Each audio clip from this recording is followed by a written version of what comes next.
Welcome to episode 19 of our Hobo to Hero, I guess journeyman playthrough, not sure. We're stuck with one club so far, Sarawak United. So, yeah, we're still in Malaysia.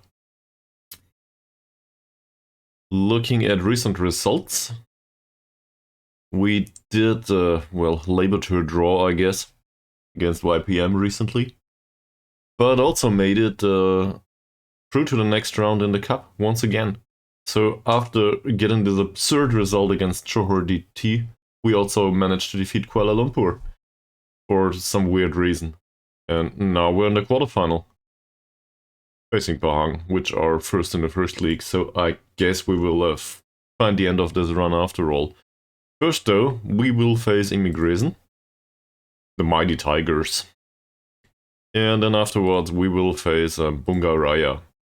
I have no idea about any of these clubs, so bear with me. Yeah.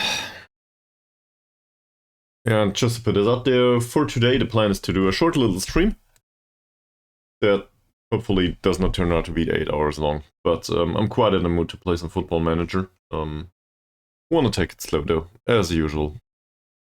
So there's that. Everybody watching this later on would probably be like, ha ha ha, he didn't want to do 8 hours, it's 10 now. So, yeah. That might happen, not sure. Alright. There's also some squad planning to do, I think. We gotta get into this at some point. And transfer window's coming up pretty soon. So it's probably better to do this sooner rather than later. So our first choice goalkeeper right now is Saidil. His one-on-one status is really, really bad. Also, he's an inconsistent performer. Now, it doesn't really show here. Like, it's not like he had really horrible matches. But I expect him to have those at some point. Then there's Mr. Aris here, he never even played. Doesn't even have a squad number. He's considered to be a very consistent performer. But just putting this out there, his reflexes are 4. Still, I think in general this is a viable option for a goalkeeper. I don't like the reflexes, but otherwise he's fine. To a degree. He hates big matches. So, not great, both of these. On the other hand, this is way better than what we usually have here in Malaysia.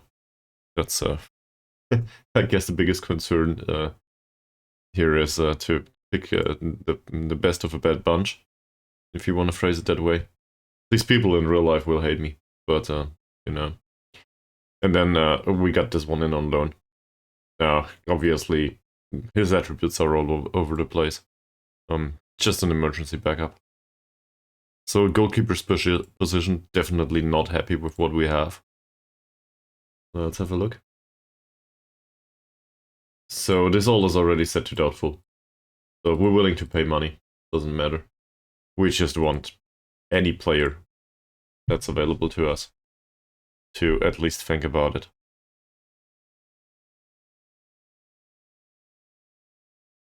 Well, a 37-year-old, probably not. But we can have a look at, yeah, 50 euros, okay, we can afford that. And the other ones I think we know. So he's a 16-year-old and, well, looking at 16-year-olds, I'm definitely willing to sign the odd 16-year-old here and there. He's also jovial, that's not a bad character. Oh, it says lighthearted here, so apparently, yeah, lighthearted and jovial. So, at the age of 16, he has some time to develop in him. If we can get him to the youth team, that is. I do not want him for the first team. Doesn't make sense. But in a non-senior team, this would be a good signing.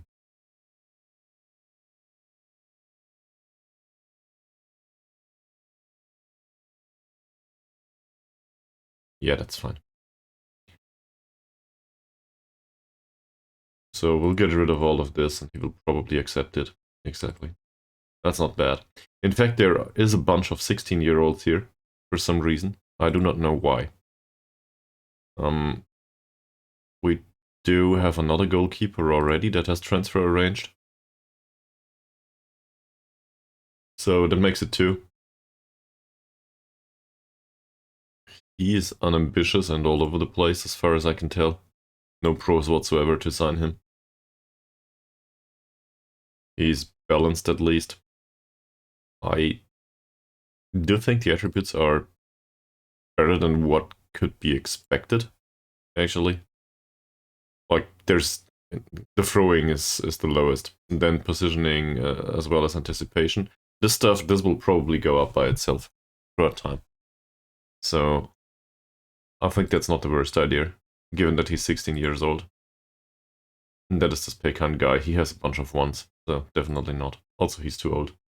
But for a 16-year-old, this is not horrible.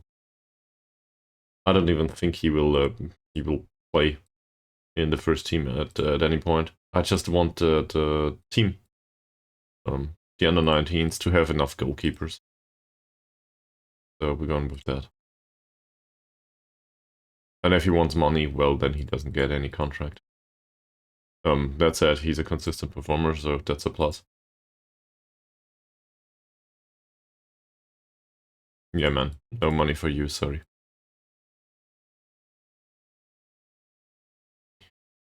So much for goalkeepers. That doesn't really change what we have in the first team. But now we have some weird replacements. In the under-19s at least. And I'd really love to have a consistent goalkeeper too. That makes sense.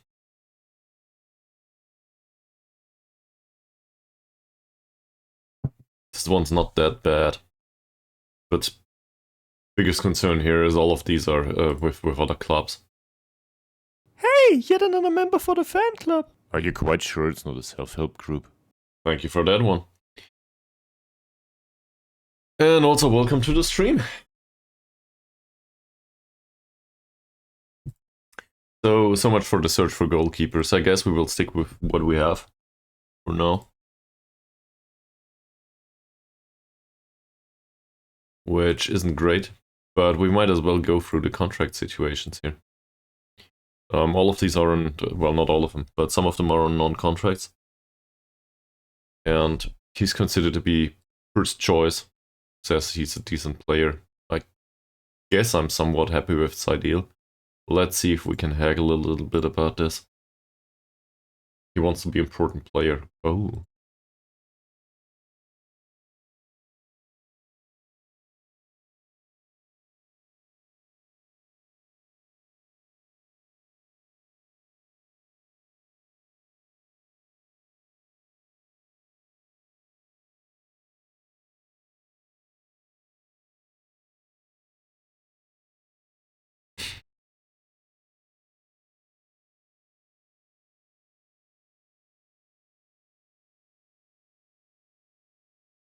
Shall we put on a target here?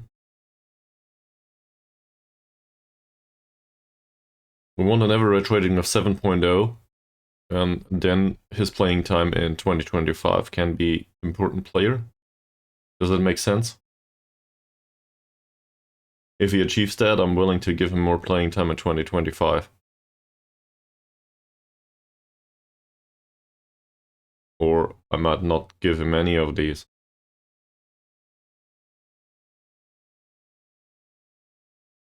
Oh. He's happy to move on with this. Not bad.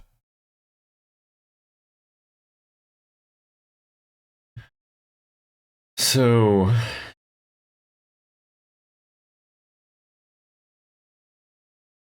maybe that will help him get motivated or something, I don't know. But we are trying to reduce contract demands for here. The fan club. Are you quite sure it's not a self-help group? Yet another person following, thank you.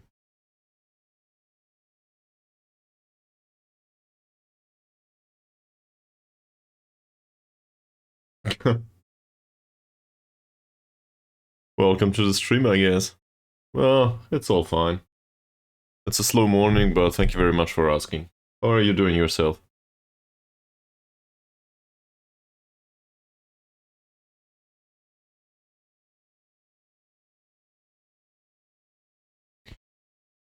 Alright, so we're trying to get this guy for lower wages than so far.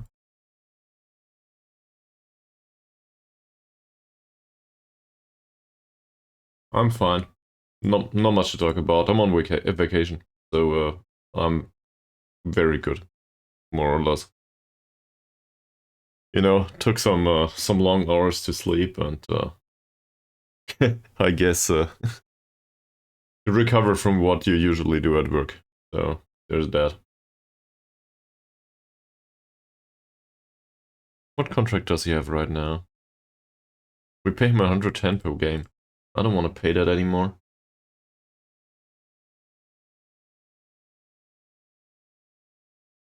Yeah, you go with 90. Sure you do. Every little bit helps, right? So what brings you to the stream?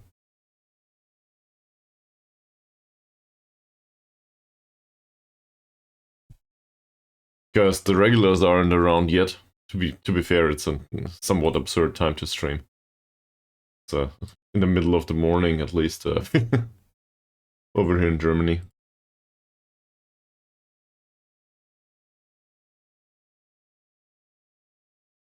Oh, I see where this is going. Yeah. So did you read the channel rules by any? I don't know. Coincidentally, maybe.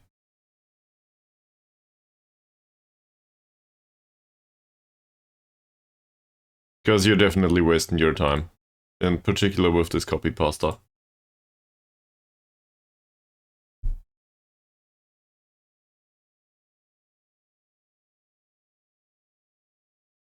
Yeah, okay. Alright. So the channel rules say no promotion of digital bullshit. There you go. So much for that.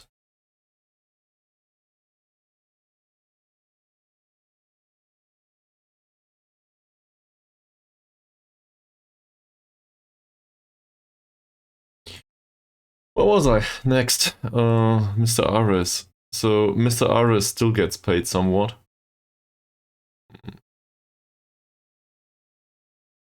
I think we'll try to give him a new contract too. He does want to be back up, that's fine with me.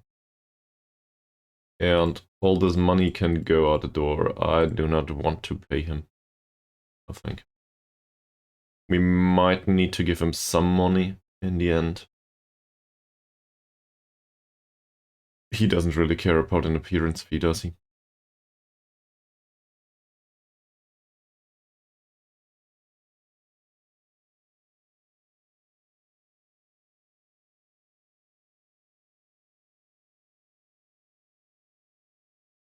Alright.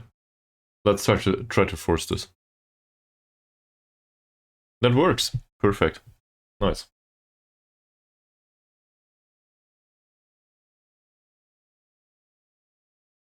So unused substitute fee is probably... Oh, he doesn't even flinch to that one. He wants 6 euros. Not bad. Okay, so we're doing all of this because the club is in dire financial circumstances. It's not like I'm doing this because it's really fun to me. To be fair, I probably would have done it otherwise too. But I'm trying to get some money for the club so that we will be granted the right to do long-term contracts again. Because, as you can see, for now, it's all non-contracts anyway. And those non-contracts do not allow us to earn money on player sales. So we have a problem there. That said, goalkeepers just both agreed to lower fee contracts. Or non-contracts. So I guess there's that. That's not bad. There's a player missing here. I don't know who it is. But we have a guy named Amran here too. He belongs in this role, so might as well add him. He's considered to be a defender. There we go. So this is what's available right now. 2 emergency backups. That should tell you something. this Ishak guy even is in the under 21s. I guess to get playing times, I'm not sure. He's considered to be a very consistent performer, so maybe I should have played him from time to time up in the senior squad. Well, I'm really thinking I probably made an error there. His attributes are pretty low though, so whatever. Amran, on the other hand, he's too old. He doesn't show big matches, no notion of consistency. We bring him onto the pitch for the last 15 minutes sometimes. The good part is he probably has no ambition whatsoever for his career anymore, so he won't complain being backup. Hussein, on the other hand, he's 25 now. I don't want to say in his prime, but it's probably close. So give him another, I don't know, 2 to 5 years, and he will probably be in his prime. Doesn't really fit the squad, it says here. Not sure if that's a positive or a negative. He might be very professional and that just doesn't show here. But in general, he's the one that plays. And we pay him 160 euros. He considers himself to be a star player. It says here he's a good player. Star player, wouldn't necessarily call it that. Definitely a regular starter. But this is way above I'm willing to guarantee. A regular starter is what we're going for, yes. He's barely interested in negotiating on that basis, but we're trying to get rid of the wage maybe. So let's do that.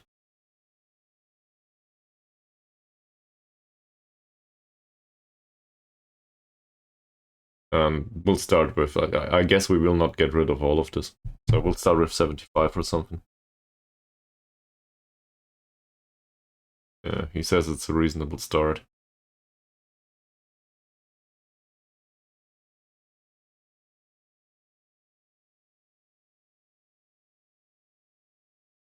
Okay, let's go with 120. That's still way lower than where he is right now. As a regular starter, he gets paid a lot. So every little bit counts, I guess. I didn't expect to do this today, by the way. So, but this is one way to keep money in a club. And throughout the season, for all the players, it does amount to something.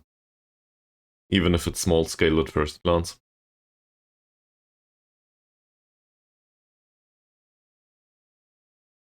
Okay, he insists on some bonus at least.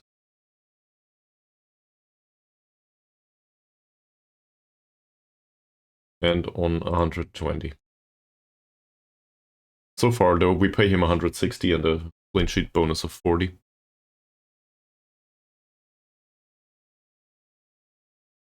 So we're basically saving on 40 euros per match plus the potential bonus for the clean sheet. Not bad. Amran doesn't deserve any money anymore, I think. So we'll try to do that. Put him on emergency backup. Oh, he wants to be director of football. On top of that. Well, this is rather weird. We do have a director of football, though. A bad one on top of that. Let's compare him to Amran, it was.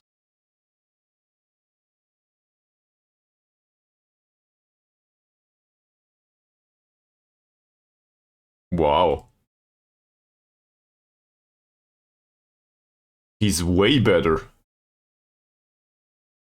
in his role as a director of football. Forget about his capabilities on the pitch. He's pretty good.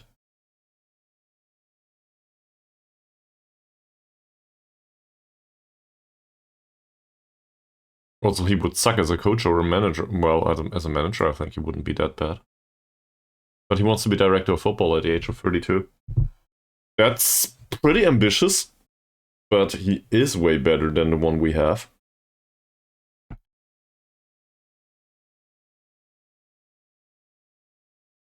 Yeah, I think we can deal with that.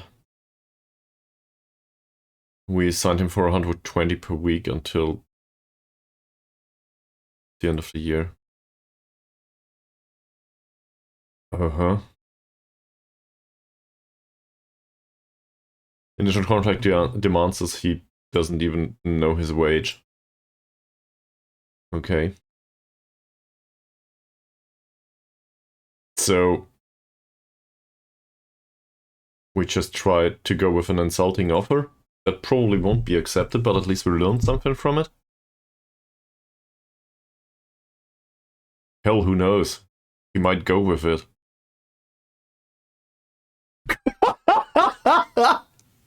Now we just need to get rid of the other one. Not bad. Will you do this for 2 years too? Please? €6 per week for a director of football that also does emergency backup on the right back position. This is way better than what we had previously. His current contract... Well, let's finalize this first. So we pay him €6 a week. His current contract... Where is he? In his current contract, he gets paid €85 every single time he makes an appearance on the pitch. So we basically just got all of his appearances for the whole season for the price of one appearance right now. And on top of that, he will work as a director of football, and we can get rid of the other one, which he's way better at, by the way. So he might just find us the odd transfer here and there. I won't say excited, but this is pretty good as far as the deal goes. Also determined personality, which is not the worst to have around. So, and we can't lose him anymore. Well, we might get paid a fee if we lose him.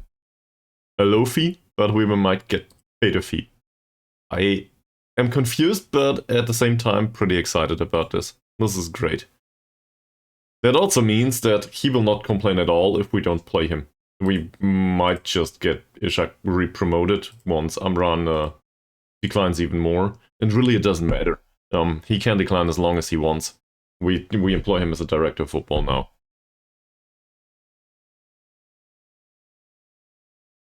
Not bad. So I guess the question is, do we need another player here that is that does not consider himself to be star player, but that is good enough? I would also settle for a hot prospect, for example. Somebody that is in the 1-star category but has upside potential, contrary to Ishak. It's kind of weird though, because, well, we do not really expect development from Ishak, but on the other hand, we barely gave him playing time, so how could he develop? Look at this. We signed him and he never made it to the pitch. So what am I doing here? We have a 23-year-old in the squad and everybody says he will not make it. Well, if he doesn't get playing time, for sure he will not make it. That said, let's have a look if there's anyone that we know in a right back position that would be better than Ishak. Yeah, well. For some reason, there seems to be a spawn of 16-year-olds. And this is a no-brainer. To me. He is inconsistent, I don't like that, but he's fairly pro. Fairly pro is damn rare around these areas. So I will definitely sign him. He is interested in a transfer, that's obviously one for the youth team though. But if he can make it there, no problem whatsoever. Yeah, you get a contract for no money whatsoever. So close to an agreement, I agree with that. Here we go. There it is. So there's that. And the rest of them are with Cushing anyway. These seem to be new gens. But as far as I'm aware, new gens are done in September over here in Malaysia, so I'm not sure where all of this is coming from. They might be interested after they did not join a big club, maybe? Look at that. Bunch of 16-year-olds. This is not our youth intake as far as I'm aware. And, well, I wouldn't exactly call this pretty good, but it's not horrible. Okay, I don't want to have him in the squad though. He's temperamental. Rice, not that bad either. In comparison to what we have, all of these have potential. Let's compare this to Baru for a second. We're talking a 16-year-old, right?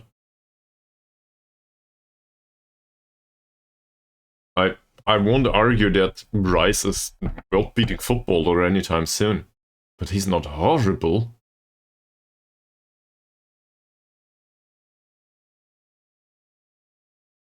Considering we want to employ him as a winger, if I can hit the menu, that is.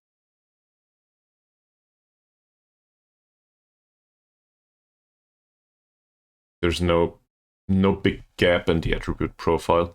Obviously, he needs better passing and stuff, but really, it hardly matters, I think. He has decent stamina and balance in comparison to Bauru. I don't know why I'm going on about this at all. It's a no-brainer signing to me. And yes, I am aware that people tell me that I should just disband the whole youth team. But I'm doing exactly the opposite right now. And we will not pay them at all. Well, we will, as long as they are 16, I think they get a youth contract, so €6 a week. But in comparison to the rest of the squad, it's a minuscule amount, so whatever. Even in aggregate, it amounts to nothing, more or less. It says white target forward here. So he's unambitious. I don't like that. Also, yeah, that's all pretty bad. The problem is, with this, the problem is target forwards are really rare in general. So retraining him to striker position could be an idea. And on top of that, he has good passing. For a 16-year-old. So, is this worth doing? Don't know, but he will probably make it to the under-19s pitch at least. We do not have an under-19 team just yet. So, despite the personality and all, fuck off, I will not pay you. Yeah. You take what we will give you, which is nothing, or you don't come. Goalkeeper. I think we had a look at him, right? We had a look at him. And there's also a left winger here.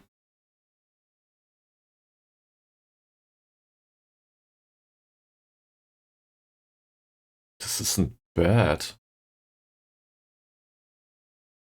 Problem is most of these come with really horrible personalities. So we need to cope with that at some point, I think.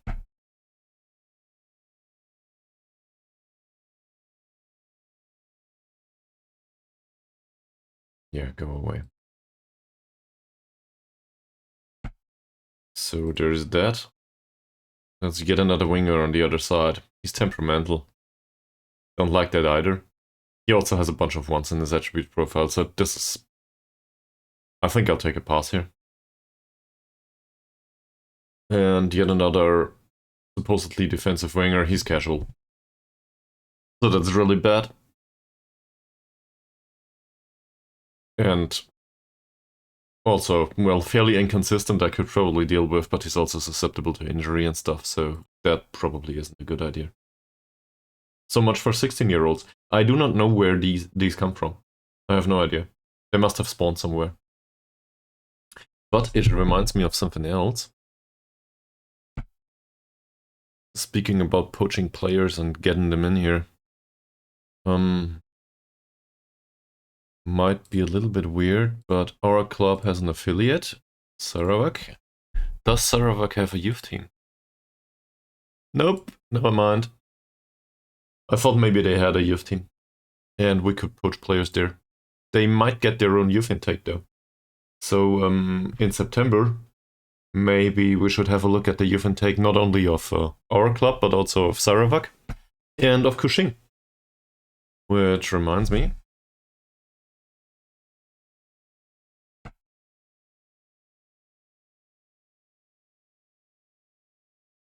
they do not have They do have an under-21s team, though. They don't have an under-19 team. Their under-21s team is full of players that... I don't know what's going on here. What's with all these players? Hi, welcome to the stream.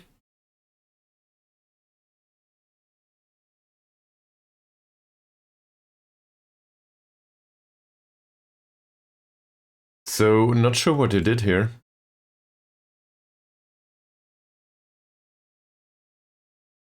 This is what stockpiling players looks like, right?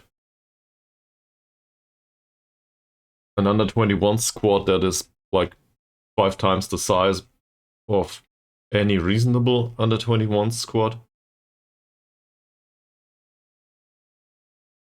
We should probably have a look at all of this.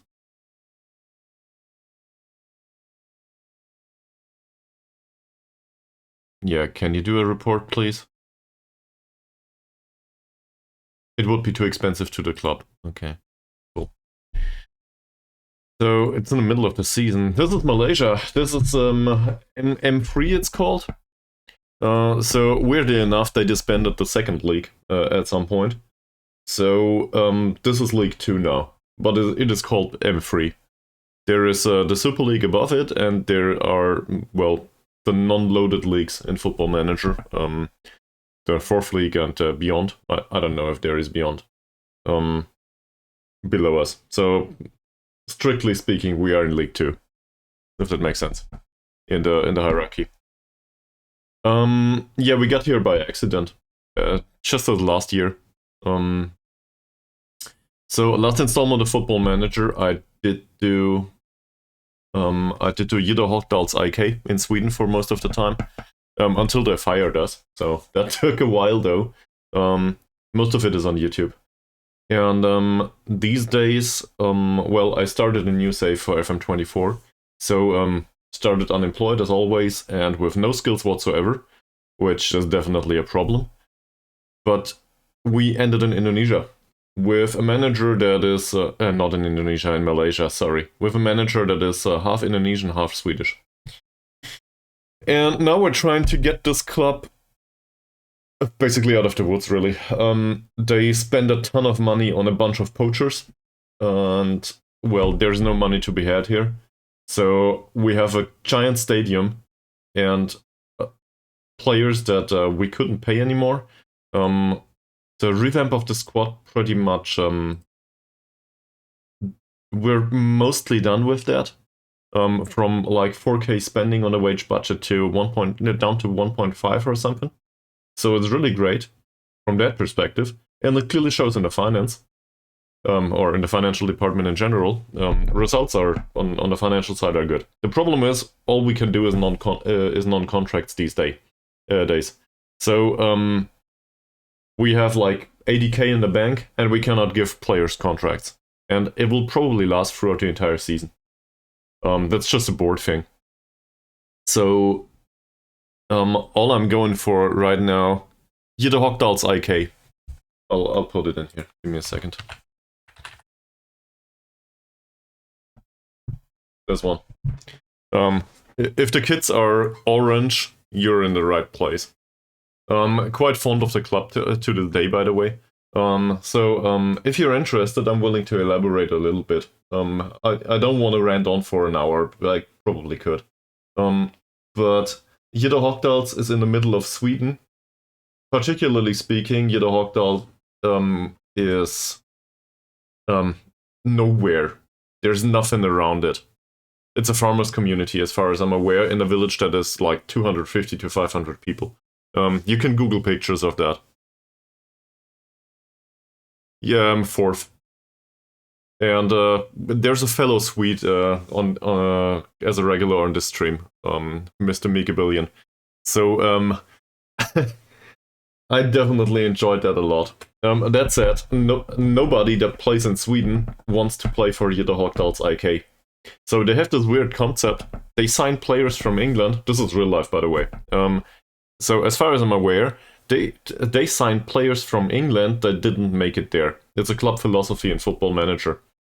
So you are expected to sign English players that want to come over to Sweden, because they basically think they are done with football. So you give them an opportunity to play in League 4. And we got Jytte Hockdals IK promoted to League 2 in Sweden. So I don't know, what's it called? Anyway, not the top tier, second tier. And to be honest, it was great.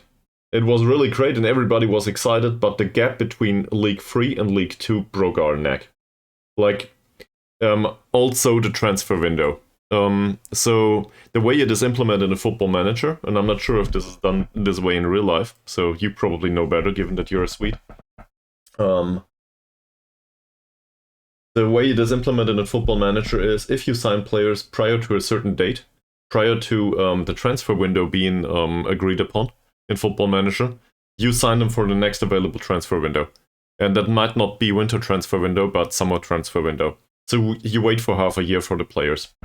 What happened is we did go to League 2. We did find really decent signings, in particular a central defender as well as a striker named Bernigod, new gen, so don't have to look him up.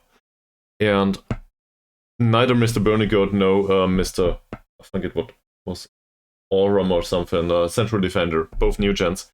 Neither of them made it to the club because he signed them too early. So everybody else was waiting. And then I realized, okay, there is a transfer window. Now we signed the players for the next transfer window though. So they were stuck on a permanent trial for, I don't know, 9 months or something. And that, and the fact that our squad was way too weak for second league in Sweden broke our neck. So the board decided to fire us.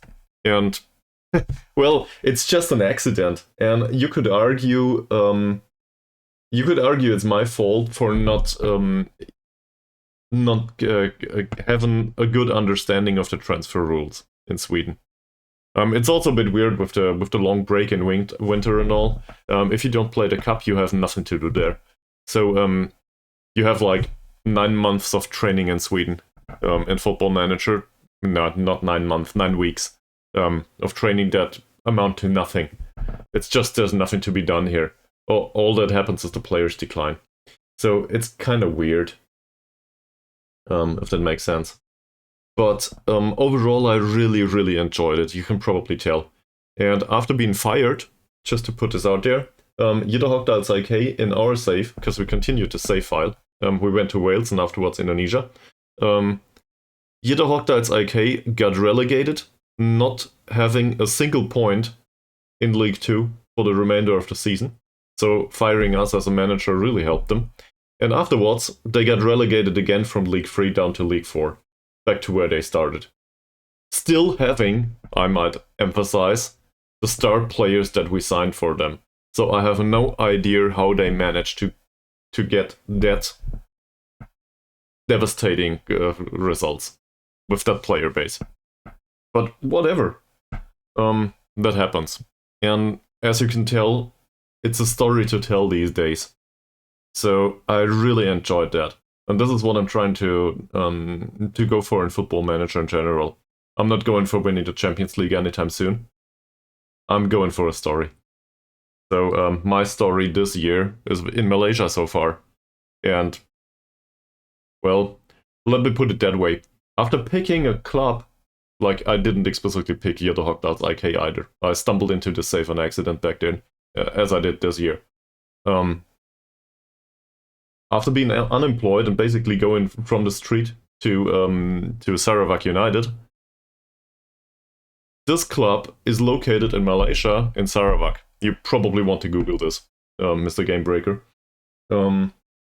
Well, assuming you're a mister. Sorry, most of the people here are.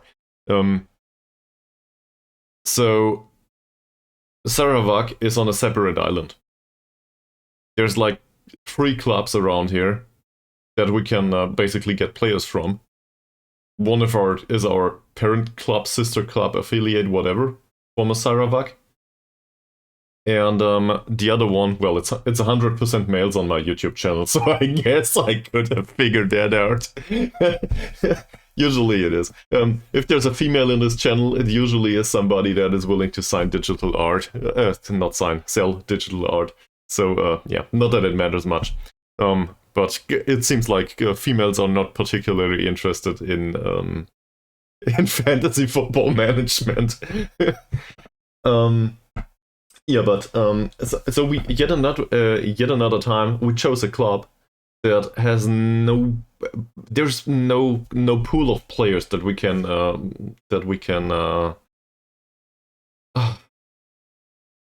get some improvements from, right? Even the majority of the Malaysian clubs that play with us in the league, they do not bring supporters because they do not fly the supporters over. They don't care, and they don't want to sit on a ship for a league match, so they don't come. But on top of that, the players don't want to come over. They're like, why should I go to this part of Malaysia? Fuck off. So there's barely any player pool that we can pull from. And this is very akin to Yellow Hawkdals. Funnily enough, there's a solution for that. So first of all, apparently this is a sugar daddy club. So we get injected cash at the start of the season, basically. The board injects cash. That's one way to do it. But there's no way to spend it anyway, because we can give them non-contract and then there's that. Now, I can waste all of this on non-contracts, but it doesn't matter. Like, the players don't care if they get paid 250 or nothing. So I might as well save the money, in hopes that we can give real contracts to them at one point and that we do not rely on cash injections anymore. And the other thing is, so this is specific to Sarawak United FC. Sarawak United FC, now I need Mies at this point, one of the regulars. He looked it up. So I will try to get the history right. There's barely any information about this though, so we need somebody from Malaysia to explain us at some point. But Sarawak, the former Sarawak, and Sarawak United FC, this is more or less the same football club. And Sarawak got relegated, so they did do a buyout, if I understand that correctly, of Sarawak United FC, which remained in Liga M3, so second league, weirdly enough. And now in Football Manager, how this is implemented is they have a partnership, and they both still have a playing squad. But apparently, the real Sarawak went bankrupt over this or something. It's a really weird situation overall. They also share the board and all of this. So basically, we're managing half of a football club. That makes sense. The part that was bought out. And for some weird reason, also, if this feels like some sort of a financial or economical haste, it probably is. So I'm not exactly sure what the goal was other than playing League 2 or Liga M3. And also, on the financial side, it doesn't make sense. The stadium is... I'll just show you. We have like if it goes well, we have 200 people coming into the stadium. Yeah. Look at the facilities. We have a 40k all-seater here. This is our stadium. It belongs to us. There's even for cup matches. Johor DT came over. There were like 400 people in here. Reportedly, Johor DT is I'm told this is the biggest club in Malaysia. Like the Malaysian PSG. That's what they told me. I think Tidong told me. I'm not sure. So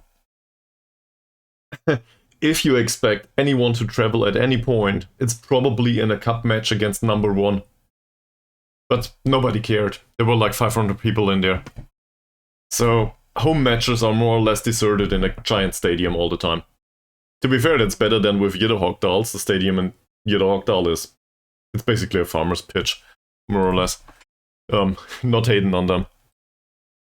Yeah, so that's the circumstances. As you can see, Hobo to Hero is definitely a concept that comes with some complications. To be fair, I did not pick this explicitly. Like, it's all on stream. I picked this not knowing any of it, and making fun of the Christmas sweaters that they wear as kids. But like, look at this. They were done by a follower, by the way. That Mies. That really did a good job on them. Now we even have the 3D representation of the real kids these days. That's great. Anyway, so this is the save, and now we're trying to, I guess, dig ourselves out of this hole. So the club expects us to fight bravely against relegation this season. They went all the way from mid-table to fight bravely against relegation within off-season. I have no idea why. That said, a few matches in, we still sit in second spot. So I will not complain right now, but my goal definitely is not getting promoted for this season.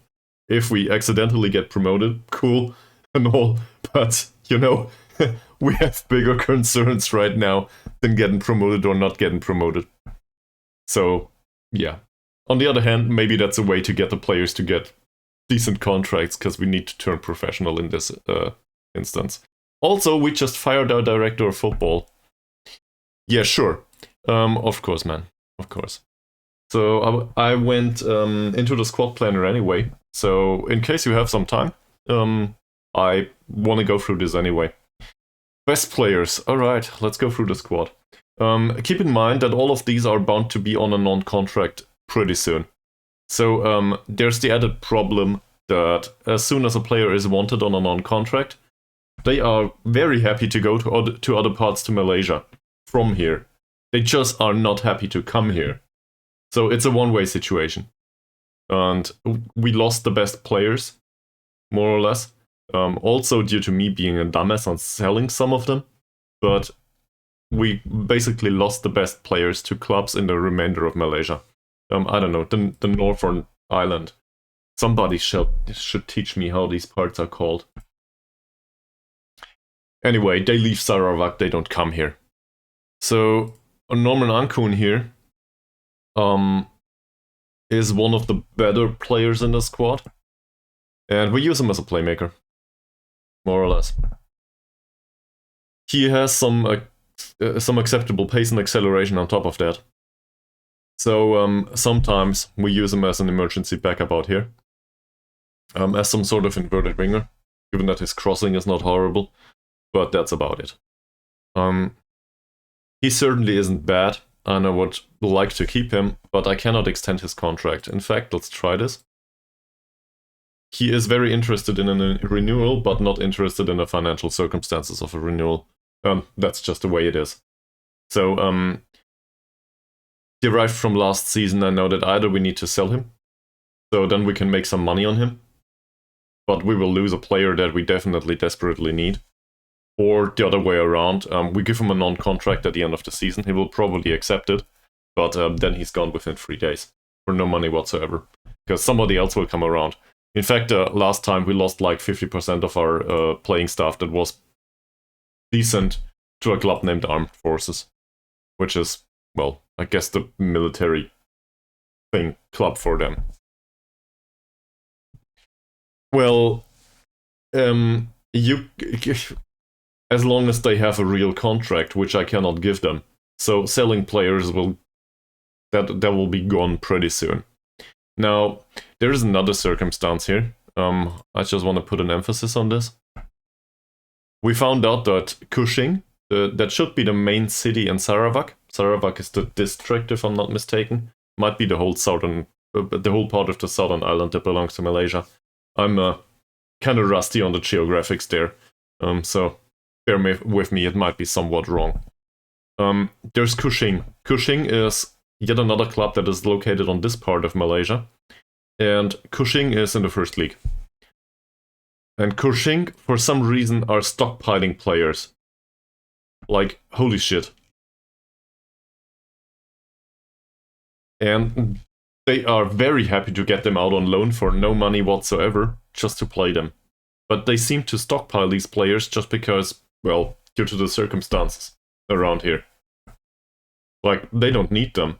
They just want to sign everyone that is remotely capable of playing football around these parts. So what we can do is we can rely on loan players for no wages whatsoever. So this means we have a squad that is, I wouldn't say filled with loan players, but we have a ton of them.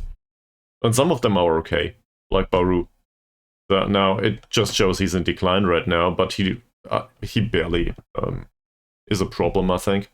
He's on that level that is close to where we need him to be, so that's alright. We loaned him in, we don't pay him.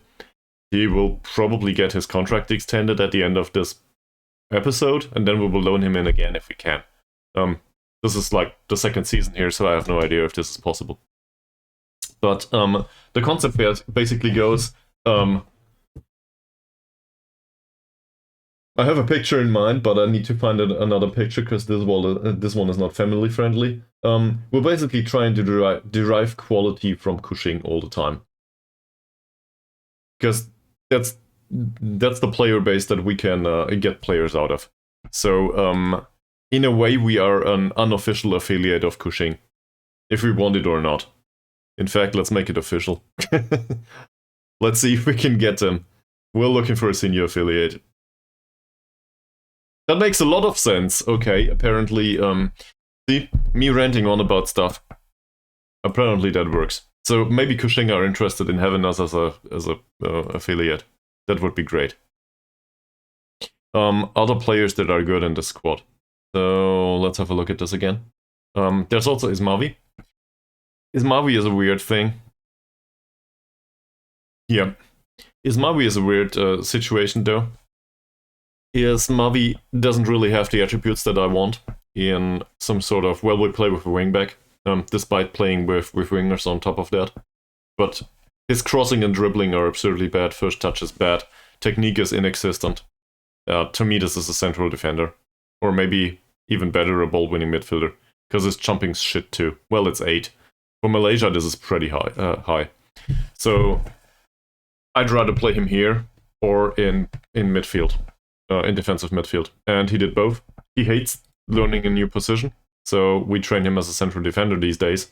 But he plays in midfield as a ball-winning midfielder most of the time. It shows here. Then, other notable mentions. This guy, we just signed him, and I decided I will go for a test, playing him as a striker. Now, you might think this guy's completely crazy, but I like to play with shadow strikers and basically a goal-scoring midfield. So this is just who I am, I guess as a football enthusiast, if you want to put it that way. I like strikers that do not necessarily... I know. That do not necessarily see much of the goal. It barely matters to me. Because there's something else going on here. And that something else is jumping reach. So, the typical central defender on Malaysian level... In fact, let's look that up. The typical central defender has like 5 points of jumping reach. Tops. Everybody here seems to be a dwarf. I'm very sorry to put this that way to all the real Malaysians out there, but apparently all of you are small in comparison to, in particular in comparison to Sweden. Right? So, let's have a look at the squad comparison, if I can find it. There it is. We'll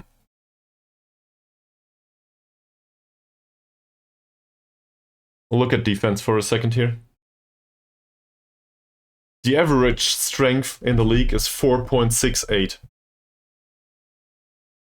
on all of the players. And the average jumping reach is 6.02. This is throughout all of the players. So, I guess we're pretty good if we have somebody up front that has 8 points of jumping. And on top of that, he's technically gifted.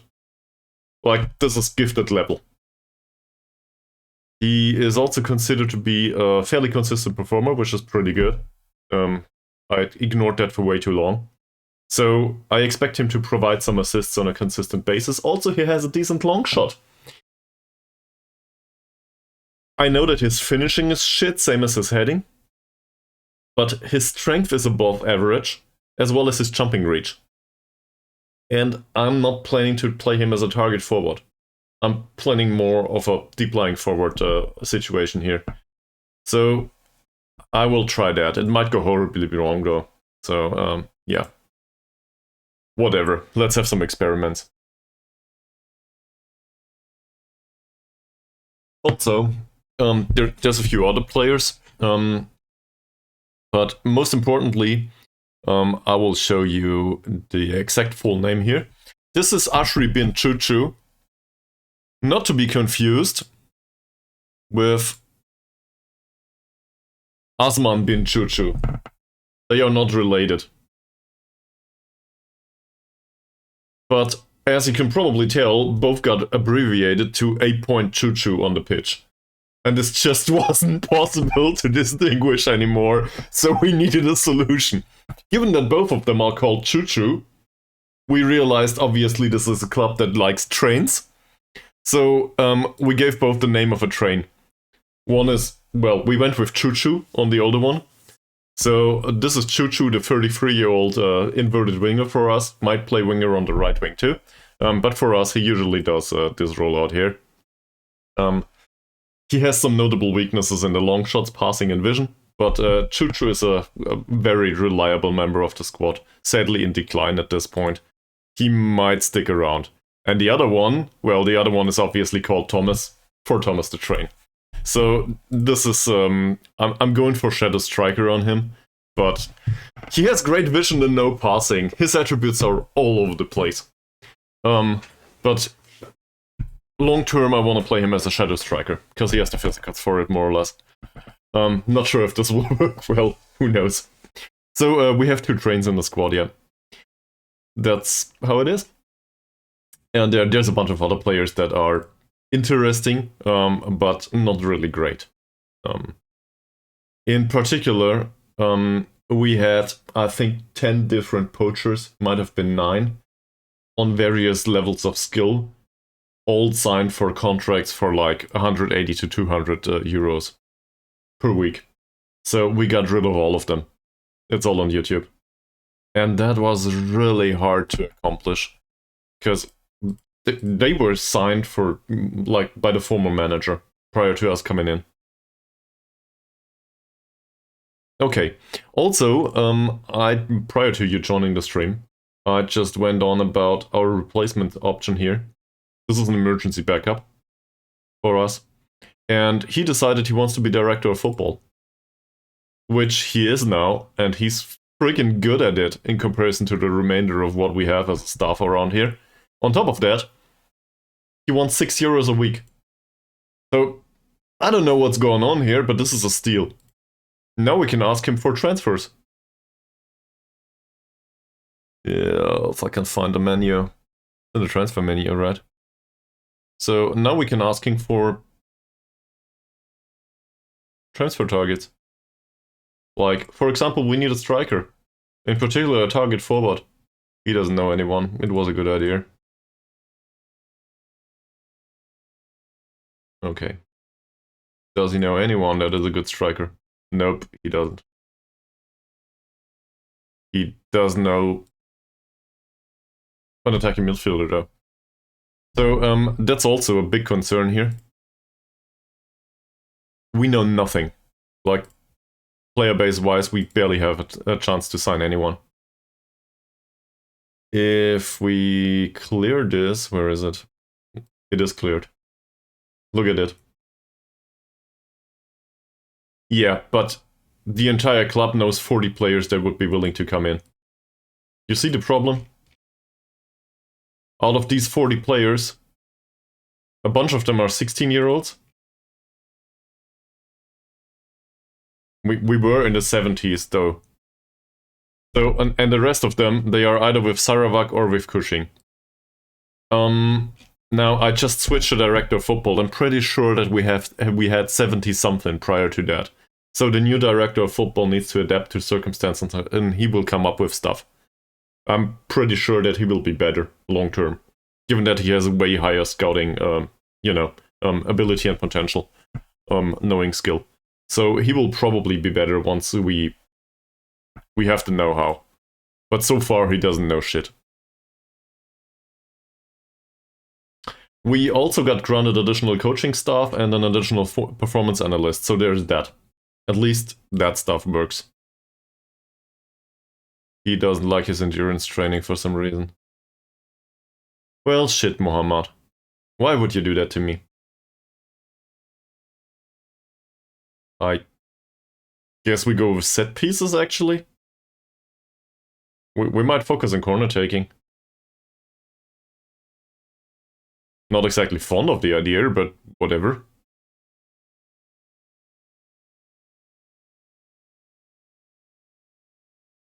Great.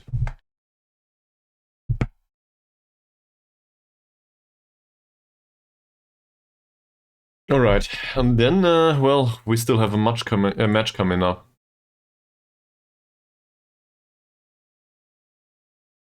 I'm quite confused that they will accept a senior affiliate. Maybe we actually get Kushing, that would be fantastic. Okay, so we will play Immigration FC, which are called the Mighty Tigers. This is what's going on today. So, what do we know about this club? They play a 4-4-2. We are pretty good versus a 4-4-2, statistically speaking. In fact, where's the data hub? I had a look at this prior to the stream. If you look at match performances, if I can find it. Where is it? Should be somewhere. Nope, nope, nope. That's even worse. There it is. This menu I was looking for. Sorry for skipping all over the place. So we started 26 times against a 4-4-2. And, well, it seems like we have more clear-cut chances than the opponent has usually. So that's pretty good. In comparison, we also started with the 4-2-3-1 with a defensive midfielder. And with two defensive midfielders and an attacking midfielder. That created a lot of clear-cut chances for us too, in comparison to them. So we're pretty good. Facing them with the formation we are used to, that's not a bad idea. I think we're fine with this. I'm not one to shift formations and mentality around a lot anyway. I usually go for big familiarity. So just bear that in mind. I will not experiment much. I'm rather one to experiment with the rules, actually. Or to come up with, I don't know, another interpretation of a certain formation. Not bound to the 4-2-3-1 though. It's just what works for now. For example though, Hasnan played as a poacher up until recently. I realized that a poacher is instructed to dribble less, and it doesn't make sense for Hasnan. Like, this is the quality of striker we have around here. Well, he'll have a hard time coping with whatever's going on in central defense at the opponent's side, but he does have good dribbling. No composure whatsoever, though. Still, I'm willing to go with advanced forward going forward. Duh. Maybe he's no good at it, but he took the shot way too often, and his long shots are really bad, and he barely took the shot close to the goal. So I want him to run with the ball more often. In fact, I will encourage him to do this. So he should dribble more, but shoot more often too. And if he shoots far away from the goal, I will take this off. Yeah, there's that. So going back to Immigration, let's have a look at this. So they play a controlled possession style. So basically passing the ball around, you know, like the style that everybody hates, Guardiola possession stuff. Probably not everybody hates this style of football, but whatever. They press high to win the ball back. That's fine. And they look to play out of defense and create chances through patient build-up play. Okay, so there's two possibilities here. Either we press them really high and basically gamble it, roll the dice. That's what we did for a few matches already.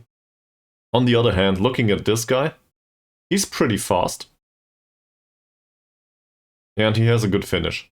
But he's physically absolutely incapable. 1m65. That's a poacher if I ever saw one. Yeah, they play him as an advanced forward apparently. His dribbling is 6. Not sure if I agree with that. His mentals are damn good though. So it's not like I'm hating on the guy, he's dangerous. This pressing forward here is a poacher, at least to me, or an advanced forward. This is basically Malaysia all over the place. Yeah, but that's just the way it is around here. Like, every striker seems to be a poacher or an advanced forward. From the perspective of, they all are fast, and look at the strength score and the jumping reach. This is how all of them are, more or less. So, we are always prone to concede a goal on the counter. Now, playing attacking football with a high defensive line and central defenders that look like this,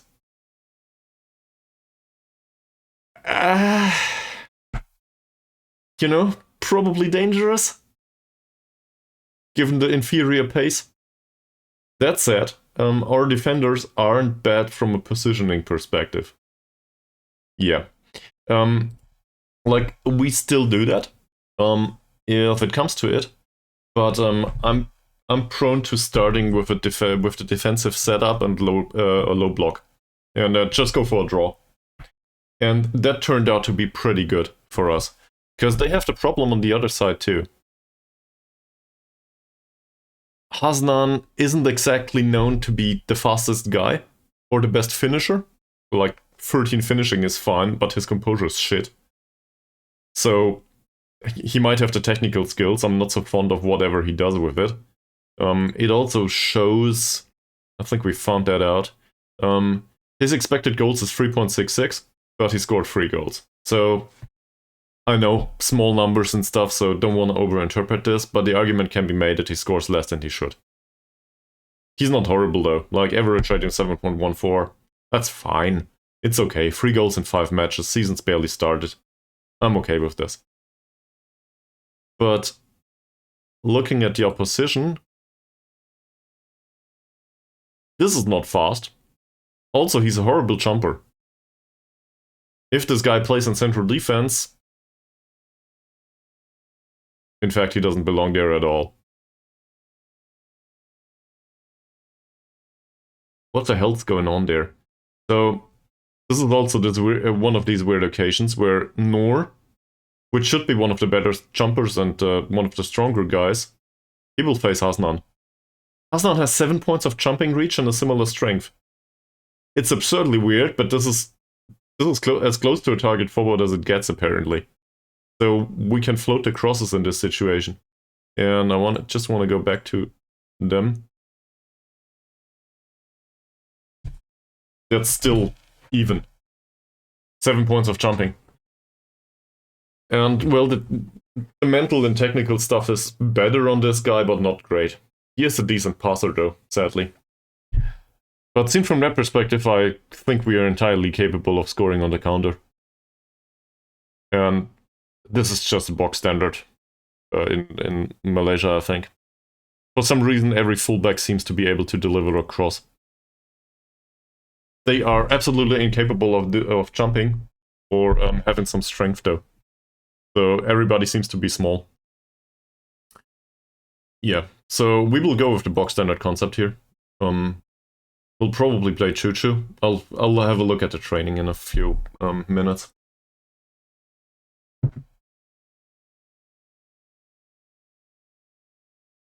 Also, I talk too much. So, in case you're interested in anything in particular, I guess it's a plus as a streamer. If you're interested in anything in particular, feel free to ask. Also, I'm always open to suggestions.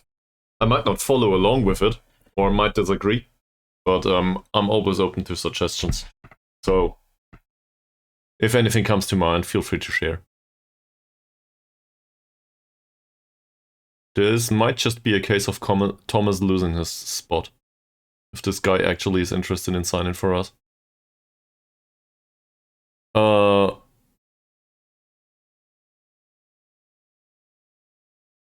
Not at all, I think.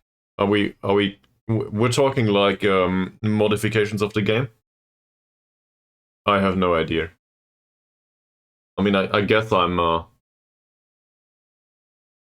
familiar with loading databases. Hits and stuff, no. But we have a regular Mies. I don't know if he's around right now. Might not be awake yet. There's a regular that is also on the Discord, Mies. He does kits and stuff, and also leagues.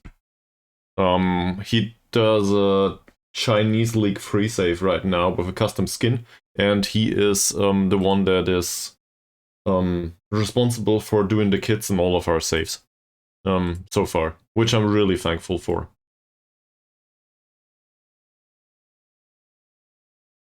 Oh. I don't know how this works. So, but maybe he can help you out. Like, I have no idea about doing FM kits. I barely understood how to get them in Football Manager. It's not like I'm uninterested in it, I just don't know. I probably won't get you to an answer, but Mies probably will. He's pretty familiar with this stuff, as far as I'm aware. So, yeah, it might not be very helpful to you right now, given that it is a thing that you want to have a solution for straight now. But in case you, well, either you join the Discord or you just hang around the stream, really. Mies will show up at some point. Maybe not today, but most likely also today. I don't know. Obviously, I cannot judge his life decisions going forward, you know? So, whatever. Might not come back anytime soon, but usually he does. And he can probably help you. At least that's what I'm hoping for. So, yeah, thank you very much for being interested. You're always welcome to stick around.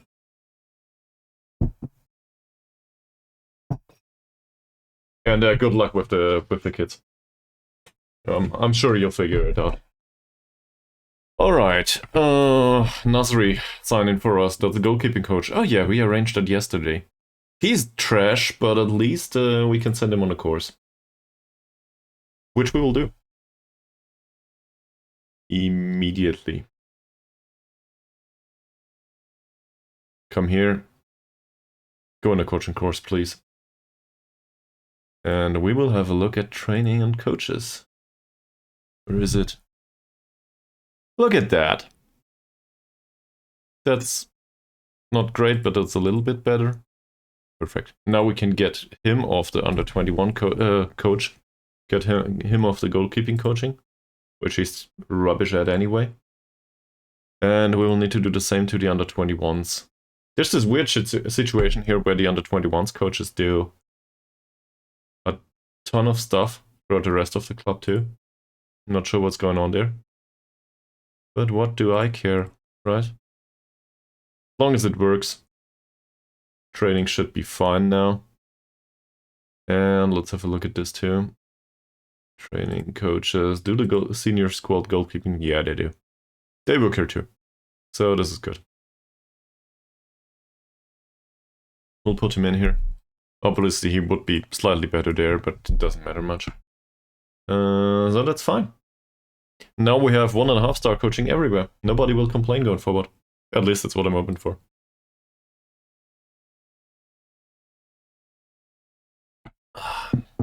Biggest concern here is match load.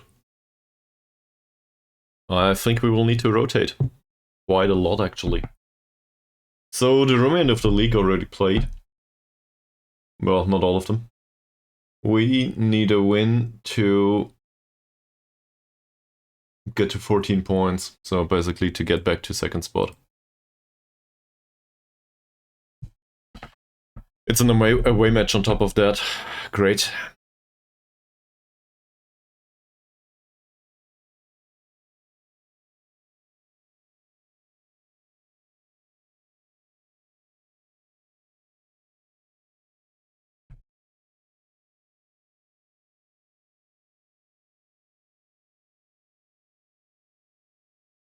Maybe you can drop a message to me, actually.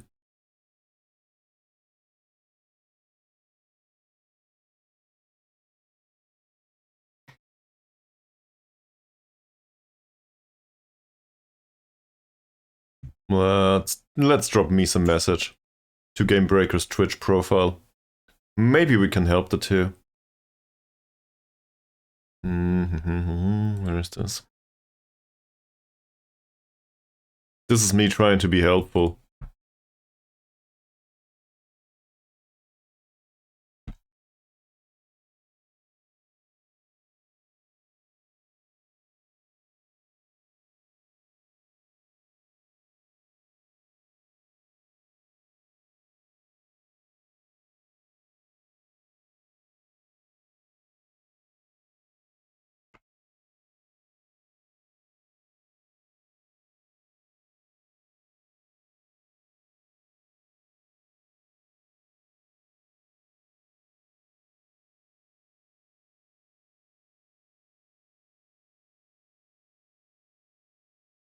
Alright. Let's get back to streaming. So, I just dropped me some message, just to be sure. If he wants to help, now he can. That gets the good guy award of the day, I guess.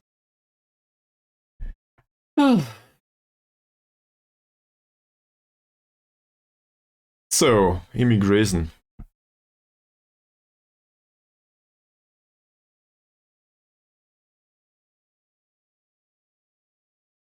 There's a 16-year-old that joins the club. I'm fine with this. We are going for all of the youth signings.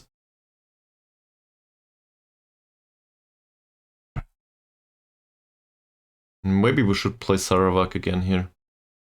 Maybe even on Monday, don't know. Okay. Yeah, he can join on a trial until he joins permanently. Why not?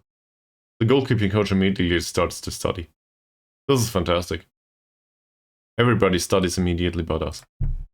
16-year-old winger, I'm okay with this.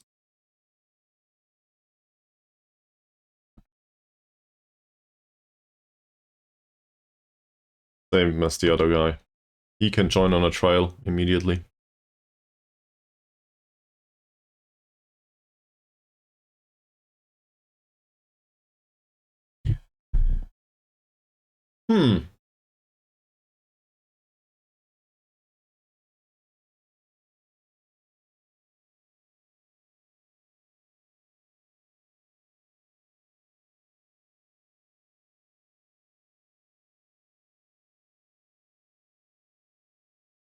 Oh yeah, now we have them in the first team, obviously, so this is not as intended.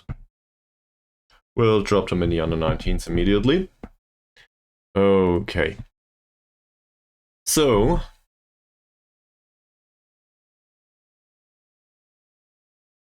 most of them are on the heavy match load. I don't like that. The problem is, I don't really have an alternative, do I? I guess we could try Rumley. It's Rachili, Rumley's gone. We could try Rachili. Same here. We just put him on duty for advanced forward. So rotating a little bit. Oh, he's much better. No, he's considered to be a poacher right now. Yeah, damn it. That, neither does it make sense in his case. He also needs to be advanced forward. Very sorry. So let's go through this. Shooting more often. Yeah, that makes sense on him. He is a good shot. Composure's pretty bad though. So, don't know. Close down less. He has no aggression whatsoever. I don't think he needs to close down. Ease of tackles? Yeah, definitely. His tackling's shit. And move into channels makes sense on him in general, I think. He has good off-the-ball movement and anticipation, so that makes sense, yes. To dribble more is probably a good idea on him and to take fewer risks. Just looking at... He has some dribbling. He's not really technically gifted though, so I'd rather not for him to dribble more, I think. Let's take this off. It's just the dribbling that's available, not much else. And we're taking fewer passing risks. I think we don't need to talk about this. Passing shit, vision shit. There's nothing to be said there. So we will use him like this.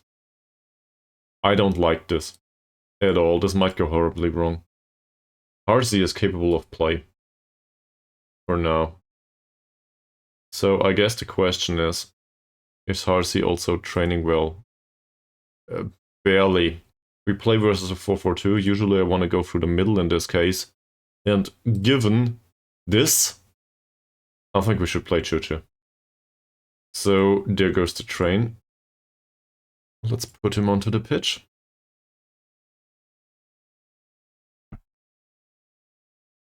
Thomas is on the heavy match load. Don't like that. He does train well, but that's about it. I think he will go to the bench for this match. If there is a spot on the bench. So, yeah. We'll take him off. Somebody else will need to play there, and the usual replacement is Taib.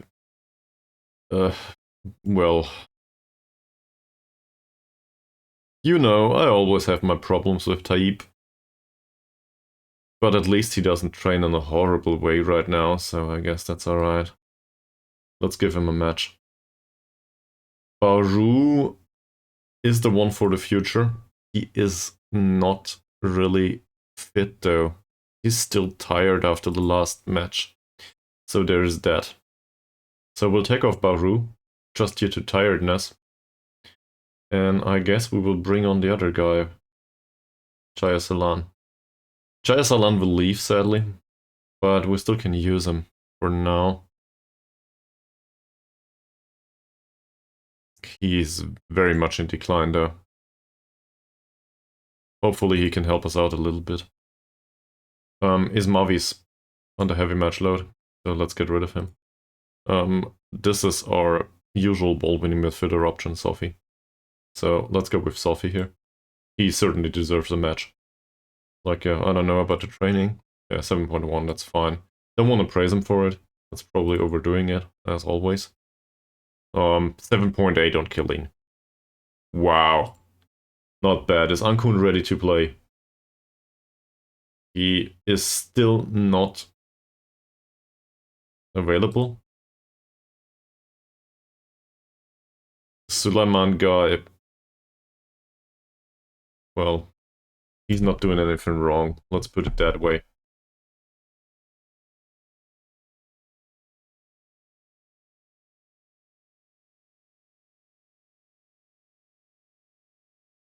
I don't really see Amran playing anytime soon.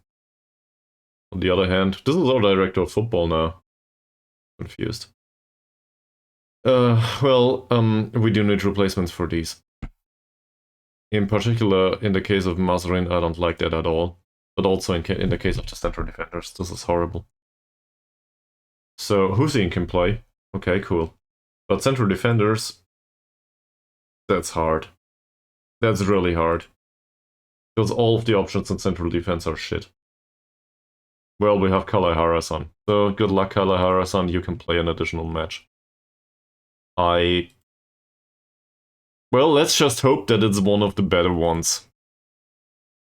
Because we cannot play the other ones. That said, we will need to. The under 21s do not contain a central defender at all, and I will not play one of... You know, there's one. He's a trialist anyway. I'm not even sure. I guess we wanted to find out. Can we play trialists here? Yeah, you can play trialists. What kind of league is this? So that's an option too. To bring along trialists, actually. Not sure if I want to go that way. There you go. Hi Mies, welcome back to the stream. Sadly you missed Mr. Gamebreaker, I think. But I just dropped you a message. Don't know if you read that. Also, good morning to you. Hope you slept well. So, I guess the next question is who will play? They are both tired, so we will use Ismavi instead. And Kalai Harrison can go to the left. At least Ismavi is somewhat recovered. Overall risk of injury is pretty high, but what can you do? We will obviously need a sub.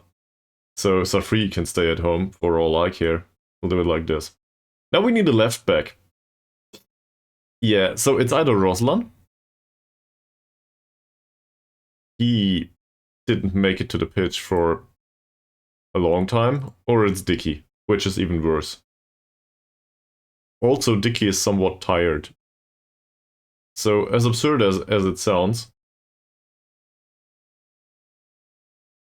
I think I need to start Roslan and play Dicky afterwards or something. I don't want to play Mazrin here. I hate to do this. I'm quite literally in pain now for doing this. But okay, we need to go on with this. It needs to work. So this guy can do ball-winning midfielder. We still need a playmaker option. It's either Ankun or a Kalam or Fasail. To be fair, Suleiman is not the worst idea to be used as a playmaker either. And, well, we put him on this training back when we needed a ball-winning midfielder. I think he's more of a playmaker anyway. So let's put him on the other training and use him as a playmaker and emergency backup for ball-winning midfield. We also have the option to push Ismavi forward. That said, hopefully Ismavi will not need to make it through the entirety of the match, so there's that.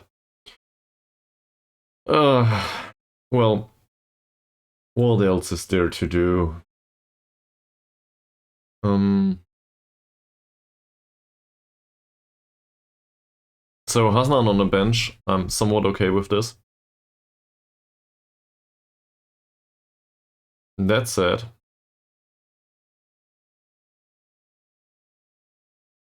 I'm coming up with weird ideas now. You know what? This is a league match. We'll bring Test along, just to play him, to get him sharp prior to joining.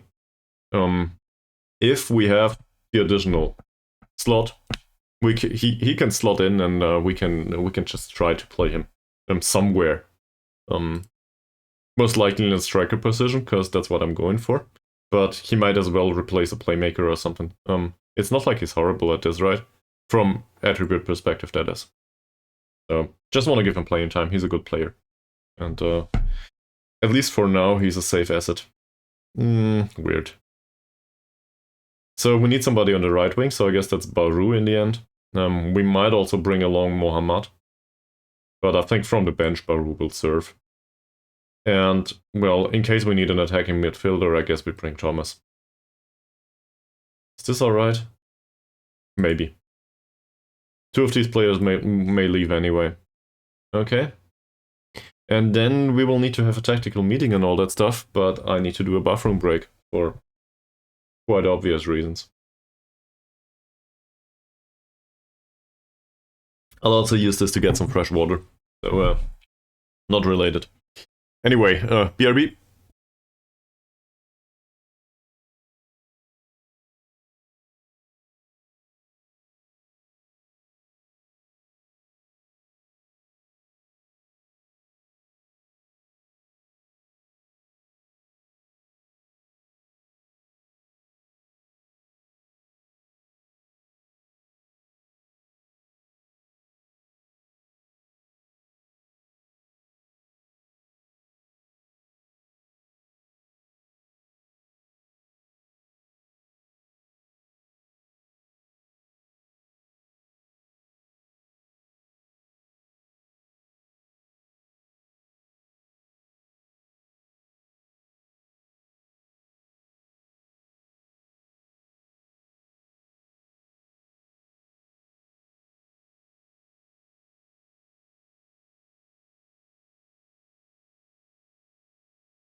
Here we are. Alright. So, I have fresh water. I will have chocolate. Oh. Right, I bought some. True. That's what I used my time yesterday for. And also, we will have a match against the Mighty Tigers. So let's do the tactical meeting and maybe we can come up with stuff. It says we should distribute to the center backs. Not sure if that's needed, as long as we distribute in a short manner. Which reminds me. Other advice? None. Let's go through this for a second. In transition, it says we should take short kicks. So, Sideal is one for the kicking, yes, that's true. Also, I think we should still distribute to... wrong menu.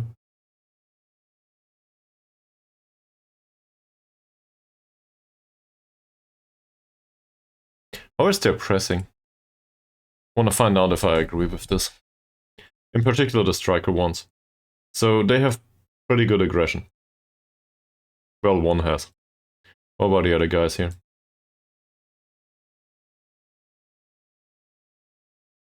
Okay, so midfield's aggression is in aggregate is better than the other guys. That said, taking short kicks is probably a good idea, but I'd rather distribute to the fullbacks actually, just due to the formation. So we need to find out if this works that way, but that should pull Sumbri as well as Crane Raj. I probably butchered that a lot. Anyway, that should pull those two out of position. And my biggest concern here, though, is that Mod Hussein as well as Roslan are pretty bad on the ball. On the other hand, could be worse, right? So maybe that creates some chances for us. It opens up some space. Either they push forward, then there should be some sort of diagonal ball. I guess it's a short pass towards a playmaker or towards Sophie. And then there's some space on the wing, and it's a one-on-one situation. Or they don't push forward, so we can start build-up play, however we want. So I think distributing to fullbacks makes sense, facing 4-4-2. At least for now. I might be corrected within the match, you know, as always. I'm happy to stand corrected if it comes to it.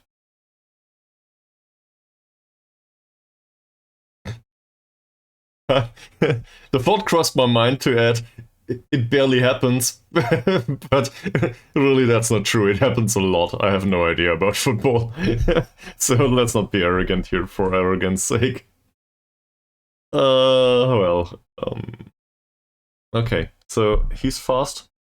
He has a good finish. I think hard tackling could be an idea, but his dribbling is not bad.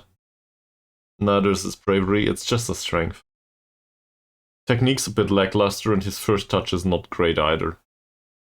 So, as weird as this sounds, I think we should probably trigger the press on him and hope that he loses the ball more often than not. Even though his composure is okay. Not sure otherwise. This guy's first touch is fine, as is his finishing. Bravery is really low, dribbling is only 6. He is pretty fast. He has good composure and finishing. He is dangerous in general, from that perspective. So, closing him down, probably not worth doing. That said, kicking his face probably is. The tiniest scratch and he will probably start complaining about getting hurt. So, there's that. Okay. Crine Raj. Maybe Crine Rai. Who knows? He has a weaker foot. So let's try to exploit that.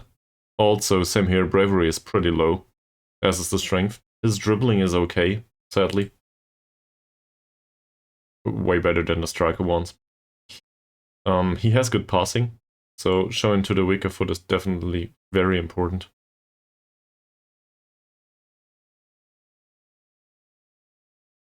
And, well, to be fair, his composure is pretty bad, but his first touch and dribbling are good. So, not sure if I want to close him down explicitly. I think we'll leave it at that for now. I want to go with less instructions in general. He tries to play killer balls, but he has no off-the-ball movement whatsoever. This is a case of a tight mark for sure. Like, he's fast, but with that off-the-ball movement, we might be able to take him out for game. Whoever does the tight marking. His bravery is okay-ish, his strength isn't, his dribbling isn't.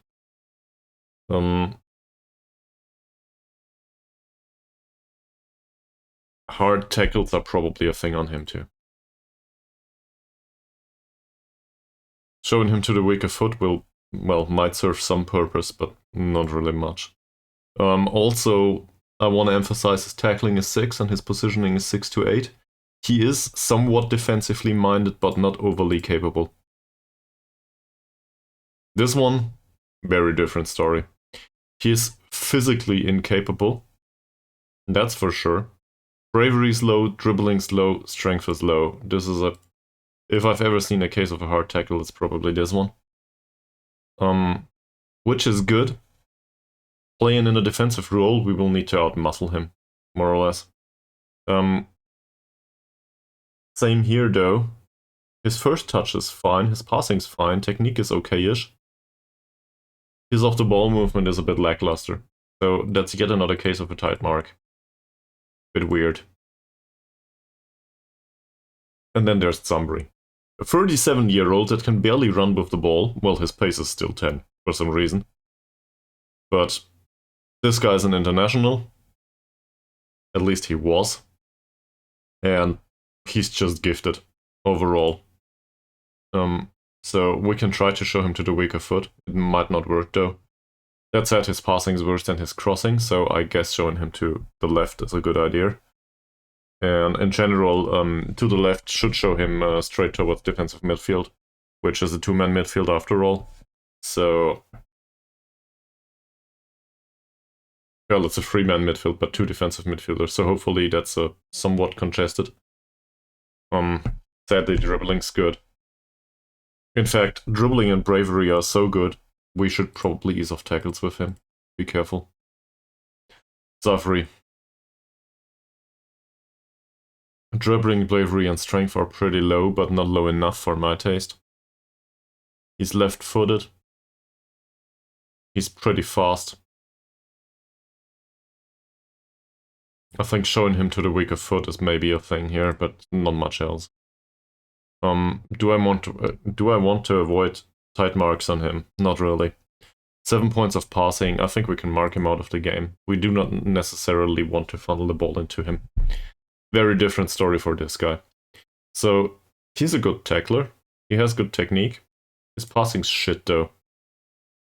Never mark him tightly, please. We want him to play through the central defender. Also, dribbling and strength are pretty low. First touch is 6 only. He has no composure whatsoever, so being put under pressure probably will help us. And he's 25 for some reason. No jumping reach, no strength. Not sure what's going on there, but this counting as a central defender is weird. Like, he has some stuff going for him, but not much. I don't want to tackle him hard, just due to the high bravery. I think that doesn't serve a purpose. But in general, I think this is the one that we win the ball against if we press high. If that happens. And then this guy, yeah, that guy's passing is much better, sadly. Can we mark him out of the game? Not sure. There's barely anyone marking anyone up front here. But if it happens, we will probably need to mark him. That said, dribbling's low, bravery's pretty low, strength is low. Same here, hard tackles. And last but by no means least, Mr. Bauru. Might as well have a look at the goalkeeper afterwards, so it's not lost. No jumping reach whatsoever. Which reminds me, if there's no jumping on any of them, how's Rachili's? It's 4. Fuck. Okay, so throughout the match, you guys need to remind me, in case I forget it, that we need to switch for floated crosses at some point. In fact, nah, his jumping reach is 7, so we will not try floated crosses from the get-go. But overall, their jumping is pretty bad. Dribbling slow, first touches not great either. That's a case of closing down, but I do not think it's that important. So showing him to the weaker foot will probably suffice. This goalkeeper has problems in one-on-ones. Well, we are trying to force him into one-on-ones anyway. He's jovial.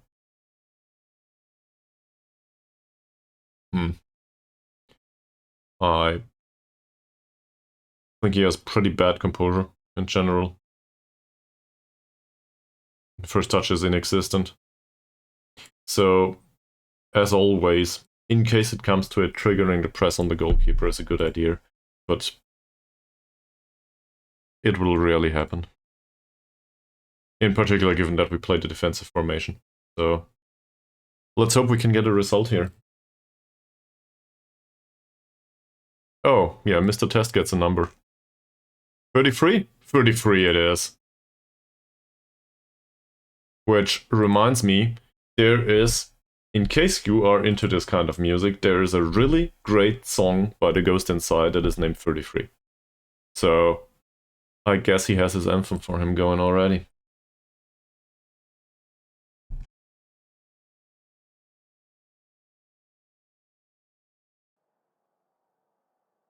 Can't share music on the stream though. Maybe I'll put the video on the Discord later. Alright. We bring a trialist to a league match. This is an away match though. Somebody seems to be focused at least.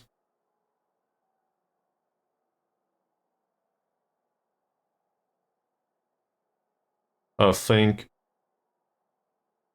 we'll follow Cheronel's recommendation actually here. I think that's a good idea, we'll do that. Or not.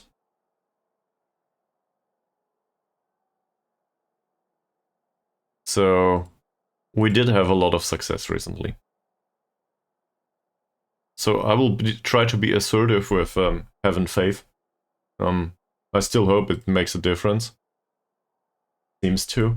To be fair, I'm not 100% sure if there is a difference for changing body language all the time, other than it being reflected by mixing it up, right?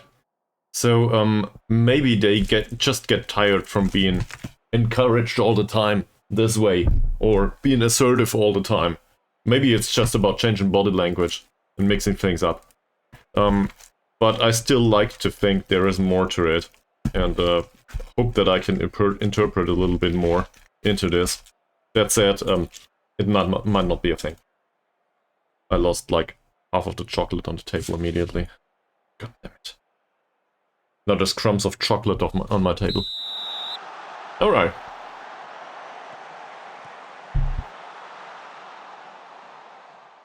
So there was the kickoff. Whoa. That's off to a great start. Please make this a red. A warning.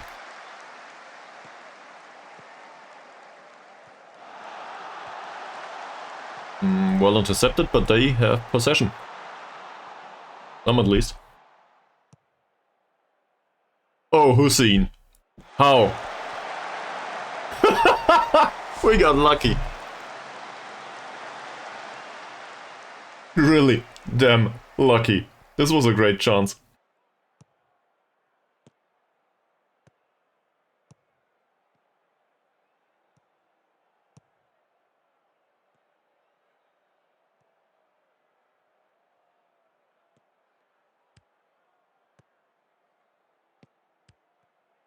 I'm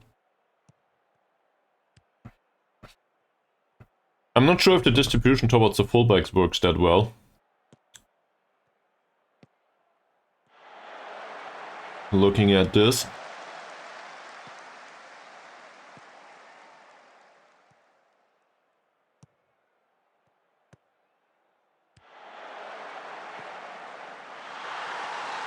Well, that's underwhelming as a start. So what went wrong here?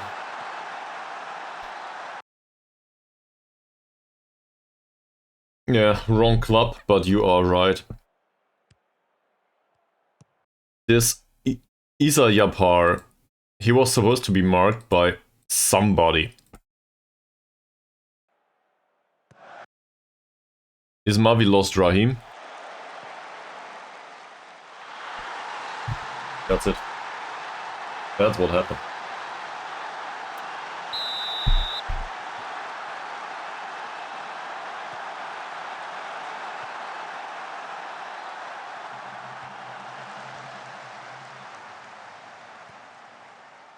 So he finds Chuchu, that's not a bad pass. Rachili, Jaya Salan.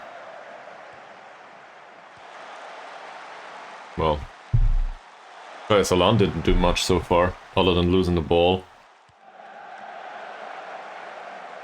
Hussein, Jaya Salan again, there's a cross. Chuchu wins the header. Oh! That would have hit the target. It was a low-grade chance. Granted.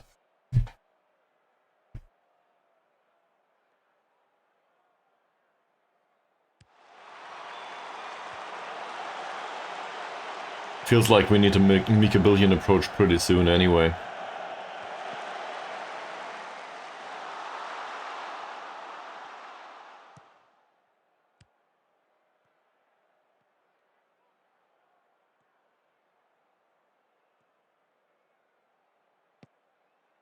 I'm really annoyed by this just because the defensive performance wasn't good.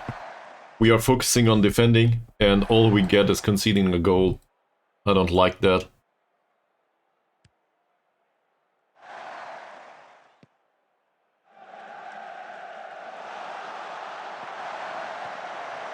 Usually we are pretty good restricting the opposition. But in this case it just doesn't work. For now.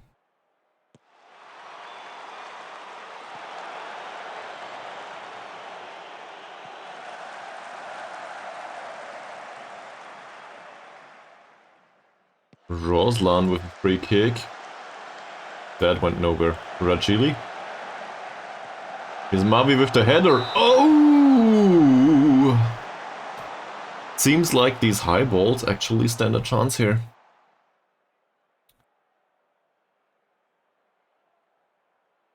Maybe you should float more crosses? Let's do something. So... another way to... let's go here, pick a random player. We had a report for these, right? We had a report. Where is it? Data hub, next opponent. It should be this one. So there should also be a scout report. Not this. Where is it? The report for strengths and weaknesses. I'll find it, just give me a second.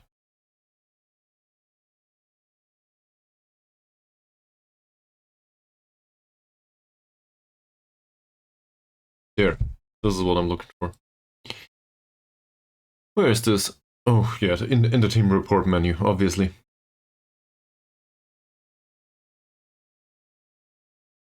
Not an XML, but if you can convert it to CSV, you can open that in Excel. So just convert the XML file to CSV. That one. That should work.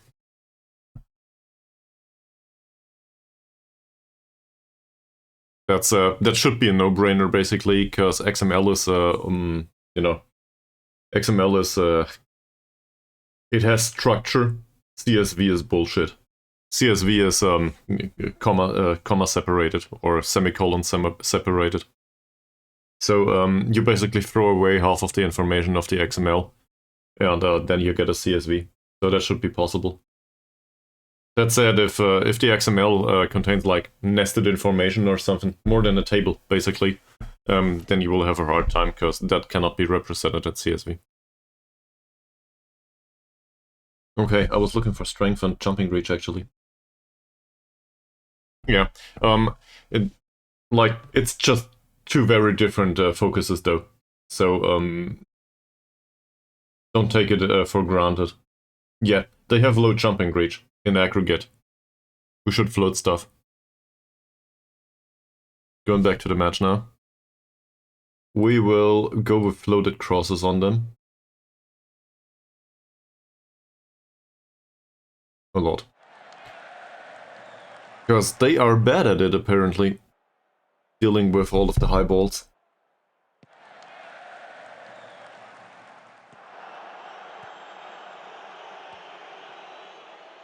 Mod Hussein not doing anything, because Jaya Salan's not around. So we get a cross instead. Jaya Salan with another cross. That ends up with Baru. And we get another corner. Not bad. Did we encourage him recently? Apparently we didn't. Come on, guys. Killeen is tired already. Shit. Probably shouldn't have played him. Jaya Salan will take the corner. Doesn't come to anything. We lose the heading duel. Well, that's a rare occasion. Passing's fine. Oh, come on, Roslan. Alahara-san finds Killeen. Is Mavi. Maybe Killeen do something useful with the ball, please.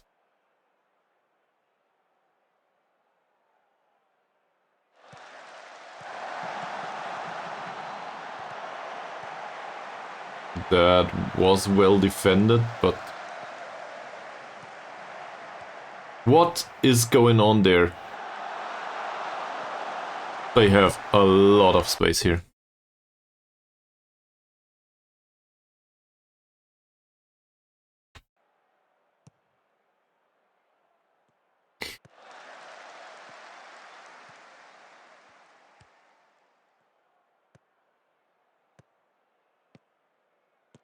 You got 3... Well, that's congratulations for that, man. I think overall, this match doesn't go the way we want it to go.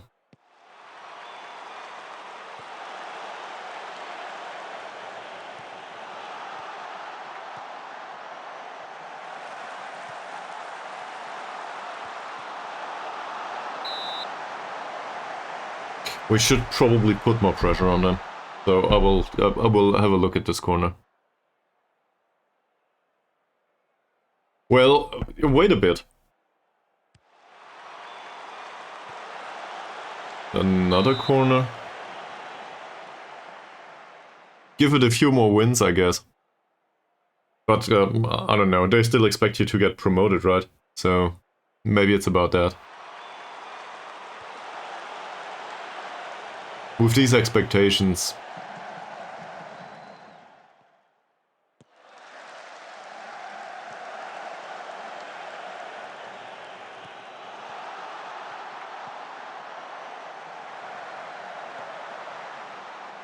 Yeah, would you please intercept? Thank you.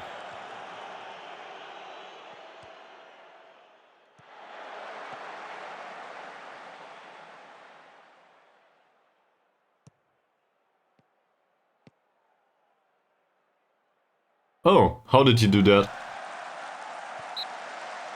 Get another corner. Alright. I've had enough of this, we'll go attacking.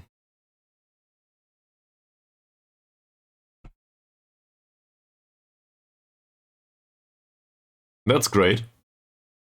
Like, seriously, that's great. Given the limitations of your skin in particular. Shoot more often, dribble more on him. Taking fewer risks, easy enough tackles. I think it was this way.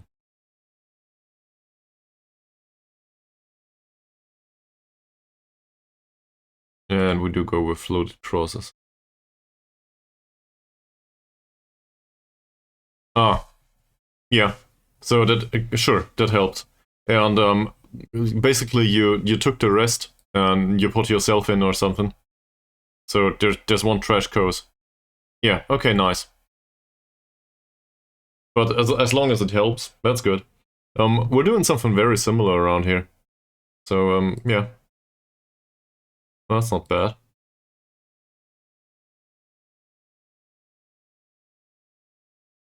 Alright, we'll try all of the attacking. Because this certainly isn't the result I expect after 25 minutes. Doesn't work. We might try to go through the middle though, but not sure if I want to emphasize on that. On the other hand, it's a 4-4-2, so you always go through the middle, right? And the winger, one of the wingers is way stronger than the rest of the team. So going through the middle makes sense.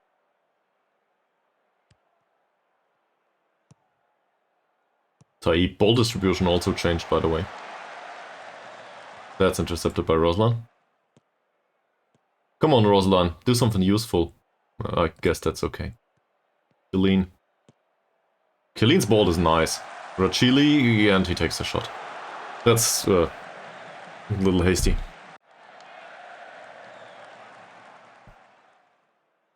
So, something comes to mind here immediately. I instructed Rachili to shoot more often. I think I'll take that off. My biggest concern with shoot more often is just the long shots. And they get into positions so often that they decide to shoot. When there's just not... It's not the opportunity for a shot.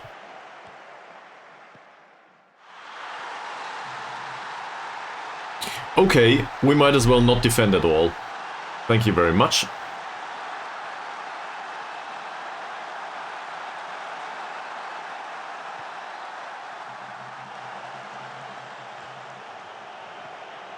It starts with Chaya Celan losing the ball, but then... I don't know, nobody closes down Brian Arch. Yeah, the free kick was great too. True. At least we can berate him now.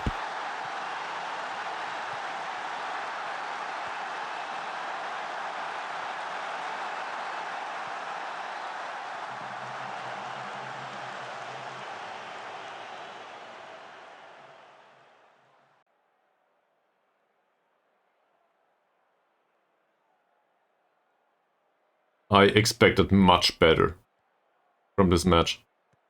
So, not sure. Did I mess up the tactical instructions? Is this on me? Shouldn't I shouldn't have rotated maybe?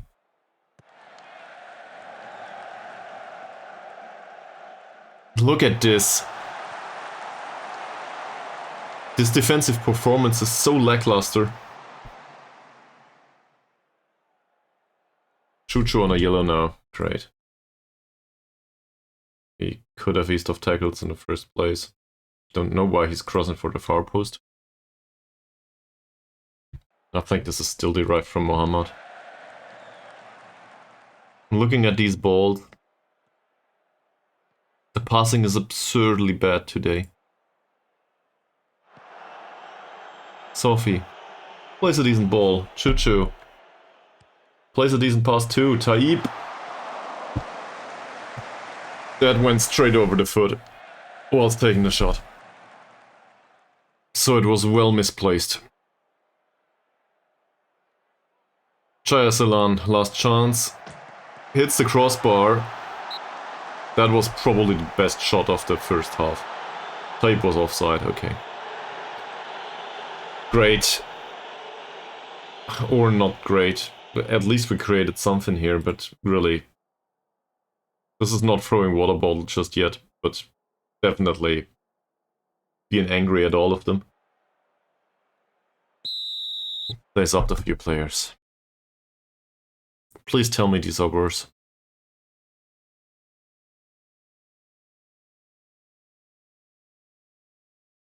Sharon Nullet says we should never trigger the press on this guy.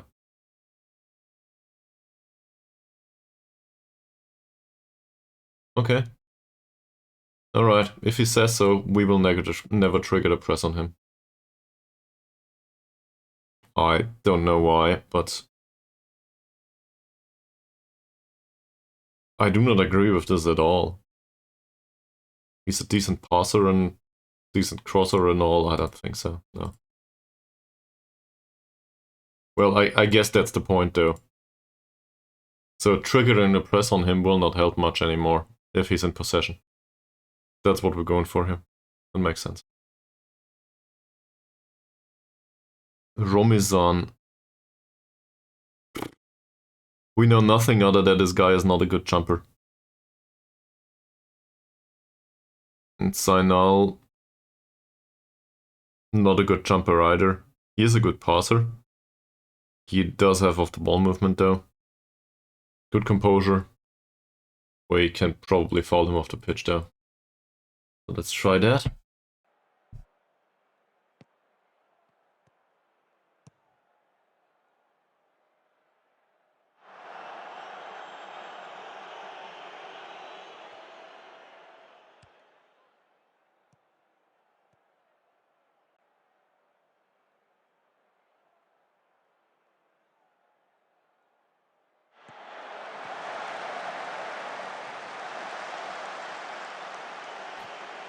It's also not going well with Saidil today.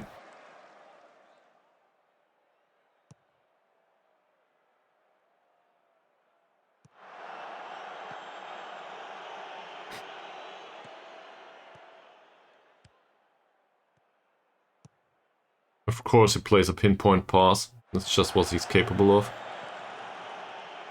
Jayasalan sits in midfield for some reason.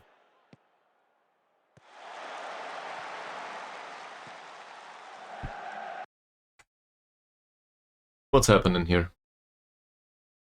He's out, closing him down. Sure, the pitch is a bit wide. These are the two central defenders. Are they just incapable of marking their specific targets? Is this what's going for here? Is this what's happening? Look at that. Now he reconsidered, yeah.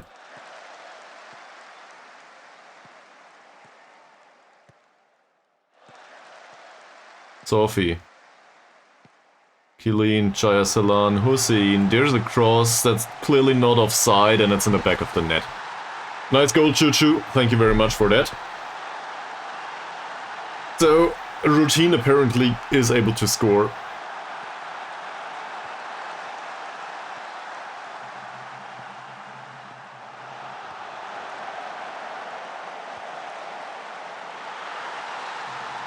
It was a floated one on top of that.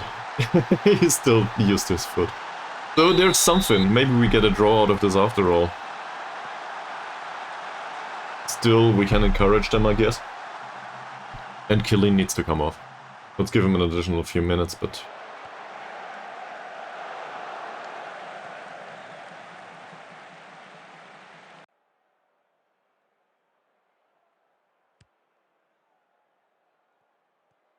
Short distribution. Roslan. Decent. Killeen. Choo Choo, that pass is fine. Taib or Rajili. That didn't work. Jayasalan with a free kick. That was no good. He had a better one in the first half. Right at the end. Mamad. Taib wins the header.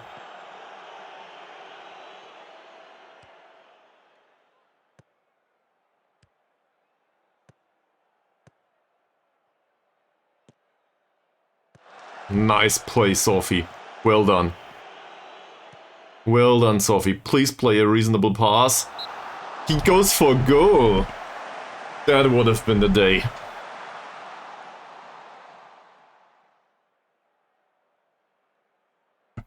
So I would argue attacking works better. Apparently. Roslan with the corner is Mavi. Doesn't win the heading duel, I guess. Choo Choo. Roslan again is Mavi. That's a shot. Way misplaced though.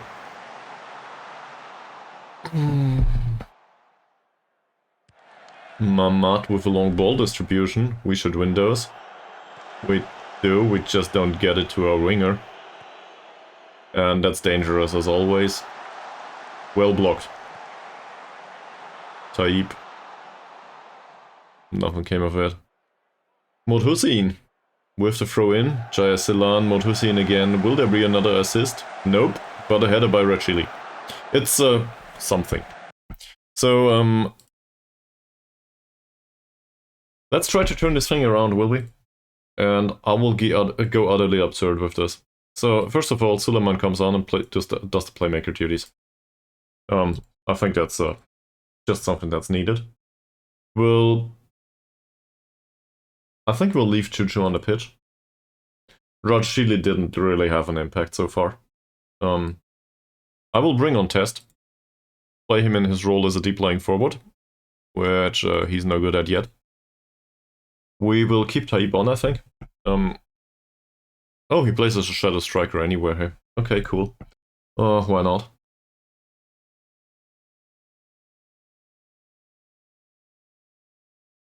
Is there anyone else? Well, Roslan barely stands a chance. So we'll bring on Dicky. I do not expect Dicky to make much of a difference. But we bring on mentality as well as quality. And now we're hoping for the best. Sophie finds Test. Nice ball by Test. Chuchu. Ah! Goalkeeper saves. So, the first appearance of Test on the pitch. Still playing as a trialist, and he already had a really nice pass. I like that. Dicky is Mavi. That's over the goal. From the perspective of expected goals, we are pretty close. Sadly, the result doesn't go our way yet. But we had a few chances recently. Modhusin, Jaya Salan, loaded cross. That ends up with Dicky. Again. Sophie.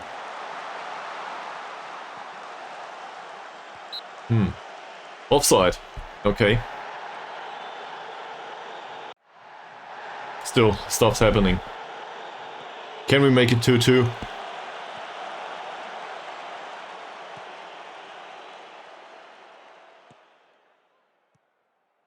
Go for it. They don't. Modhusian wins the ball, loses the ball. Take the foul. He doesn't. Dicky with a one-header. Dambri, it's ideal. That's good. Tape wins the header, and then there's nobody else to pick up the ball. I'm not so fond of the performance of Jaya Selan today. Not yet, anyway. Test. With a decent pass for Chuchu. Will he? No, he doesn't. He takes the shot. Shit. Didn't we instruct him to shoot less? He's definitely instructed to shoot less. We'll bring on Baru for Jaya Selan. We'll do this.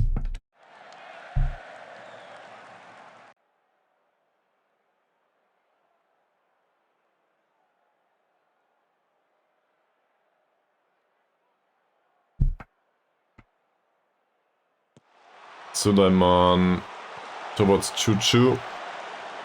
He doesn't get the ball. There's Sulaiman again. Nice one! What a chance. Could have scored on his debut. It's not even his official debut yet. That free kick again. Is Mawi with a ball from deep. That's not offside. Chuchu. Will he cut back inside? Oh, that was risky. Gotta give him that.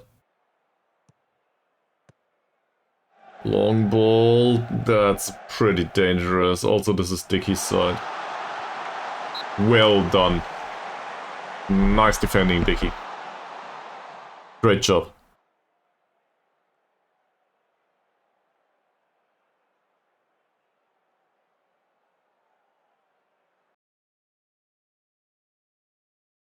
You're still trying to go through the middle. Well, from the chances created perspective, at this point we certainly deserve to get the second goal. We had 15 shots now. Granted, some of them were very low grade. It was probably headers and stuff most of the time.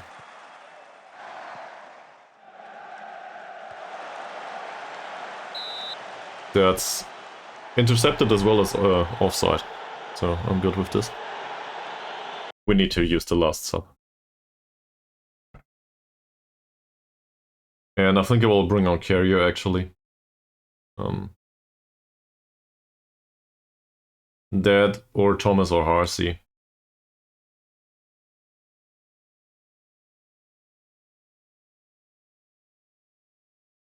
Chuchu is always pretty motivated. I think I will bring on Thomas.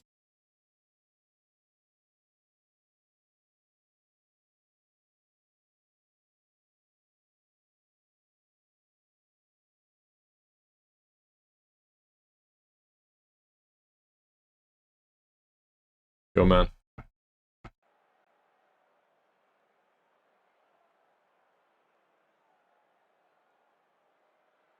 Eight minutes to go. This where we go very attacking, maybe?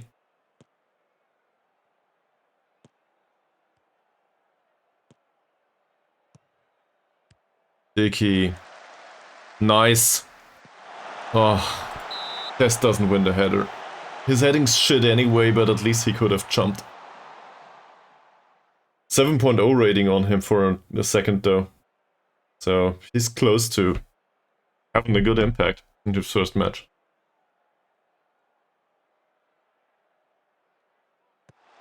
Dickey, Sophie, oh, fuck, side netting. Let's go. You have an additional 6 minutes plus stoppage time. Turn this thing around. Cross from deep. Claimed by the keeper.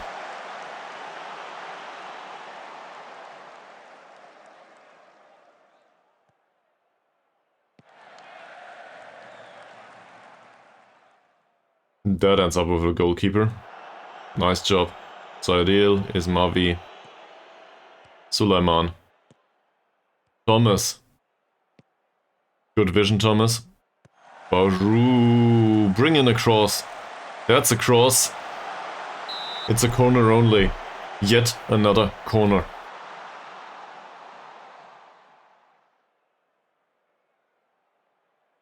Dickey takes the corner. Test. Side netting. No, it was Sophie. No.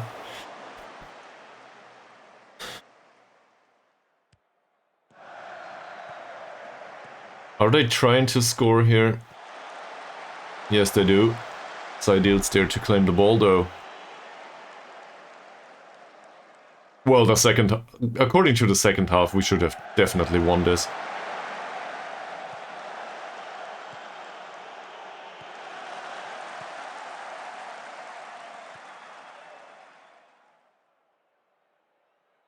But it just doesn't happen, does it? Nope. 20 seconds. Long ball towards Baru, who doesn't win the header. That's it. This is all we get from this match. Shit.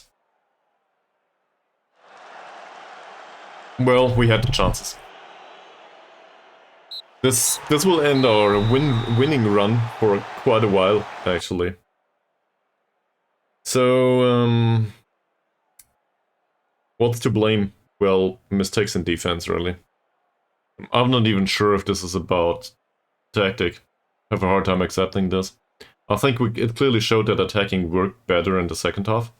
But there's also the team talk in the middle here. So, not sure if this is about the team talk on its own or about the attacking mentality.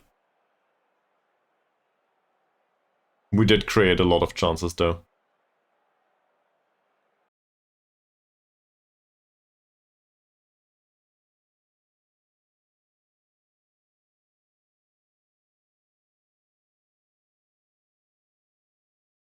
And I am disappointed. I really am. That's a sorry state to be in. winning unexpected goals and losing, well, due to the real goals. Now, we're still not destined to get relegated anytime soon, but given that we were in the playoff spots, or, well, I don't know, promotion spots, there's no playoff there, is it? Given that we were close to being promoted, this is pretty bad and heartbreaking.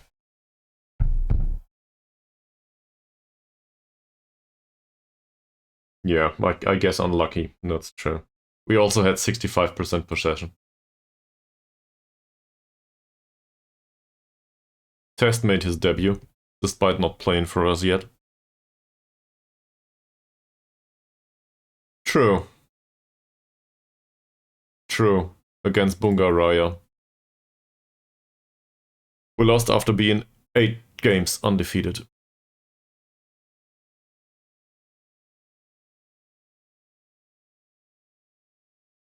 Who the hell is Kurvendin though?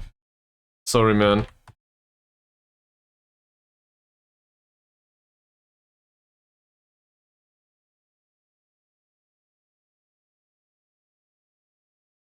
Oh. It's Kurven Aidin. I see. Why the hell is he Kurven Aidin?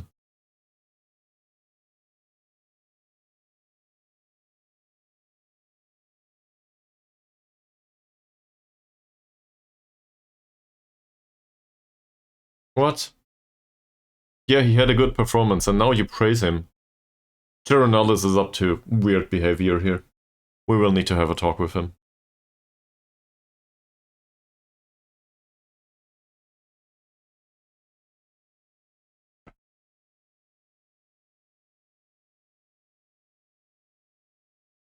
I see. Yeah, that makes sense.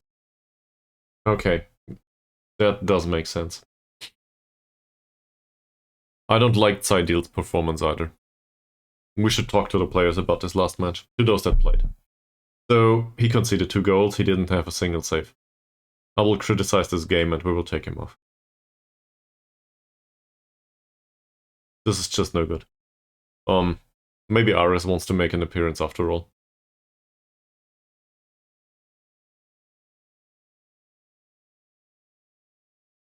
It's not a big match the next one, so that's definitely one to rotate him in. Hussein. Hussein had an assist.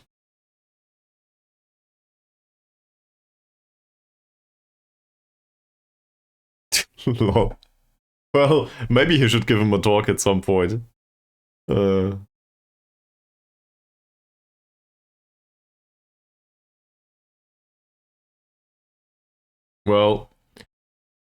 I mean, he provided the assist. There's not much to be angry about with Hussein's performance overall.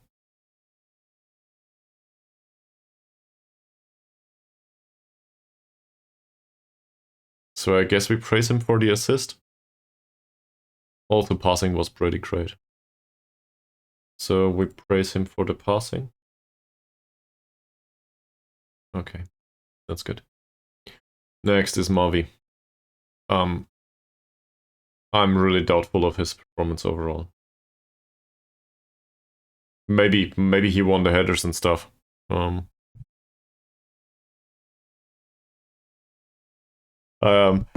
fact, as a kid, I lived pretty close to Freddy Bobic in Stuttgart.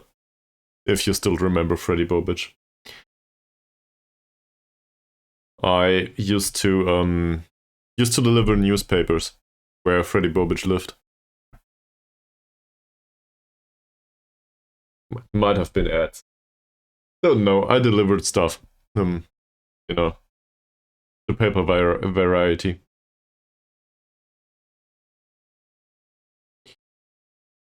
Yeah, well, I guess that's just prone to happen if you live in certain areas.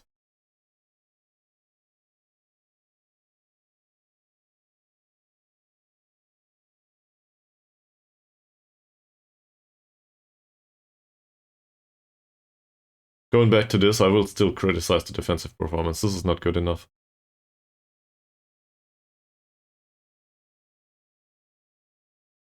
Okay, he accepts. He won't play next time anyway. I will go through those that played, just to give a feedback. The 6.6 rating, well. So, to be honest, I think Kalahara-san played pretty well. His tackles were good, his heading was good, he just didn't intercept the ball all that much. That said, I will probably praise this last game actually for the heading. And can we criticize it too for the defensive performance overall?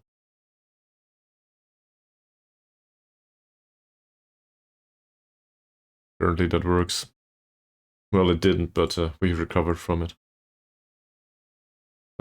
Next. This.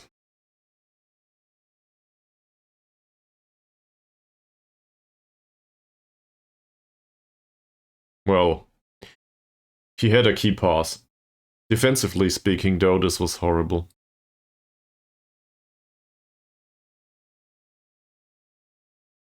So that'll teach me playing Ruslan.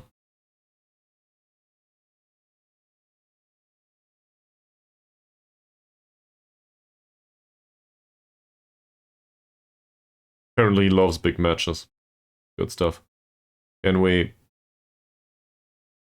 He does have staff attributes for a scout. Are we still looking for a scout? No, we don't. Might as well try to, though. Maybe we can sign him as an additional scout. Okay. Jamil Killeen.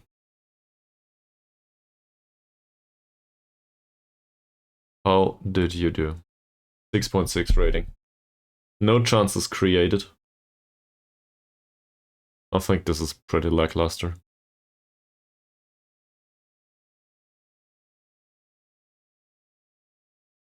Sophie. 6.7 rating isn't great. I think we'll criticize the creative passing here. And maybe we will praise him for 3 tackles 1. Yeah, that works. Jaya Celan.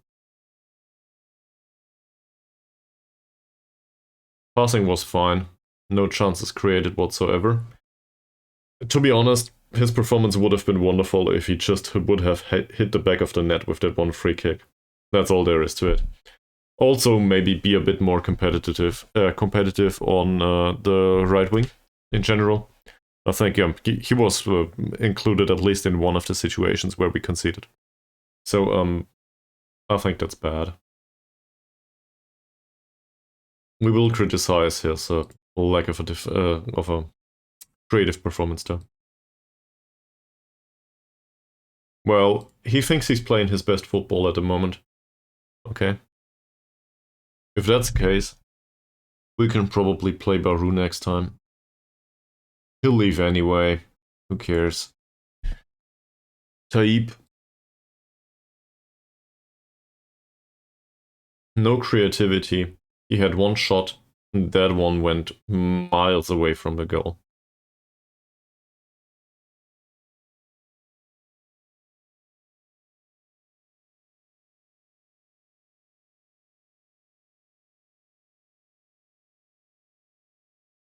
Was Chuchu? Chuchu did score. It's a weird situation, but Chuchu's really... He's one of the more reliable players at this point. So we can praise him for the goal, I guess. Yeah, he loves it, but he loved it anyway. Brachili. 8 out of 8 passes. Congratulations. 2 out of 2 tackles. Congratulations on that too, who didn't score there. We'll criticize his movement, I think.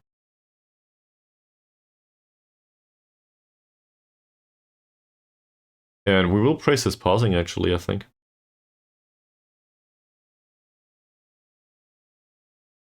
He didn't score. Yeah, he likes that. Alright. Who else did play? Amran didn't make an appearance, Carrier didn't, Dicky did. And Dicky had... Look at that. So obviously he didn't contribute much. He had 3 key passes though. And 18 out of 19 passes found their target, as well as good tackling. So from the perspective of stats, there's no reason not to play him. He did well.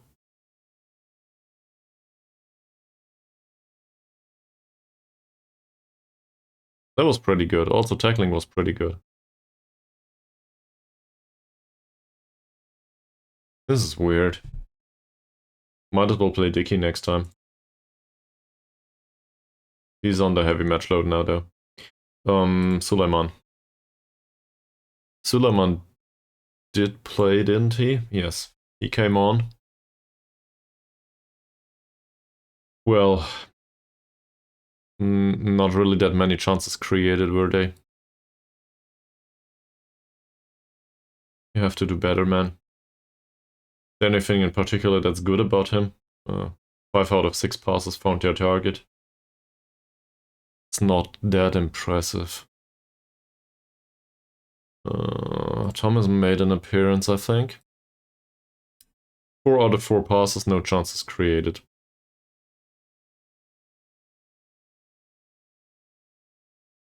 That's true. Also, we will praise his passing.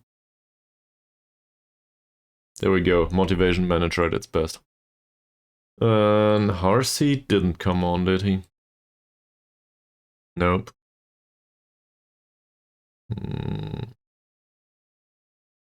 I brought Baru onto the pitch though. Baru had 7 out of 7 passes, so that's praiseworthy, I think. That said, he didn't create anything.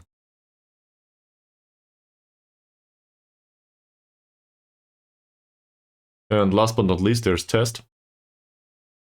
We can actually talk to him about his last game. Great! He created a chance. Passing was good. 7 out of 8 is fine. So I will praise the passing here. Great. He didn't score though. Can we warn him about not getting into situations where he can score? Fair enough, he'll do better next time. We should have more trial lists on get that play for us. Currently, that's something that works. Okay, so much for this match. So that didn't go well. Next time out, we will face Bungaraya FC.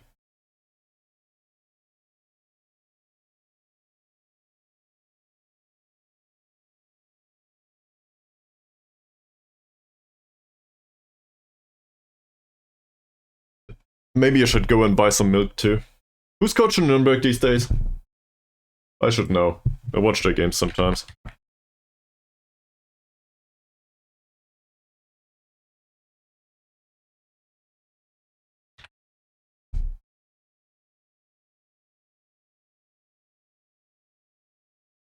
Christian Fjell. Yeah.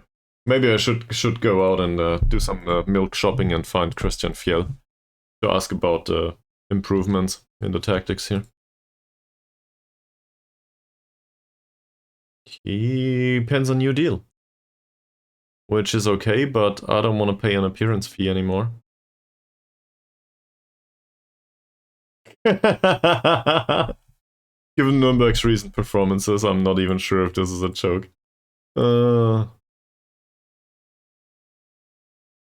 Yeah.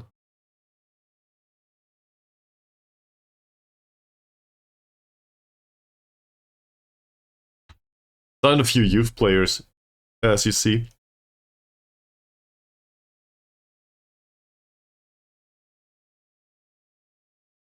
When's the first football game today? There should be first league football today, right? Yeah, it is. 18:30. Werder Bremen versus RB Leipzig. In case anyone's interested in German football. So that's going on today. We get an additional scout. Not bad. Okay. we will need to take it in a serious manner. This preparation versus Bungaraya. Also, where's the guy? Roslan. Roslan apparently considers doing scouting in the future. He's not that bad at it. And I just made the experience that some of these players are willing to work for us on a €6 per week contract. Not this one though, this one wants money. So we will offer him 6. Get rid of all of this.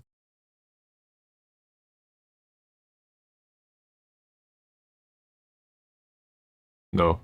So then you can go fuck off. Go away, I do not want to pay you. We'll move all of these to the under 19s. Same as Rice.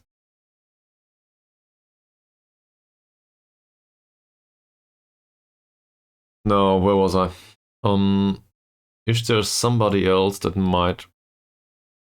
Well, he's director of football anyway, so no use using him as a scout. Let's have a look at the squad again. At the age, actually. Jaya Salan is 37, he has transfer arranged. Aris might also want to play... He might also want to do a staff role at some point. Have a look at this. Of taking up management, that wouldn't be bad.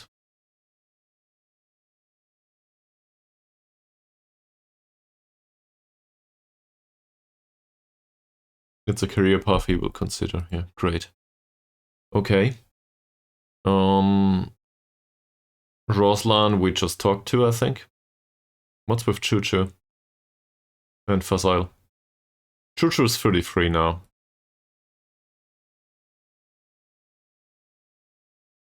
And gets paid way too much. But my question is, does he want to be scout? Look at that, he wants to be scout at some point.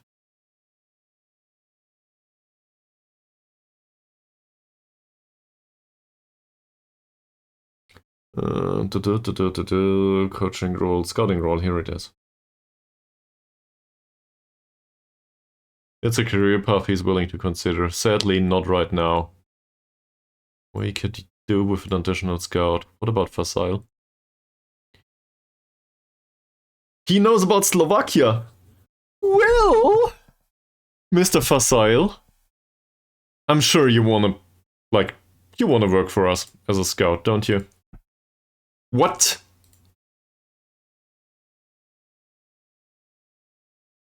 He wants to be star player. I think this is more fringe player these days.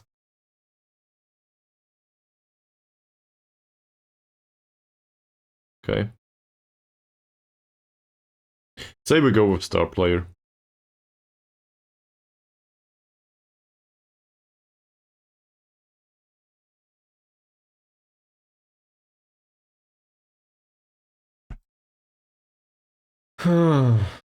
Maybe we should play him.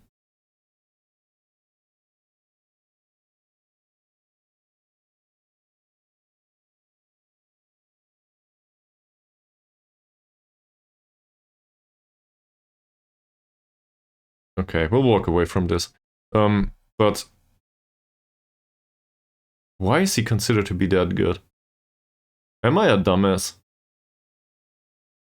Usually the answer to this is yes, but in comparison to Killeen, no, he's not really better than Killeen.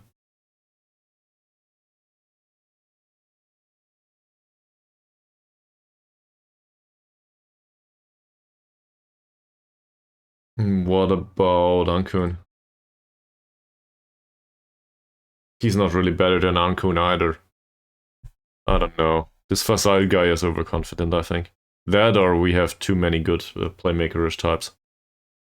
So that's probably the thing.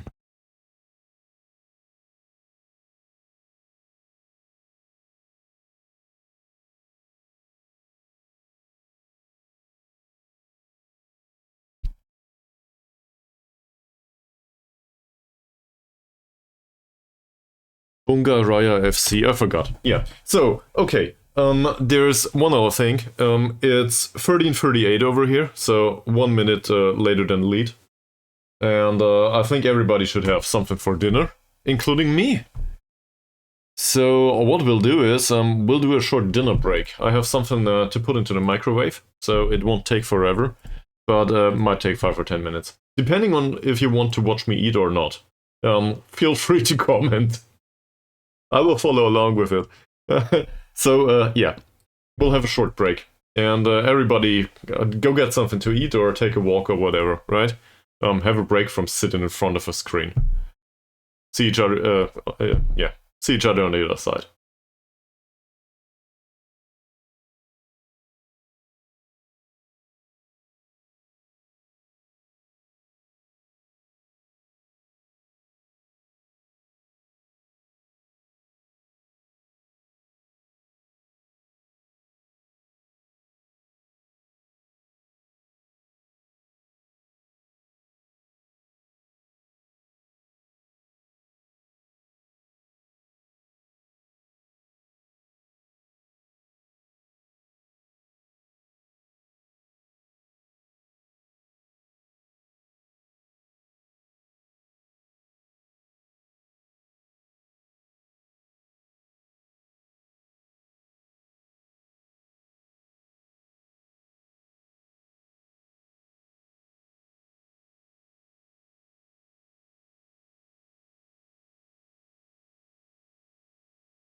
Not sure if that was 5 minutes or not, but I'm fed.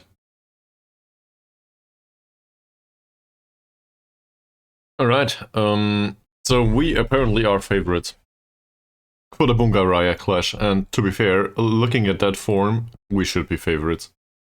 Wow. Wow. So I guess the question is, how do they concede that much?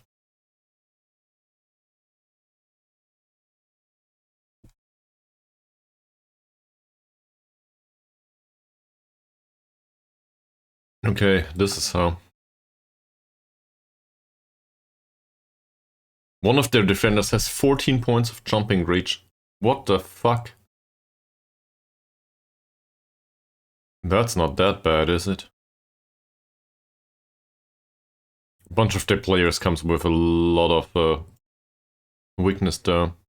I don't think this is that much worse on the other hand than ours.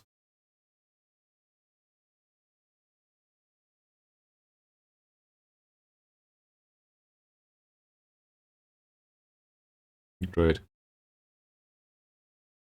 So they play a 4-4-2 basically everywhere. And apparently they fare pretty well once they face a 4-4-2. They never played against a 4-2-3-1. We did. Usually it goes pretty well for us. So I think we'll stick with what we have. It's a home match though, we'll go attacking. And I am inclined to fix some things here. So let's see. First and foremost, there's no poacher available up front anymore, so might as well not use it. Then we'll do a deep lying forward here, and we will actually play test again. He might not like it, but we will. I think it went pretty well for, I guess, the last third, the last match. So I'll continue doing this until he signs for us, and then I'll continue doing it again. Hopefully he gets some competence there pretty soon, but we just need to play him if we ever want to get there. Ankun's definitely the best in this role. He's just not familiar with the mentality and triggering the press like this, for some reason. We might want to focus on this tactic instead. Maybe that's not a bad idea. This should be a shadow striker in this formation, always. And given that we have one, we'll bring Thomas. And Thomas, you can switch training to be in shadow striker now. So, some stuff. It's not important anymore. Physicals are fine, more or less. The balance is shit. Don't like that. His technicals could do with some improvement, but I think like with the technicals I can live. The mentals I think are what's missing the most. If we can push this up to say 9 or 10, and maybe 6 or 7 points of anticipation, that probably helps. Concentration is pretty low on him too, sadly.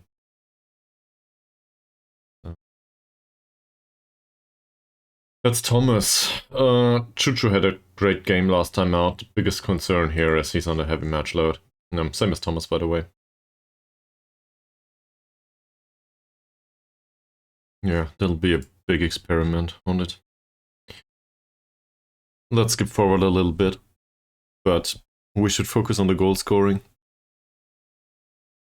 Focus on probably, in this case, this is one of these rare occasions where floating crosses actually doesn't make much sense.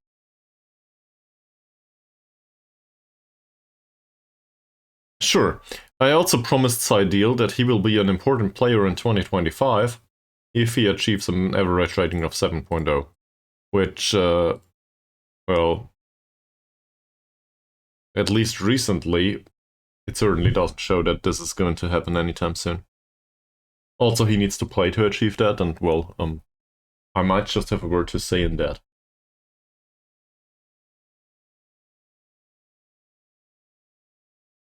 On the other hand, if he does, what do I care?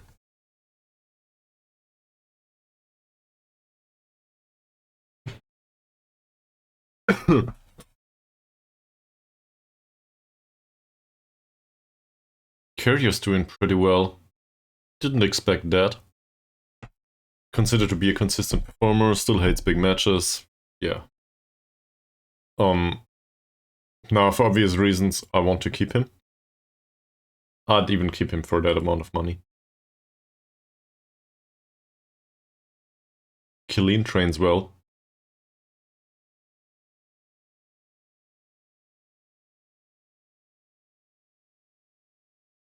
I'm really fond of Killeen. Sadly, he's a lone player.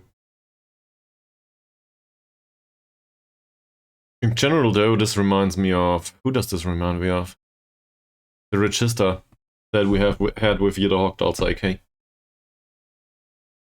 That guy was lackluster on the mental side too, but the technicals were fine. He had a bit of a different physical profile. And we used him as a Regista and that worked pretty well. Mod Badrul Hisam Mod Hussein. Well, it's probably Hisham. That's all pretty good. His performances recently, he had the assist. Prior to that, there was this episode of Not So Good Games versus Kuala Lumpur YPM. It's not like we have a reasonable replacement out on the right wing though. So we'll probably need to keep him there. That said, if he continues playing like in the last match, okay. No problem there. Ritzal, still going strong in the under 21s. I like that. Same as King. That's not bad either. We might just need your services pretty soon, Mr. King. And Suhardi is the midfielder.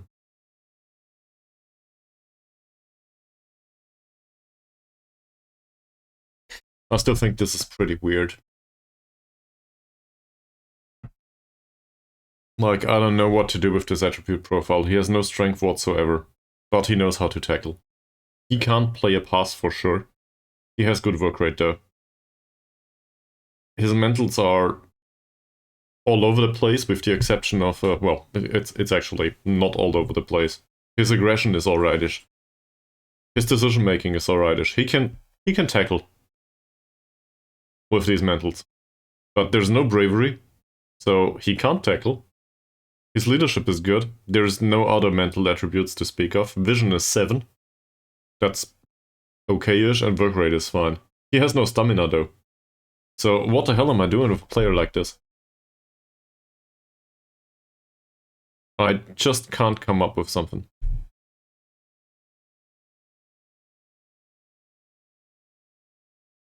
It feels like the improved training in both of these squads really helps. Immediately. The improvement in coaching, I think, is what I'm going for.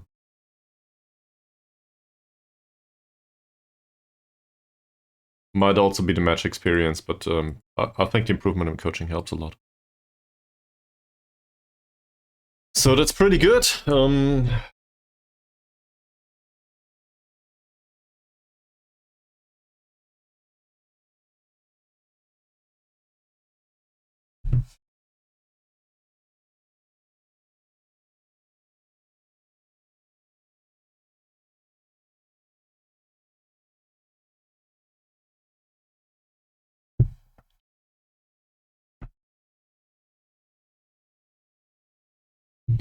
Alright. So, looking at the training again, Carrier certainly deserves to play.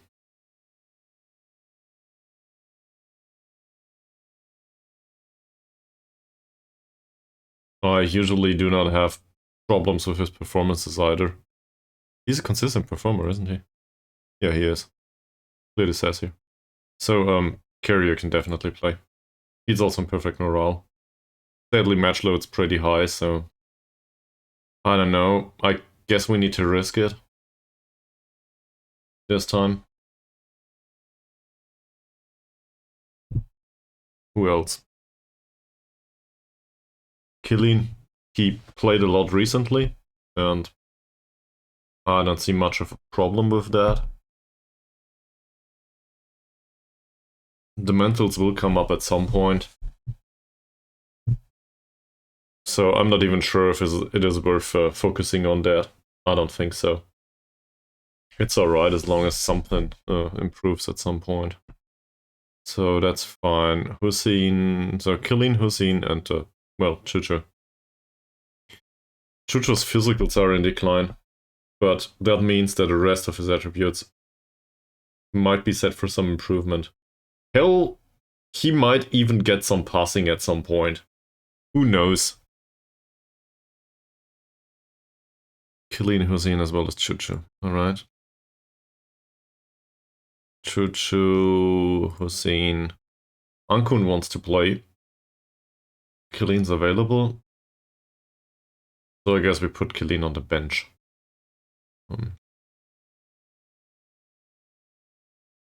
Because Ankun's training rating, well, that's rubbish there.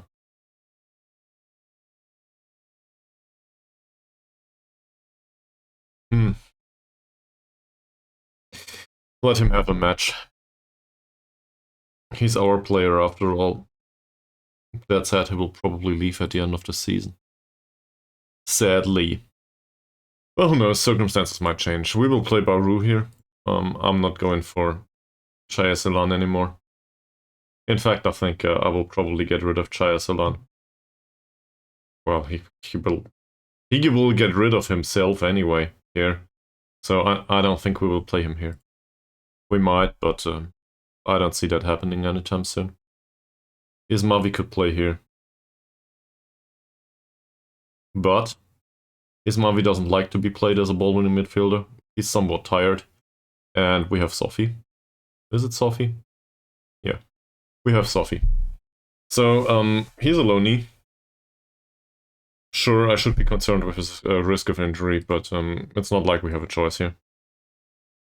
Then I guess it's either Safri or Kalahara-san. Given Kalahara-san's lack of a heavy match load, we will probably take him this time. Not sure if that's a good idea, but it is what it is. Mazrin, still not fit. We'll play him anyway. That or, well, no. I will not play Roslan again. That's for sure. Cannot really see this happening. I'd rather play Roslan next match. League matches are important. Aris. You know what? We'll play him. We'll bring Saidil on the bench. But we'll play Aris for a match. He's not really sharp yet. And there's certainly some things to be left desired in his attribute profile. In particular, he's 34. But on the other hand, goalkeepers, who knows? He might decline physically, Aris, which would be fine as a goalkeeper. He can decline physically all he wants. And he might redistribute to the other attributes. So maybe actually his reflexes improve in the future. Who knows? With goalkeepers, it's really hard to determine. We will definitely bring along Ismavi.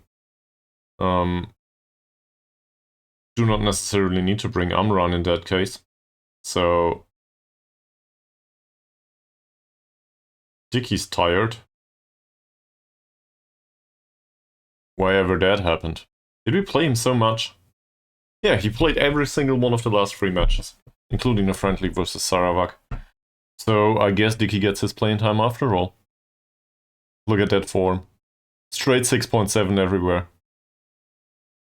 It really is a straight 6.7 everywhere. Wow. Not sure what to make of that.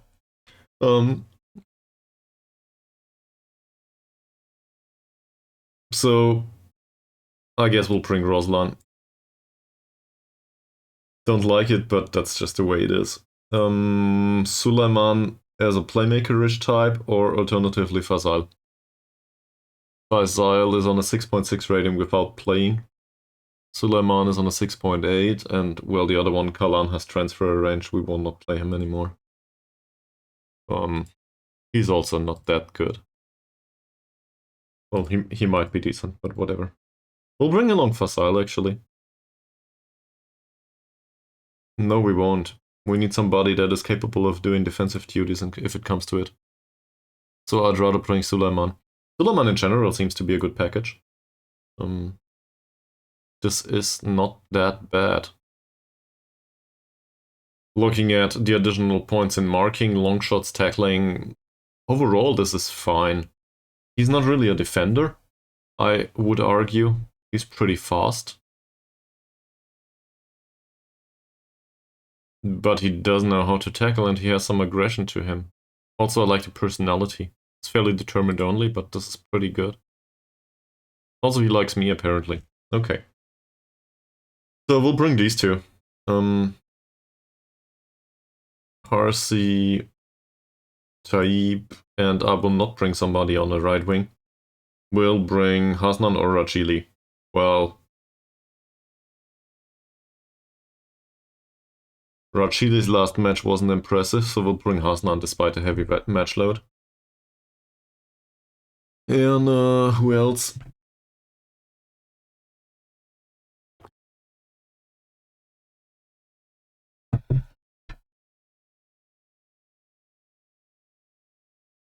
Well, a defensive guy, I guess. So either we bring Amran, but I actually think it's Safri that we'll bring. Both of them are somewhat capable of doing central defender, but I think we'll bring Safri. He, maybe he also needs some sharpness, so why not? In general, I'm somewhat concerned with the sharpness, but on the other hand, match load has been heavy enough. So I'm not sure if we want to organize another friendly here against Sarawak. That said, it might earn us money. So, who knows?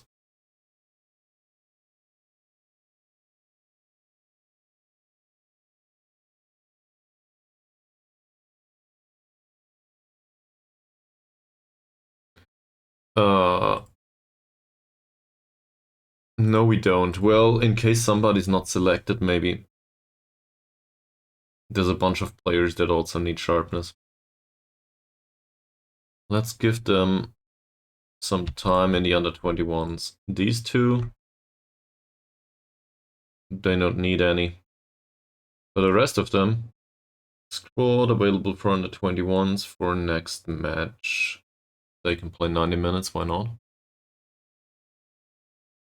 And there's barely any progress with Chohadi. Do I care about that? A little bit. Alright, we'll skip forward to the match and I will need to do a buffering break again. BRB.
Alright. So. Minimal risk of complications for Ankorn. Minimal risk of complications for Mazrin. Cool. So we'll do this. Now, this is the default for the future, at least for me. Him holding like the ball, in most of these cases, that does make sense. We will train him as a deep lying forward. He will get some strength. Well, might take some time. But in comparison to the central defenders in this league, he's pretty okay on the strength side. That's a weird thing to say. Same with the jumping. Takes more risks? Yeah, definitely. He's a good passer. So he might need some additional view of the pitch and of the situations, but it clearly showed in the last match that this can work. And moving into channels on him, the mentals are a bit lackluster to really dominate in this area, but he's not bad at it. There's also a hidden instruction to dribble into free spaces on a deep lying forward, so that's a thing. We will tell him to dribble less because he's shit at it. And I also feel pressed to tell him to shoot less often. Because his finishing is just bad. Passing directness, I have a hard time coming up with this. So, I guess the thought process here is, short passing would retain possession, long passing would penetrate. What's a reason to give somebody more creative passing, in general? Well, if there's somebody past him, in this case, I guess, that can pick up the ball and score.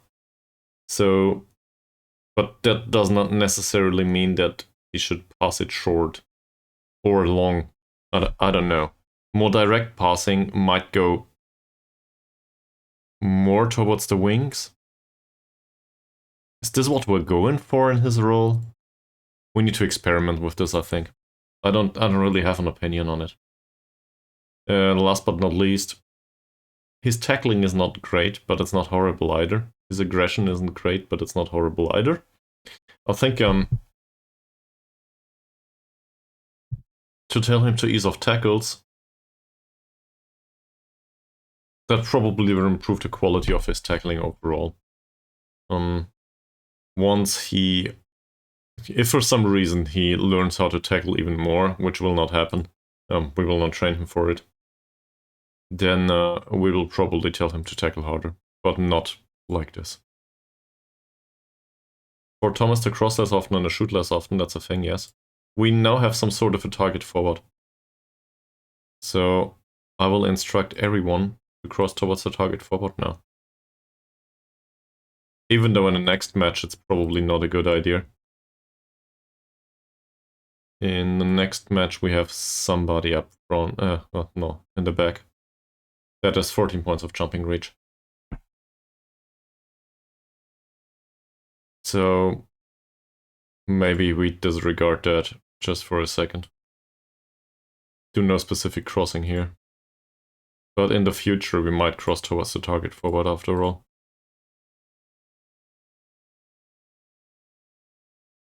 Hussein, why is there no shooting instruction on him here?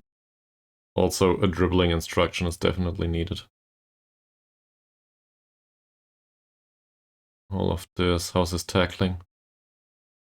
His tackling's pretty good, but not great. Quite contrary to carriers. Everybody here should take fewer risks and, well, his tackling is 11. That is pretty good. We'll do it the other way. Usually a central defender should be able to tackle. Kalaihara-san. Yeah, same here.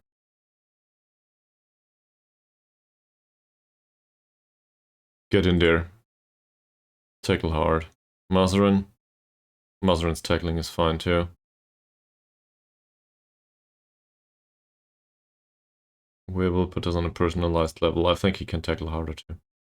Do I want to run wide with the ball in possession? Sure. Makes sense, right? And I also want him to stay a bit wider, as long as we are in possession. That is very simple. Sophie will not stay wider. Sophie will cover the middle of the pitch, so he can stay a bit wider. That's a ton of instructions now. Hopefully that's not overwhelming him. But whatever. This all is good. He's enough tackles or tackling hard? I guess neither. Okay. Let's see where this is going. So it says cautious here. Obviously we will not do that.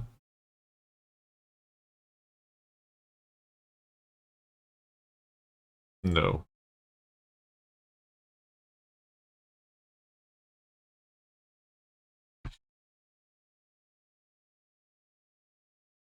Let's have a look at the crossing too. I will go with mixed crosses for the next one. I need to get rid of the whipped crosses in general. For the next match I don't know what to do with the crossing. He's pretty fast. Don't want to tackle him hard despite the 7 points of dribbling, but that would probably be overdoing it. He's a very good dribbler, so be careful with that, sadly.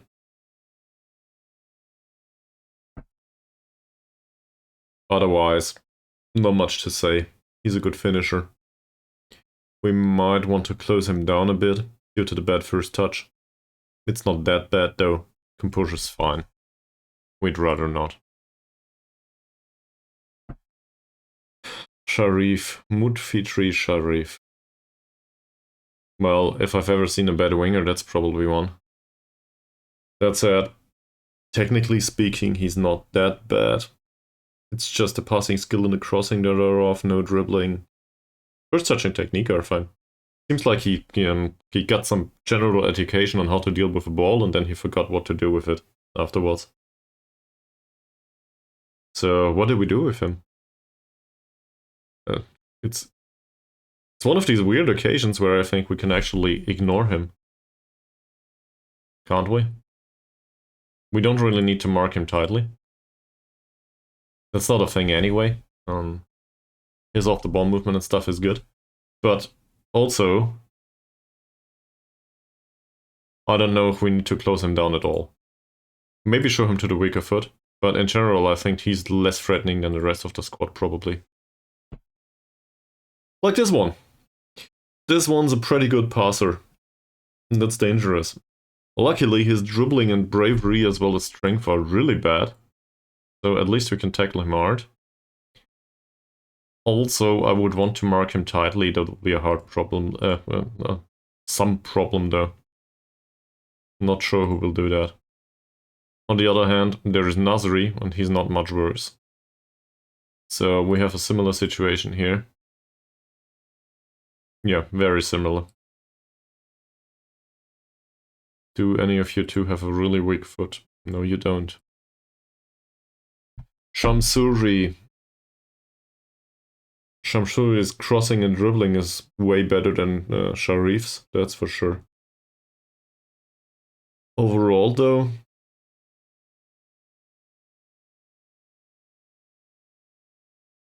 I mean, I guess he's pretty fast. Bravery is a bit low, but the technicals are good enough to cope with some hard tackles. I don't want to give away free kicks. So no specific instructions there. Closing him down, his composure is somewhat lackluster, but not really bad. Technique is somewhat okay-ish, not really good. Tight marking for him, his off-the-ball movement is pretty bad. So we could try that, but that gives away space behind the defender, probably. So I think I'll go with nothing. Maybe showing him to the weaker foot. He has a weaker left foot, after all. That's about it. Razak. Definitely shown to the weaker foot. And then I think this crossing is somewhat threatening, but in general we can let him play through him. Osman, this passing is really, really dangerous. Well...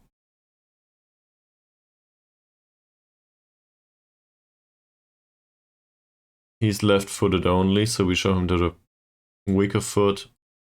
And we try to mark him tightly. His off-the-ball movement's shit. But if we can, we should try to mark him out of the game. It'll be hard on a central defender. Him, on the other hand, he can have the ball all day.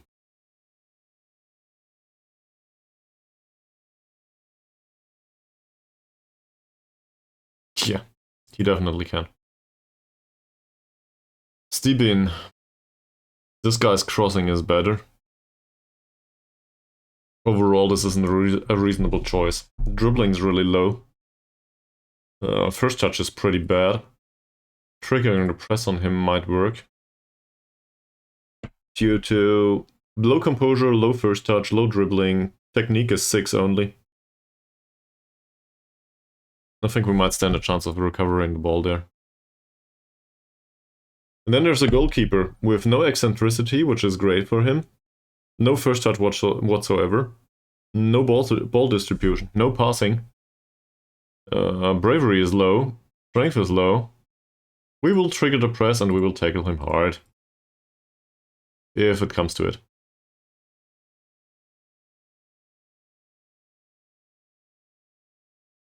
That's it, let's go.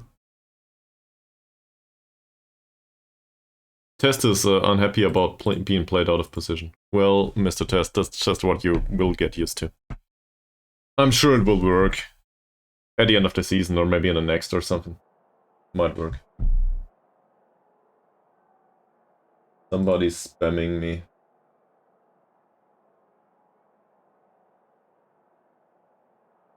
Okay, cool.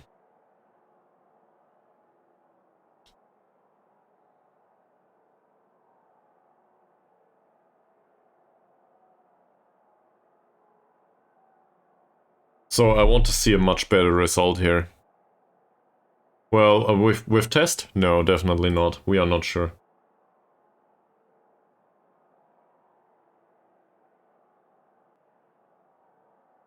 We'll raise the expectations here. We need to win our home games. And given that they do not bring along supporters to Sarawak anyway, I do expect us to devastate them. Does it happen? Don't know, but we are going attacking this time. Yeah, that's very different to what we're used. Well, used to. That's it. There are some notable weaknesses in here, hopefully we can exploit them.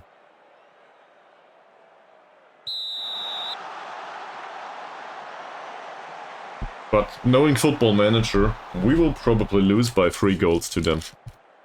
Please don't.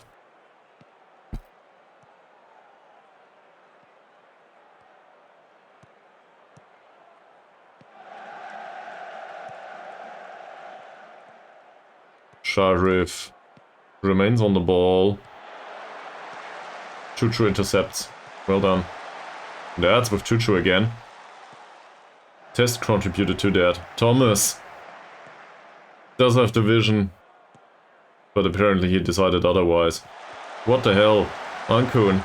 Thomas again. Thomas with the first shot of the game. Not bad. There was a better opportunity for Mr. Test though. If Thomas would have passed the ball, but he didn't. Chuchu with the corner, Sophie. Yeah, he should have. Test was in a great spot. And he could have taken a long shot too. I'm okay with Test taking a long shot. But Thomas's passing is so absurdly bad. Probably that's why he doesn't do it. Look at that. Ankun, really? How? No tackle by Courier. Sharif on the ball again. Not being closed down much. That was well misplaced. True. Thomas with the ball control. Hussein. Baru. Thomas again. Ankun. Will there be a long ball? Something like this. Baru loses the ball, wins the ball. There's a cross. Choo-choo. It's just over.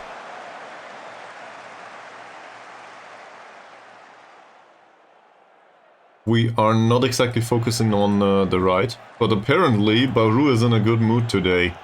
Should have played him from the start last match, I guess. Baru, still Baru. Wow. Oh, Ankun. It's a corner. That was really close. There's low-grade chances, all of them. But there seems to be some pressure on the opponent, that's for sure. Mazrin... that's with the keeper. Go guys, I will encourage them, it's 0 both after all. Apparently that works, at least a little bit.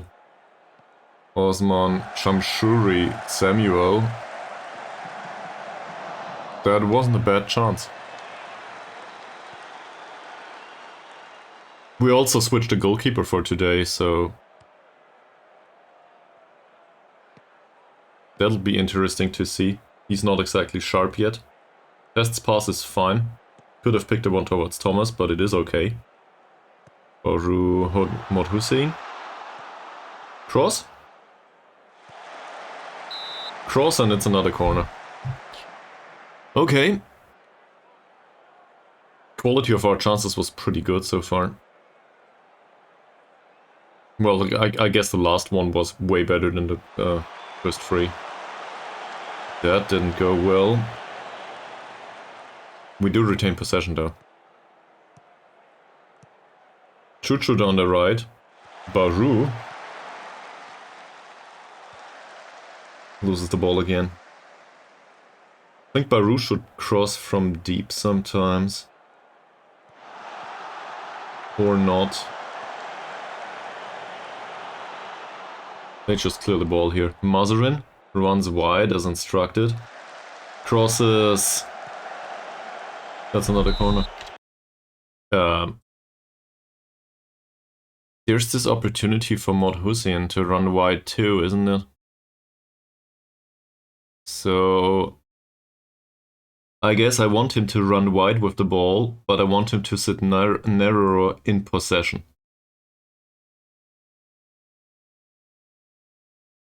Because Baru will probably be out on the wing anyway, so he can be more in the midfield areas. How's his mental capability? Where is he? That's the wrong one. That's Mazrin. By the way, Mazrin, carrier, nothing. Mazrin again for Choo-choo. Over the goal. What was it? Mod Hussein. Yeah, so he's not great at it, but I hope that he can still make an impact. A little bit closer to the central midfield. Mod Hussein. Carrier. That was okay. Kalahara-san with a short pass. Mazrin runs wide as instructed. Good play overall. That was offside. Go guys. You can do better. Sophie seems to be tired already. Sharif with a free kick now. Oh, fuck me. Really? Of course we concede a penalty. Osman will take the penalty. Let's have a look at Aris. Mr. Mod Aris has no reflexes whatsoever. His one-on-ones is 7. I do not expect much from this. Never mind! Penalty saved! Great! So that'll give a good rating for the goalkeeper already. Keeper claims this ball, sadly.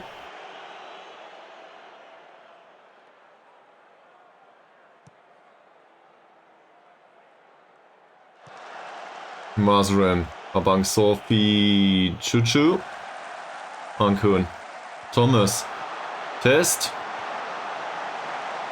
ball's intercepted. Baru. That's for the keeper. Go, go, go! Pressing the encourage button all the time. Mazrin gets the ball. Ran wide with it. That might end up with Choo Choo or outside. Definitely outside. Thank you very much, Mr. Steven. 30 minutes into the match. They had the way better chances now due to the penalty. Choo Choo, not really.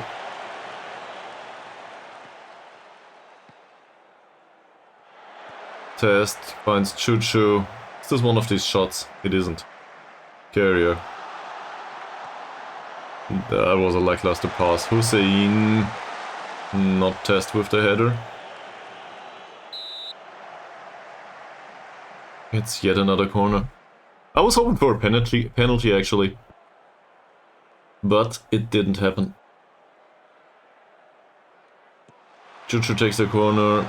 Nope. Test. Decent pass. Choo Choo. Back to Test. That was lackluster. Sophie! What the hell? Did you see that? It hit the bar, bounced off the line. Wow.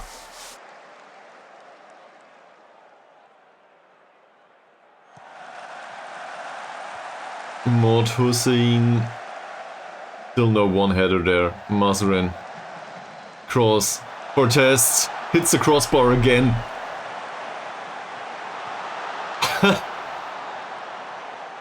Well, not sure what to say.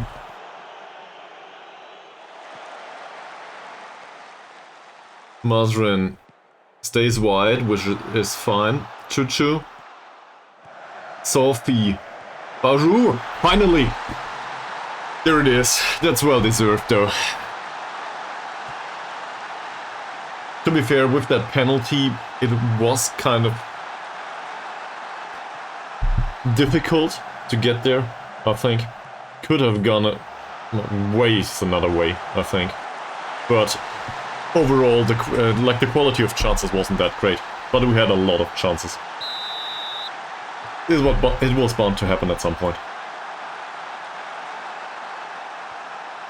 So, with the safe penalty and all, we can probably place the squad here.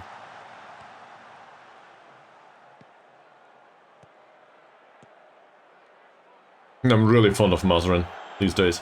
Hopefully that does not come back to bite me, but Mazrin's doing pretty great. Also happy for Baru. Thomas. Thomas again. Thomas. Oh. Not a chance for Test.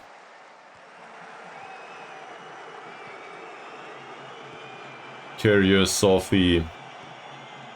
Nothing happened there.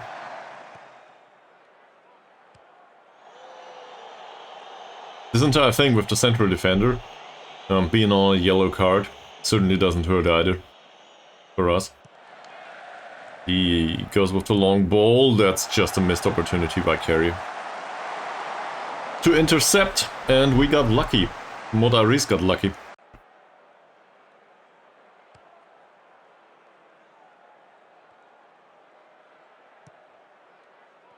Decent choice. Mazrin on the ball.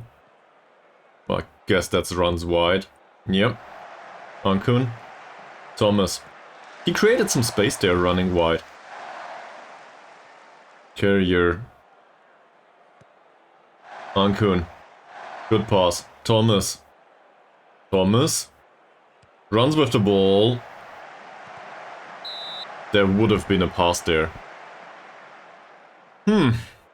So Thomas running with the ball, I think I like that.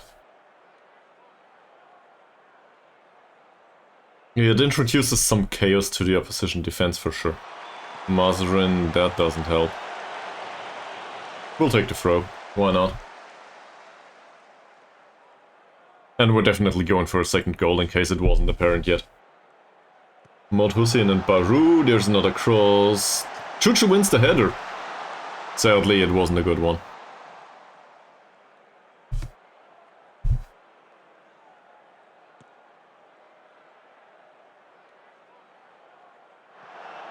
Hussein. Well done. Courier. That's a bad pass. Wow.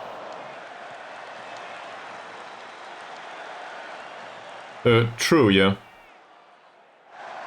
In fact, I think we brought one in on trial, or we scout him right now. A 29-year-old that was recommended by the director of football. Now that we have a new director of football, Thomas.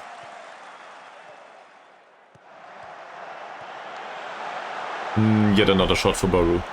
So the chances we give them, though, they are pretty concerning, I think. The passing by the central defenders in particular is, you know, not that good. We'll praise them for the shots, though. And hopefully that inspires some confidence and they will be more reliable with their passing. But we gotta take the positives once we have them.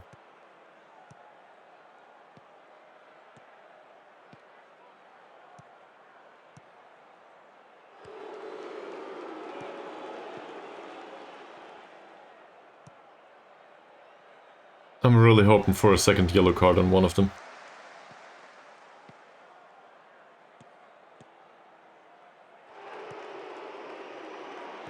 Yeah, I see where this is coming from. To be fair, what's good, like, I'm just picking the positives now, not because I want to defend Thomas in general as a resource. He is also an inconsistent performer on top of that, but he does have the vision. So he knows what he needs to do, he's just not capable of doing it. I think that is a positive.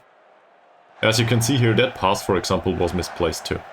It ended up with Test, because he was able to move towards the pass, but it wasn't great. Choo-choo with the header. So the question is, will Thomas develop some passing and crossing skill? Most likely not. Can we replace him with somebody? Well, yes, but Taib is not much better. So we need to find somebody. I think you came up with a 35-year-old at some point, or we did. But that guy didn't want to join us. So I don't know. We will probably see some chances for an improvement at some point there. Sophie missed the opportunity for a pass, by the way, here. There was an opportunity, a window of opportunity to pass the ball straight into the area. Yeah, and that's another corner.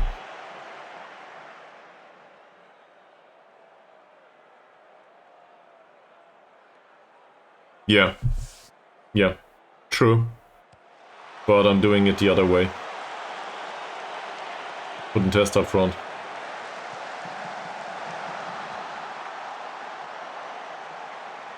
Because, on the other hand, I do not like an attacking midfielder that can't dribble. And Test can't dribble for sure.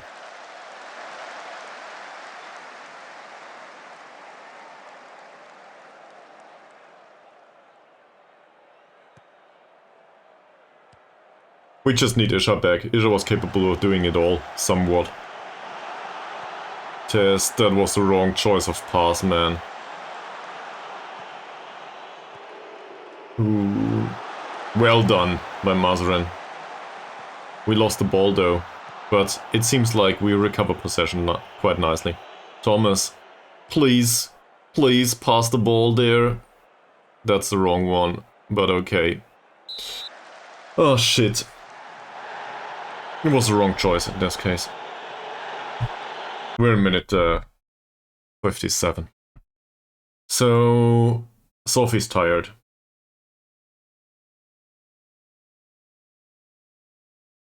Sulaiman is trained as a playmaker these days. So I will actually bring on Ismavi, I think. For Sophie. Don't know why Sophie is that tired, but who cares.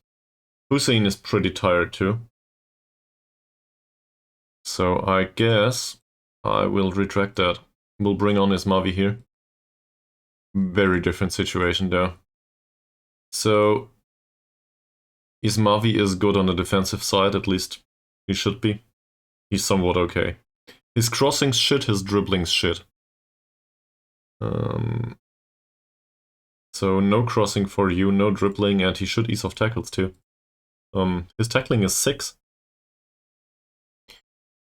So there's that. And then I guess we need somebody else to slot in defensive midfield, so he will. Not a big fan, but why not? Suleiman can play more direct passes, so there's that. Chuchu's performance for today, I guess it's fine, but it's not great. Here you will need to make it through a few more minutes, but we can bring on Harsey for Chuchu.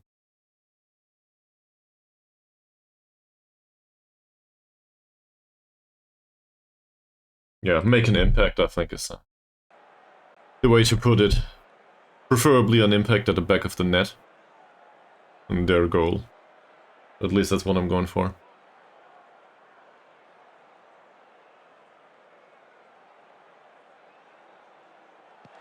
"10 minutes have passed. Nothing happened. Maybe. We'll see. This works though. That's okay too. So this chance was set up by Suleiman.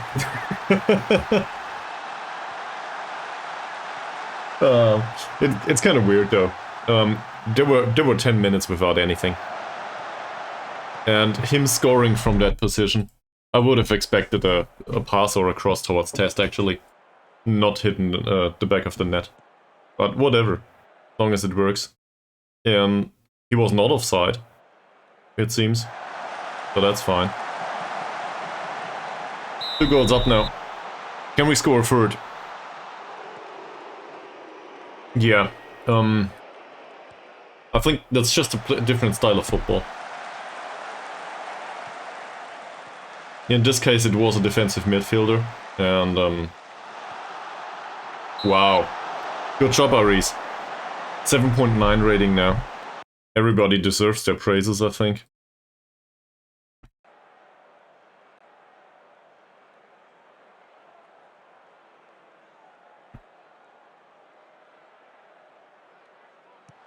Mon Nasri with the cross, Ankun, Thomas puts it out of the penalty area, and Harsey just goes for... Ooh! Ooh! Nice run, Harsey! And then he loses the ball. But prior to losing the ball, he could have gone all the way down the left wing. He just didn't. Was me. Mr. Razak here, and that's another corner. We should probably have a look at whatever they subbed. So, that's a ton of players actually. It's 2, it's not a ton of. This guy? Right-footed is his stronger foot, his dribbling's pretty bad. First touch is okay, it seems. I think we'll show him to the weaker foot, and given that crossing and the lack of composure, I don't know. Closing him down with that first touch, probably not that important. He has 6 points of first touch though. Composure's also pretty low. We can try to trigger the press on him, and he was left-footed, yes. So we'll go with that. Hard tackles, maybe? Hard tackles, not only maybe. We do this.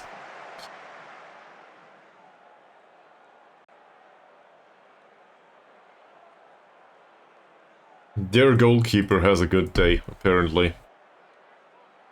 Despite conceding 2 goals. Same as ours, to be fair. With the safe penalty in particular. Mazrin on a yellow now. Free kick by Abdul Rahman. That goes over the goal. We still have a few players, it's a 2-0. So, who needs sharpness? Roslan needs sharpness. Well, what a coincidence. Mazrin is on a yellow card anyway. Dribble less, shoot less often, run wide with the ball, please. But once we have the ball sit narrow, I think that makes sense. Does he have good passing? Nope.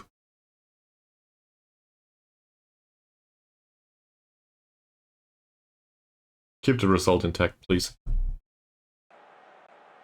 And we'll leave the last one open in case there's an injury. Baru could be taken off though. We don't have anyone for the right wing, do we?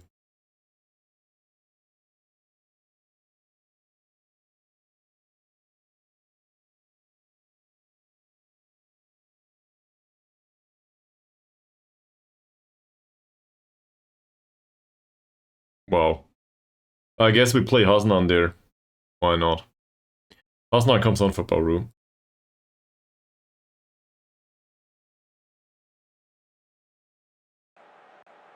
I should do that more often anyway. Let them have a few minutes somewhere in another position.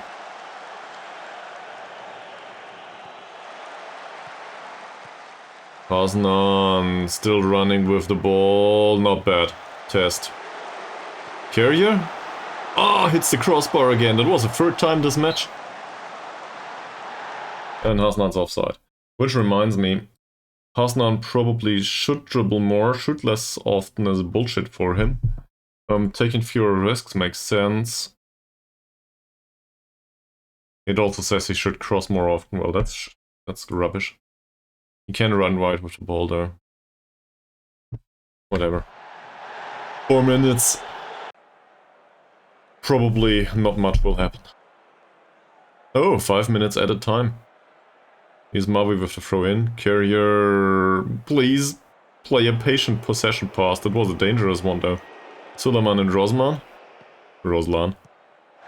RC. Does not go past his man. An effort was made. This could be offside or it could not be. Who knows? Okay, Nursi is Mavi. With a defensive header that was direly needed. So their expected goals are still higher due to the penalty. We did score 2 though, so I guess this is revenge for last time. Karma, if you want to put it that way.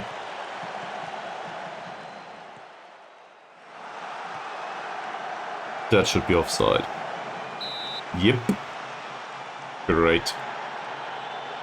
We'll go continue the theme of the praising. Everybody seems to be happy somewhat.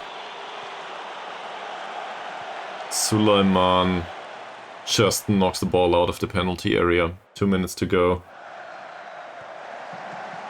They are giving it their all. And Carrier with another... No, it was a Smavi. But still. Well defended. That's the last corner of the match. Test with a defensive header. Good stuff. Well done. Here's Mavi. That ends up with Harsi, maybe. That's a foul. And he was last man on the pitch. Not even a yellow. This referee. I don't know what... Well, I guess it would have been a yellow in real life, right? It was clearly a tactical foul. He was last man. To be fair, at the midfield line, so it's not like this is a goal-scoring opportunity all of a sudden. But it definitely is a yellow card. At least for me. Yeah, I'm not sure. It was within the own half, though. So... Might be red, might be yellow. I don't know. I guess it's open for interpretation.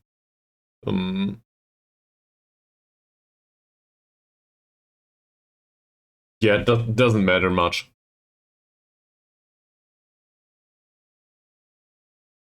Oh. Don't know.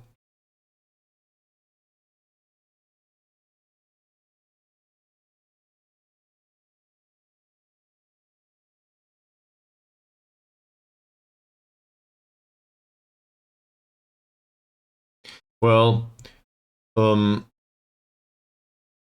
it's kind of a weird thought, and I don't think it works that way, but on the other, like, the rule set shouldn't work that way. But Harsey is also pretty fast.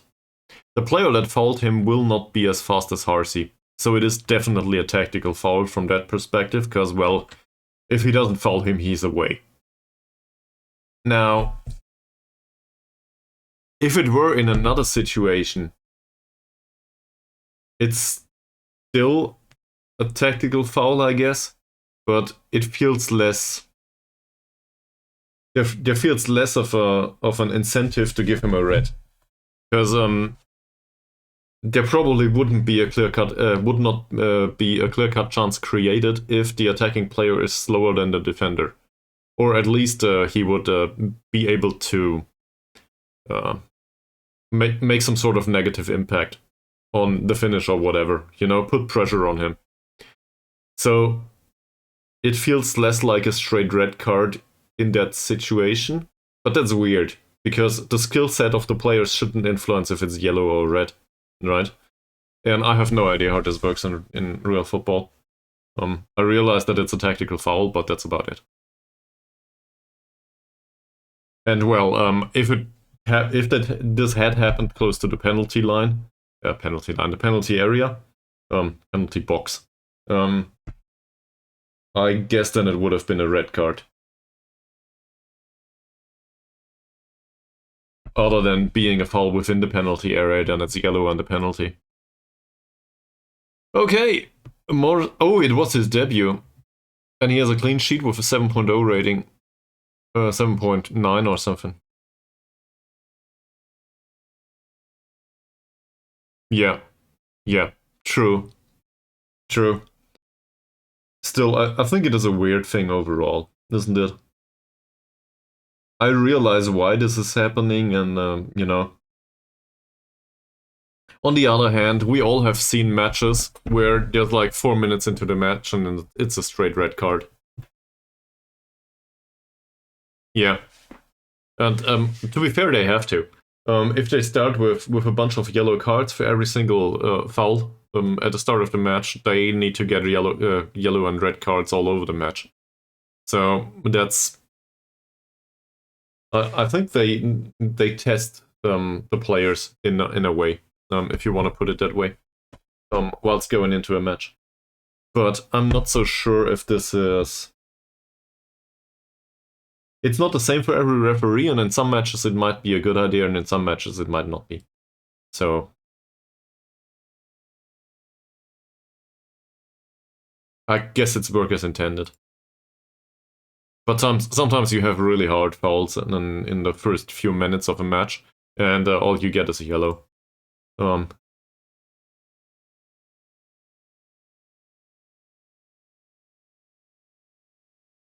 Because the players obviously do the same from the other side, right? They try harder and harder tackles until there's a yellow. Yeah. Yeah, exactly. It's being a referee is not a job I envy, that's for sure. It takes a very special person to do this. And well, I'm not one of them. Okay, he had pretty much a perfect game. Well-traveled goalkeeper. Well, you don't need to travel anymore, sir. You can remain with us now. That might just result in better training ratings. Sharon Nollet is keen to continue moving on up.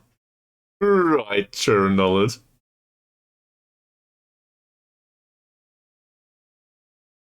Not bad.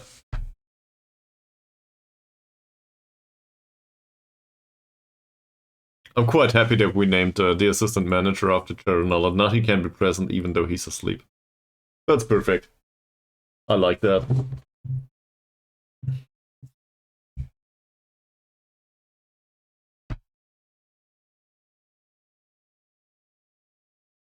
Also, just to put this out there, thinking of Sharon Nollet and him maybe watching this episode later on,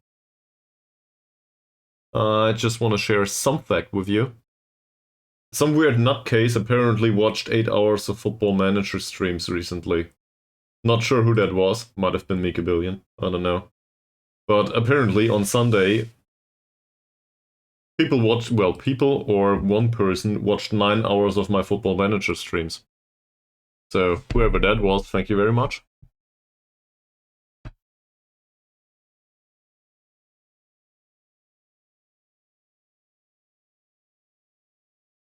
Yeah, and I think it should be given actually.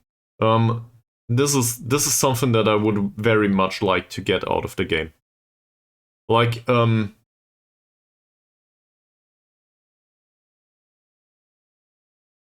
there's different ways to express your discontent with the referee's decision, I think. If you are quite sure that... There was a scene recently, where was this? In the second league match?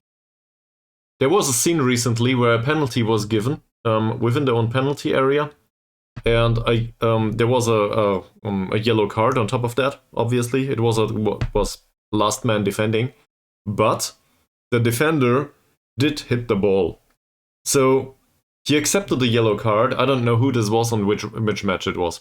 Must have been German football, first or second league. I don't recall. And the defender just went up. He said, I didn't hit him, accepted the yellow card anyway, and said, I'll wait for the VAR. And he didn't debate it. Like, nothing. Because he knew he hit the ball and it would have been it would be overruled. And it came as it had to. The VAR said, sorry, he hit the ball first. He didn't even hit the player. This is not a penalty. It was overruled, the yellow card was taken away. That's the professionalism I expect of a player in case a decision goes against him. Now, to be fair, he knew that the VAR was there to overrule this, but still, we have so many occasions where there's discussion and debate on the footballer's pitch all the time. I think that could go away. And in particular, putting emotional pressure on the referee all the time with every decision. And Bayern was very prone to doing that for some time. So that definitely should go away. Like, this doesn't belong on a pitch. If they do not accept a decision taken by the referee, they should get yellow carded all the time.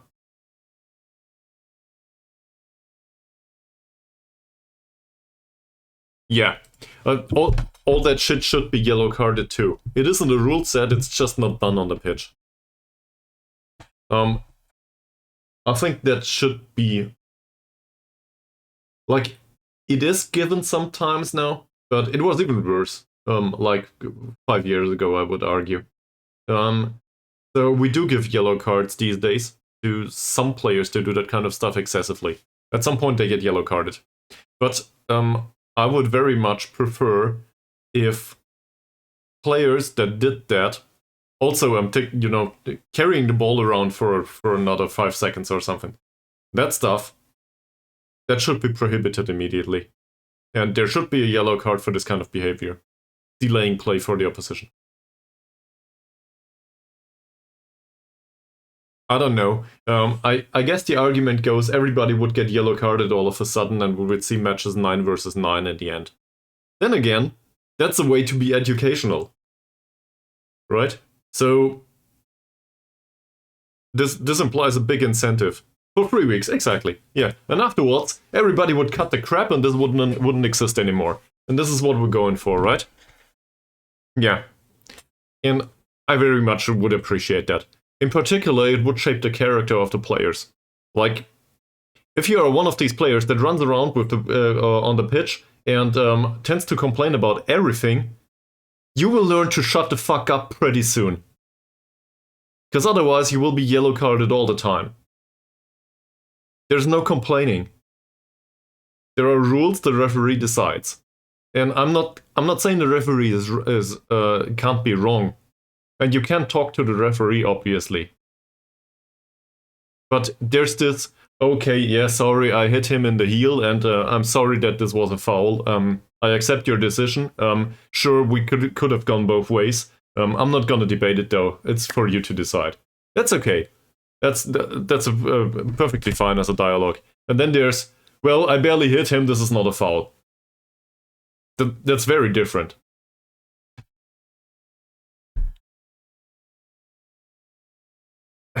Yeah, but some of the captains... Depends. There's another goalkeeper. Doesn't look that bad. Also a consistent performer. We could get him in on loan. But we don't need him right now, so... To the shortlist he does go. What's with the attacking midfielder though? I thought we scouted an attacking midfielder or brought him in on trial or something. Let's not forget about that. Because maybe, just maybe I can make you happy too, Mies. At least from that perspective. That's 19-year-olds. No attacking midfielder here. Here. He went to the under-19 board. Well, forget what I just said. So, I guess he knows how to play a ball. But that's very lackluster overall.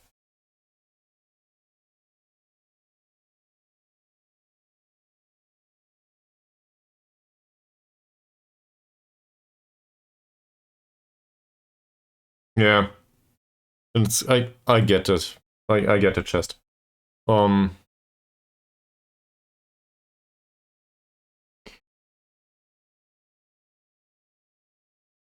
Who was this? This was in Dortmund too. One of the defenders, a few years ago, was given a yellow card for a situation and he kept arguing. So he got a second yellow card and was thrown off the pitch. I can't recall the name anymore. I have the face at the top of my head, but I can't recall the name anymore. Could have been a Greek guy or something. Nah. No, I'm wrong. But it's some former Dortmund player experienced that. And I think this is the way it should go. Like, I'm not opposed to not in this specific situation hating on the Dortmund guy. Like, I don't care about the team right now. I care about the situation. And I think it should be awarded with a second yellow card in case you continue arguing and not accepting the decision of the referee. In particular, if you don't stop. So that happened back then, and it was like it was a big exception. And I just thought, this is a matter of consequence. This should happen like this every single time. Because players do this all the time. Now, to be fair, there's emotion on the pitch and stuff, but these are professionals. They need to behave in a professional manner. Also, by the way, we made it to second spot again. So, that's good. Now, here comes the big question. Do we have enough players that we need to play a friendly against Sarawak again?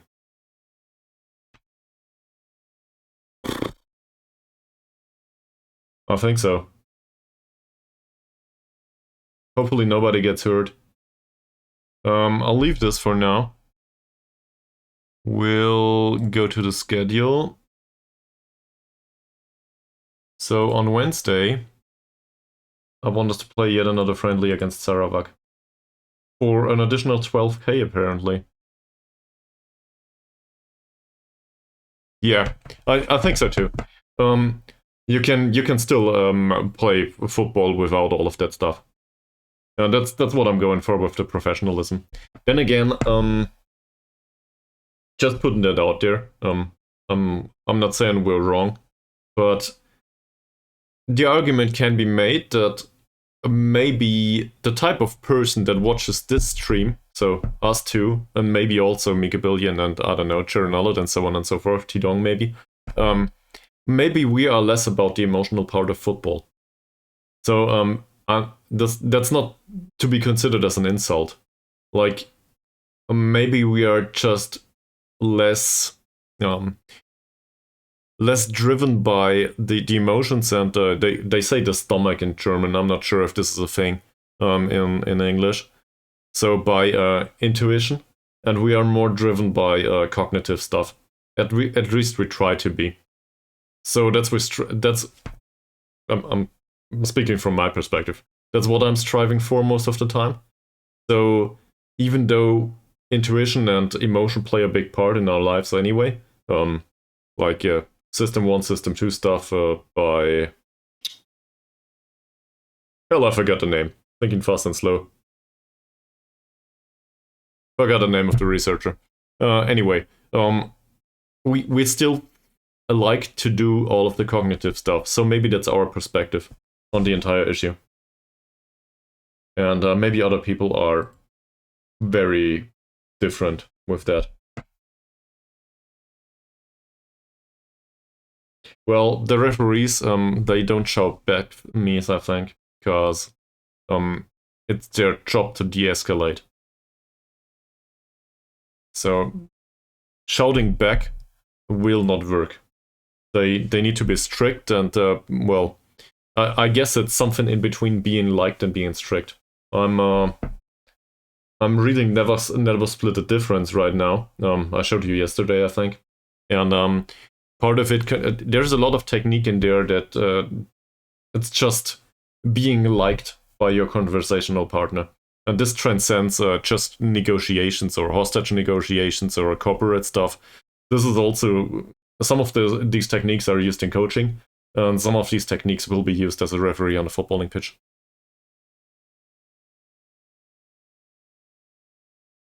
Yeah, sure. We expect them to behave like adults, right? But that's not the reality so far.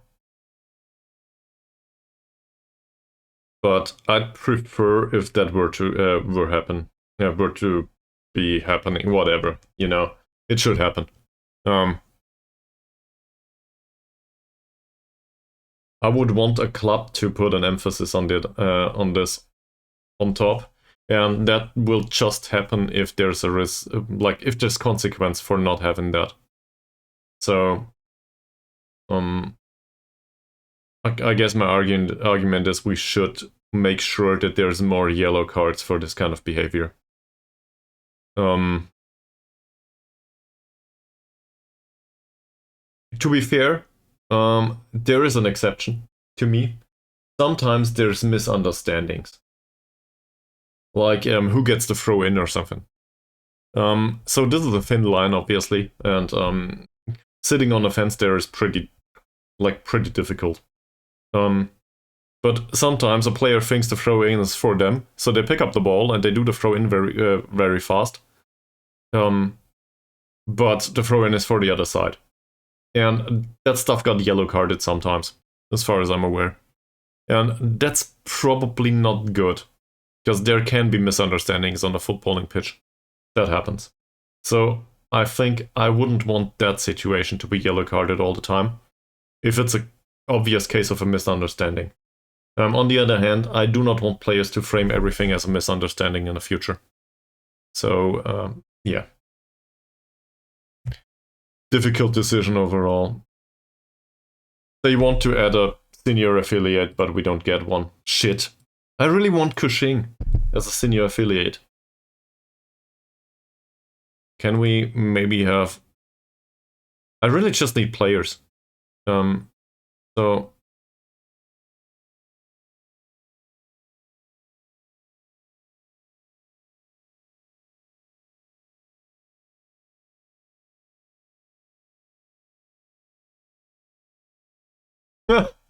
The club's financial position is projected to deteriorate.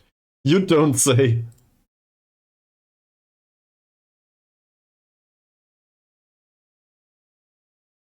And apparently, about the money, they are pretty happy to search for a senior affiliate again. So I don't know what's going on with the financials. Do we have loans or something? No. They just think we do not earn money. And they are... Obviously, they are right with that.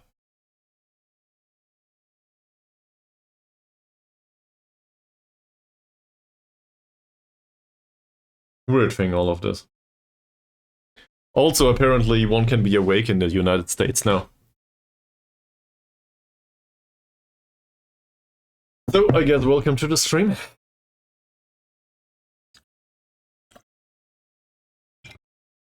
Calling out the lurkers. This is a bad habit, isn't it?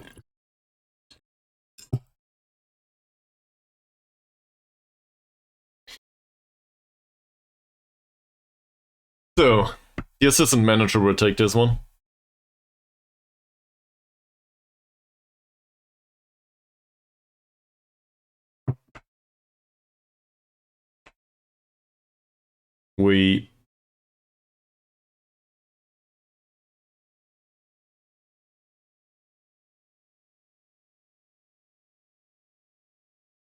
Scout was taken from us. We just talked about this. And now it gets taken away from us immediately. We don't even have one, do we? Yeah, 2 out of 3 scouts, it says. And now they take it away from us again? No, they don't. For some reason it's marked red, though. So we can still sign a new scout. So we'll do that. Preferably one that brings knowledge of another region, actually. So we're strictly looking for a foreign guy in the scouting department.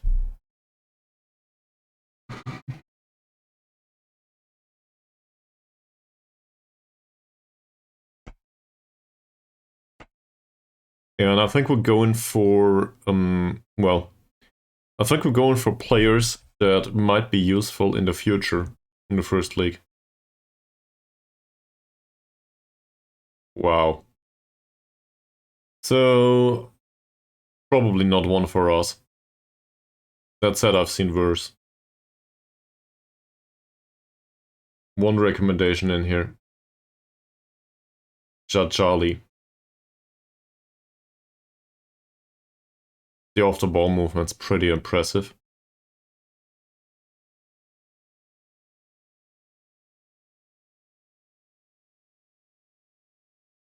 He's on loan from Kuching though. So I think I'll go with, where can I accept this? Oh yeah, sure. Okay. Thank you very much for that information. So we will play Sarawak again. I do not care much about this. What I do care about is the performance in the last match. And morale declined a little bit on most of them. Not on Thomas though.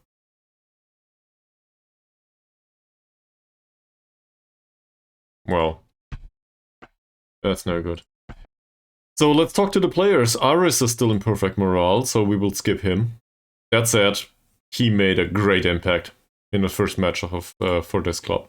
So maybe Zaidil will not be first goalkeeper after all. Who knows? Hussein in the last match was on a 6.8 rating. He did not provide any chances. Passing was fine, more or less. He won 6 out of 6 headers. I think we'll praise him just for the fact that... No, we will not. 6.8. We will criticize him, actually. For the lack of chances created. It's part of his job, after all. He accepts. That's good. Courier. While going on a development run, he managed to get a 7.0 rating. I have a hard time coming up with praising for that defending though. His heading was shit. 2 out of 7 is really bad. On a 7.0 rating, on the other hand, I don't want to criticize him, so I won't do that. Kalai Harasan. 7.1 rating, finally. Heading was pretty lackluster, 4 interceptions. I barely see a reason to praise him for that. This should be standard. 7.1 for him too. He did create a chance. Defending was somewhat okay.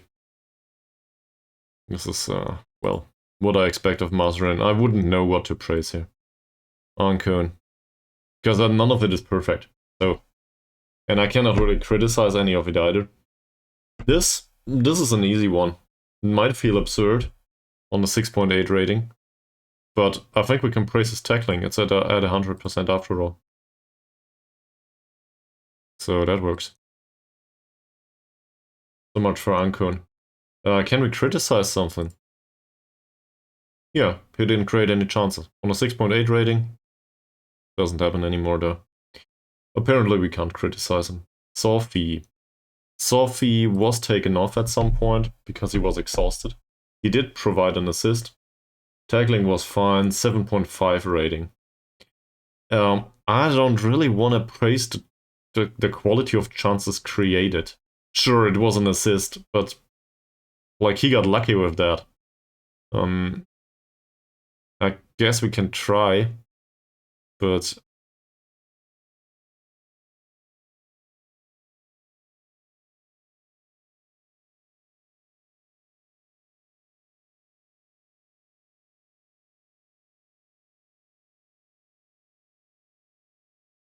yeah, doesn't work. Like the performance was good, but he doesn't think he created that many chances, and he's right about that.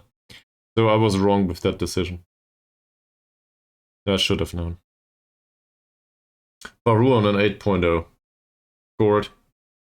4 key passes. We will just praise the goal scored.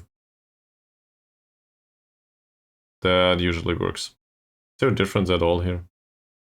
From very good to extremely good. It's really hard to see for me sometimes. With the different shades of green. Thomas. No chances created, I think.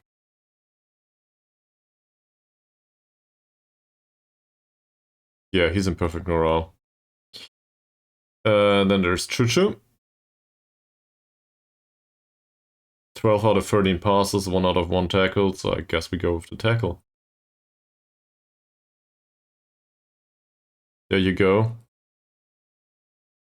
Last but not least, Mr. Test. Mr. Test played, because, well, it's a league match, and apparently we can play trialists. 1 out of 1 tackles is not something I can praise a striker for, though. He didn't score. Hardly had any chances, we'll criticize this.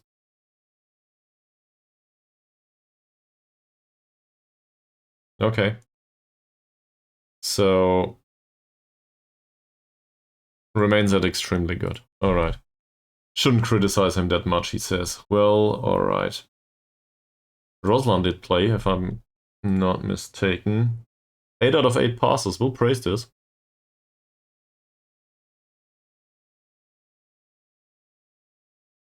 Not bad. Safri has transfer arranged. Yes, I know. He didn't play. Sulaiman... did he play? Not sure. 7.3. Yeah, he provided an assist, actually. Look at that passing.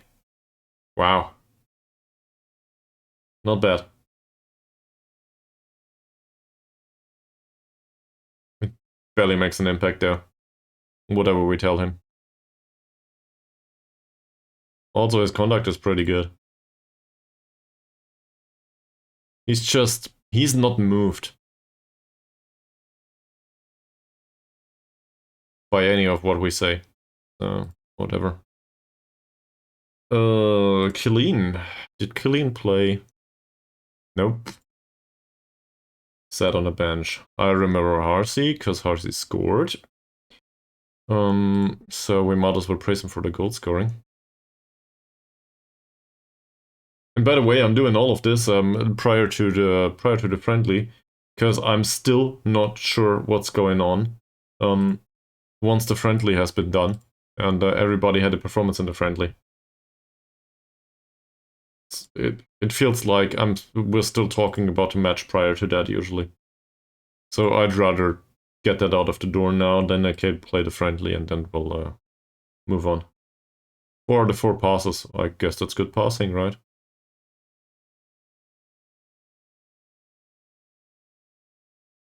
There you go, Mr. Hasnan. Easy. Just play reasonable passes. In 2 days there will be a friendly, and I will clear the entire lineup. So Charanelli can pick that however he wants. I think it's sure now that manages the friendly after all.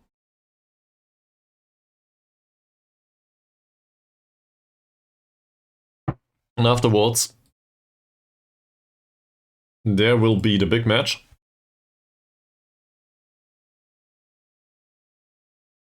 I don't know. We can have a look, maybe. Maybe we'll find it. But let it process for a little bit, and I will look into my data hub too. Maybe we can find it. I found out something looking at the data hub recently, though. I think it was Haznan has very good shooting, but also very aggressive shooting, if I recall correctly. Expected saves versus save. Okay. Well, are we talking team level or no? We're talking individual level. So Aris barely made one match. I guess it should be in a stats area then.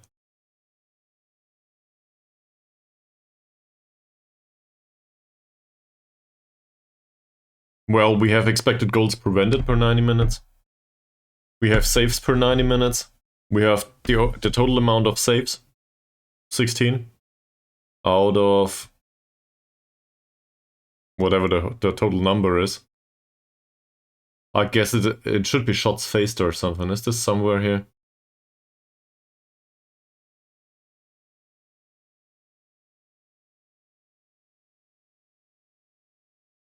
Well, that should be pretty clear though, right? Because the rest of them, this is what he conceded. So he saved 16 out of 21? This is what we're going for? Does this make sense? Because he conceded 5 and the other 16 he saved. No, but you don't need to. You don't need to, because we know that he, well, he conceded 7 overall. What's 7 out of 16? I don't know if this is for the league. It should be. No, this is for both. Because, well, the stats are for both, aren't they? So, 7 out of 23 it should be.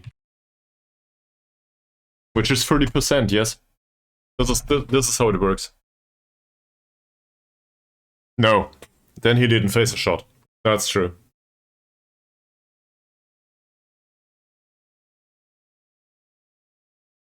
But in aggregate, overall, the statistic should be pretty easy to, pretty straightforward to interpret. Like, with the exception of own goals and stuff. So, still, basically the black area here. Well, the black area here is the ones he conceded.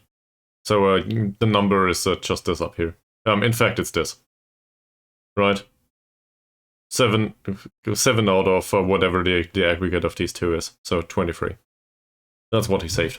That's not that bad, actually, for Sideal. Quite different for Aris, though. Like, duh.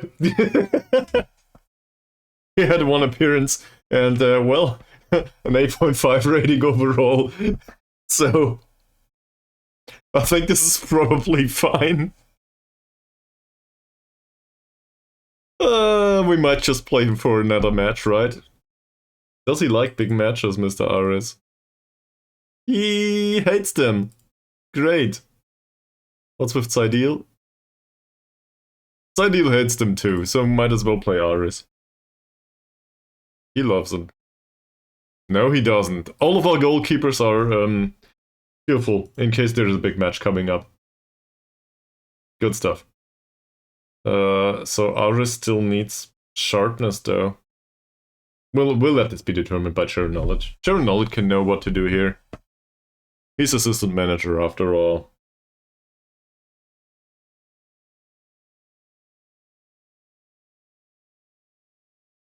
Given that he recently, like, there's some criticism for Sharon Knowledge, though. He recently praised one of the other players after we lost 2-1. I don't know what got into him. Apparently he's starting to make friends with other players from other clubs. Not sure if this is a good idea. Might be good for the club, might be bad for the club. Maybe he wants to move on. You know, his skill set is lackluster in some areas anyway. So maybe we get a real assistant manager at one point.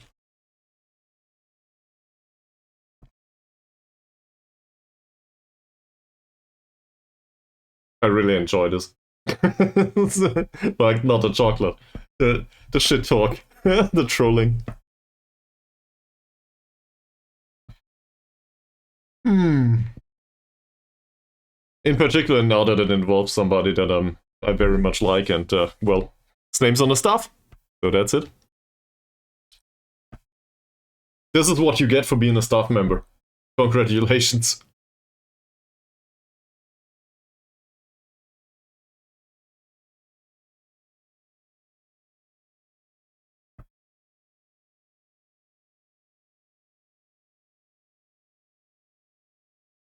I heard something beeping, like a fire alarm.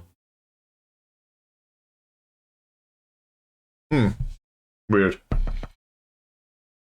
So, if I die by flames in the next half an hour, you know what's going on. Okay. Thomas completed his player target. The outcome is we will guarantee his future. Great. Now, I mean, you trained well, but there's not much going on otherwise with your development. So I'm kind of sad.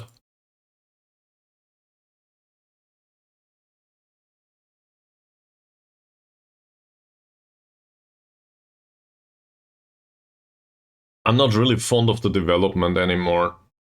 I was hoping for more. That said, we could probably talk to him about this. I'll congratulate him, giving him my hand. Perfect. So setting targets is definitely a good idea, if they complete them. And if they don't, well, I don't know what happens. Not yet. Chuchu needs agility and balance, it says here. Yeah, true. In fact, if we want him to decline on a even manner, I guess, in an even manner, we'll put this on agility and balance. That makes sense. To be honest though, I expect this to go up pretty fast. So maybe we'll keep the train for another season. On the other hand, he's wanted by PDRM in the Liga Super actually. So we might just lose Chuchu at one point. Killeen's final third vision is not that good. I don't think I want to focus on that though. Like, I'm okay with the positioning. I'm okay with that. Killeen's pretty good, as he is. So I'm not going there. Joe Hardy. Joe Hardy, it says, should do free kick taking. Okay, and he's a current taker apparently, down there.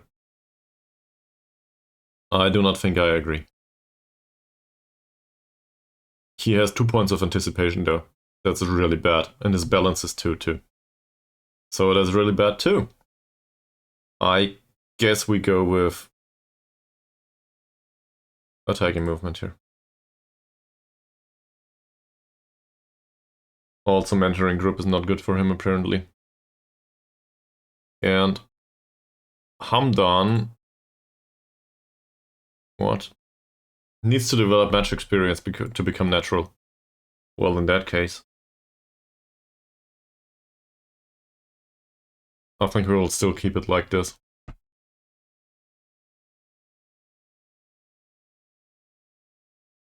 We might also try to teach him to be an advanced forward, which is not that far off from a shadow striker anyway.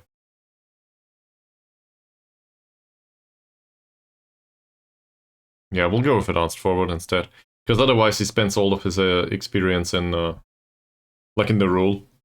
That doesn't make much sense. As you have seen, there's barely a difference between the two. from the attribute profile. That makes sense. It's more or less the same role, just in a more forward position and starting from a deeper position. So in the end, both is some sort of an advanced forward. This guy's anticipation though is pretty low. Same as the technique and the passing. I will try the passing training. He probably won't like it for very long. Okay, so there's that. We play against Sarawak. I do not really care. Play somebody. Journal it somewhere. You will determine. Hopefully nobody hurts themselves. Now, if I come back now and Charonella put all of them on the pitch so that they can enjoy very heavy match load, then I'll be pissed. But I think we should trust our personnel. I'm sure he'll do the right thing.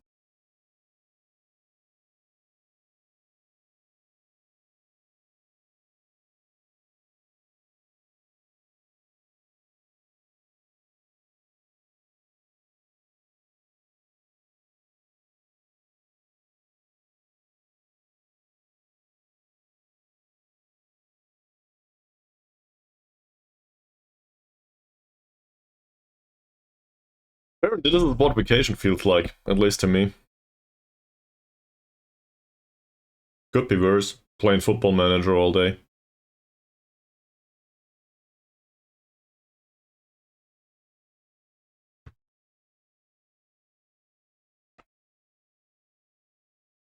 Okay, there's still a few players with targets.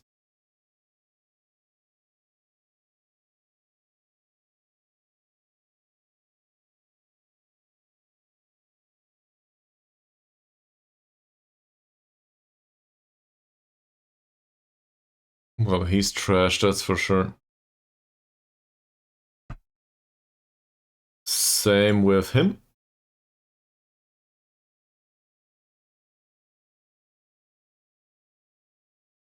And he's not much better either. We did sign, by the way, we did sign a bunch of youth players for no money whatsoever. I'm not sure if all of you got that. That's not a youth player though, that's a 27-year-old. But we did sign a bunch of youth players that aren't really great. But given that they came for free, maybe one of those will develop. Who knows? You can keep your hopes up, right? He's fairly sporting. There was a fairly professional in here somewhere. He's lighthearted, that's not the worst. Oh, determination. Where is it? Was it Rice? Nope. Sure, the last one. There's a right back here. Not really impressed overall with it. That said, for our level and a 16-year-old, the physicals are pretty good. Like, that's fine. Also, work rate and teamwork are fine. Decision making is good. He's just missing match experience in the formal education, I think. So, for now, he's a runner. But I think we could actually include this guy in the senior squad at some point. If he develops at all, that is. We don't know that. So, that's a perspective at least. Alright, we will skip over the Sarawak match, have a look at the result, and I will grab a Coke. BRB.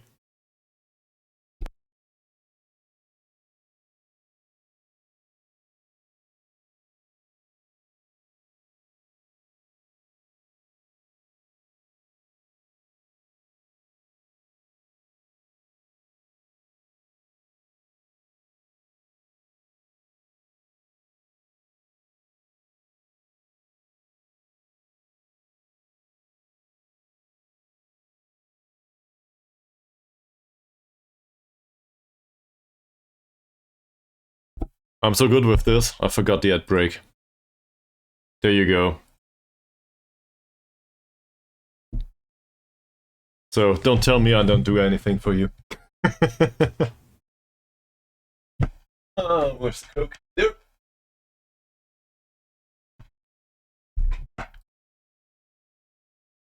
Apparently we didn't skip over the Sarawak match, so we still have the time to do that now.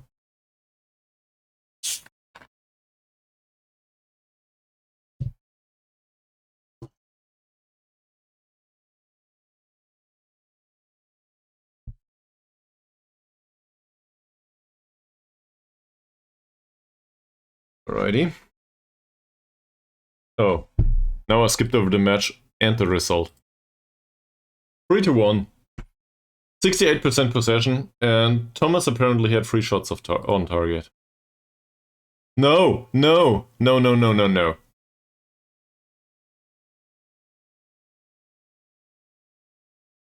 Oh, at the end of the season. Okay. I do not think this is a good idea. I want to retain him though. He just had a wonderful match. Don't you go away. He has decided that he will drop to a lower level of football come the end of the season. Well, the end of the season. So I guess we can still play him for the remainder of this season.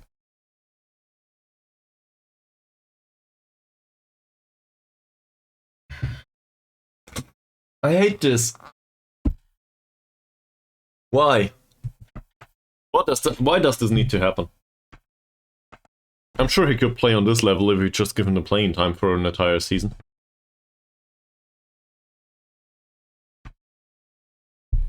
Thomas's recent form deserves recognition, it says. 7.3.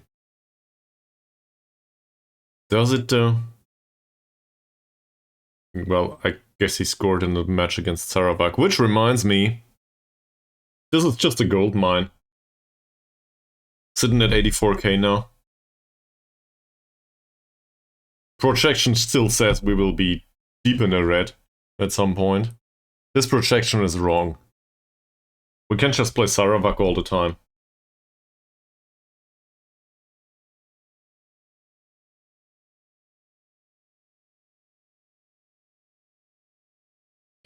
Alright.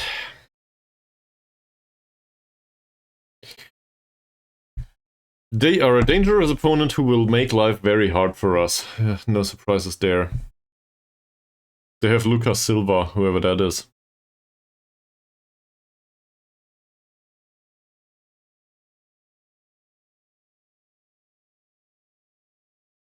Okay. Played in China for a while. Brazil, Portugal.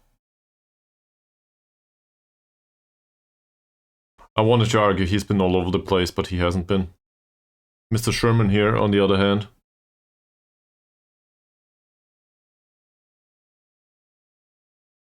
We don't even know. Interesting. Seems to have played in Tanzania, South Africa. 1 season in Sweden, actually. Interesting. That's pretty good players. Though.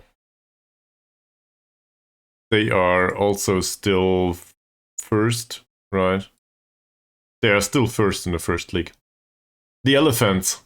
Well, let's hope they don't stomp us into the ground.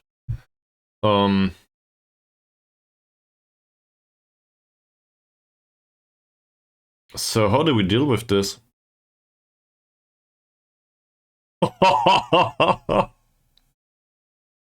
I know, but he's 1.91 m. This is a bit different than what we expect the Malaysian players to look like. Wow. Still, this is pretty good. Overall, the quality of play here. So let's not be that inspired and in awe just yet. But no, you can't have Kalaihara-san. I cannot lose another central defender. What the fuck is going on here? I will bite your fingers off.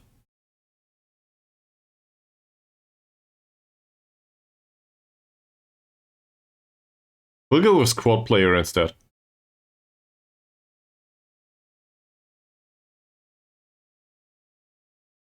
Yes, he's inconsistent. At least he likes big matches. I don't care. It's not about the money anymore. Usually I care about the money. I just want to keep him.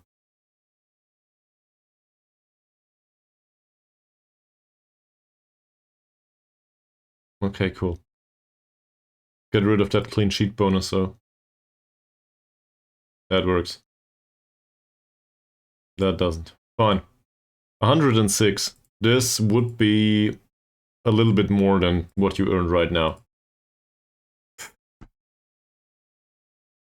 Once the transfer window opens, we will need to like find 5 central defenders. I really hate this. Just let me get rid of the non-contract stuff. I don't know why I always end up in clubs like this. Should have gone back to Wales. Really. At least there you can have €6 a week contracts for everyone. Okay, still no senior affiliate available. Roslan will drop to a lower level at the end of the season. No tears shed, I guess. We could try to sign him as a scout at the end of the season, maybe. He's not great at it, though. There was somebody else that had another nationality, I think. That was, in general, interested working as a scout, I think. Not Chuchu, though. Who was it? Was it Aris himself? No. He wants to be a manager, which makes sense somewhat. Amran? He's director of football these days, so definitely not.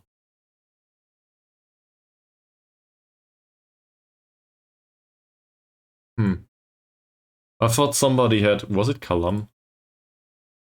No, Kalam is the younger one. What's the other? Fazail. Fazail has scouting knowledge in Slovakia. For some weird reason.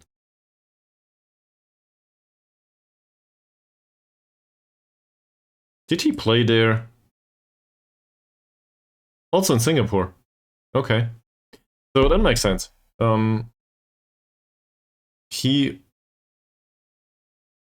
The same club played in the Liga Super and the Premier League?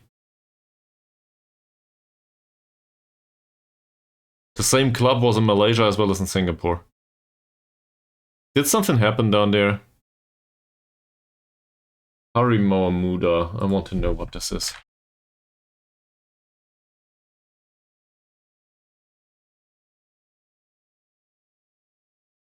Former Malaysian national under-21 football team.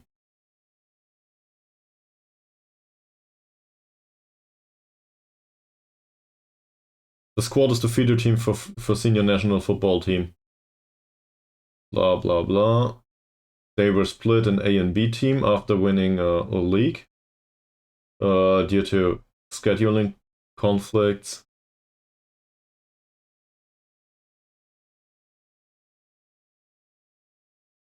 It's a weird thing. I don't get it. Not within the shortness of looking at it on stream. There you go, in case anyone's interested. So, long story short,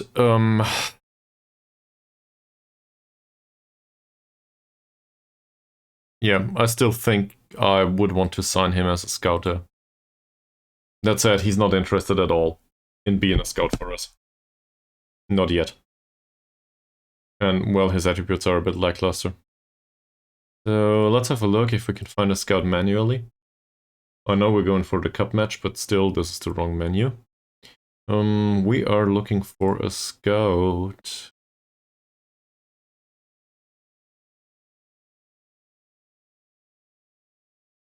That's the wrong one. That's better. Is there anyone willing to work for us as a scout? Great. We have no scouts available at all? Wow.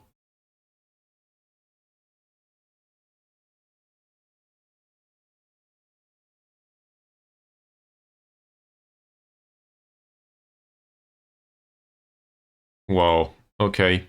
So, seen from that perspective, we should definitely employ one of our own former players as a scout. Once we can. There's just nobody else available. So that makes sense. We'll do that.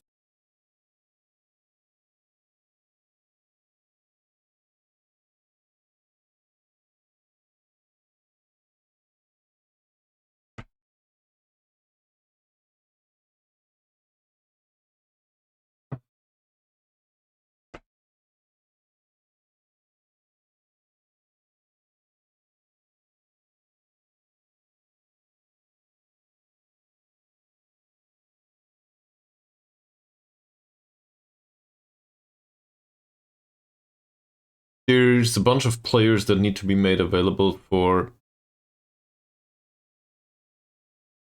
Why would we? No, go away.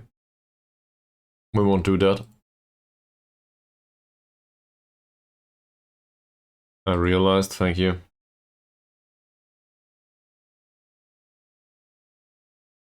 There's a scout.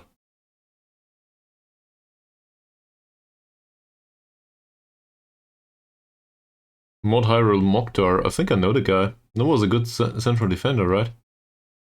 Well, good. He was okay-ish. Kamal. There's a guy named Sama. Don't know him.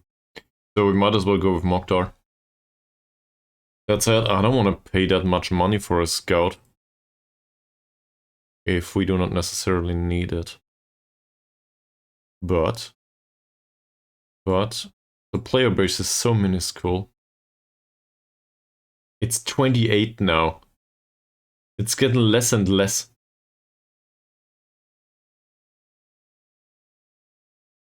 To be fair, we signed some of those. Still, it's getting less and less players that are interested in a transfer at all. We know of 3,000 players. And well...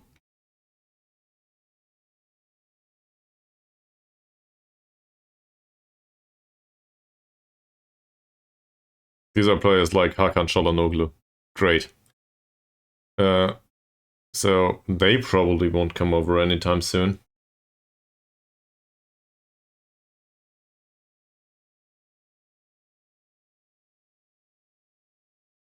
Even having this on doubtful.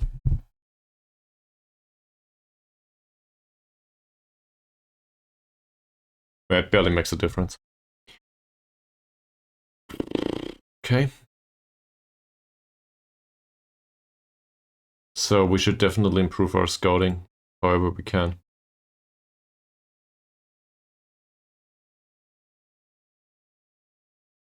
Can we...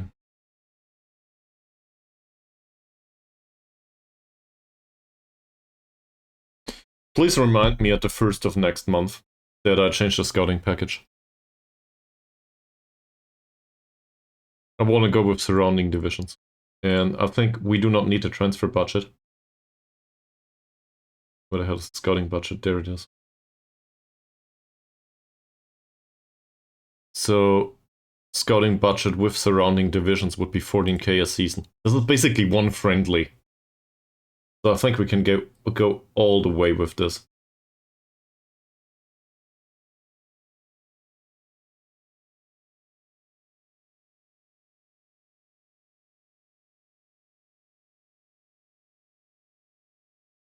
Yeah, this doesn't matter. We'll adapt the scouting budget though.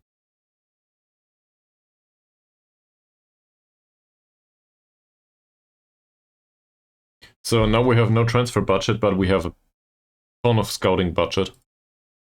And we will use this to include surrounding divisions and do some additional scouting. I've had enough of this, we need players. And if we don't come up with anything in surrounding divisions, well, so be it, but at least we tried. We will spend that money and we will just play the other Sarawak once or twice to make up for it.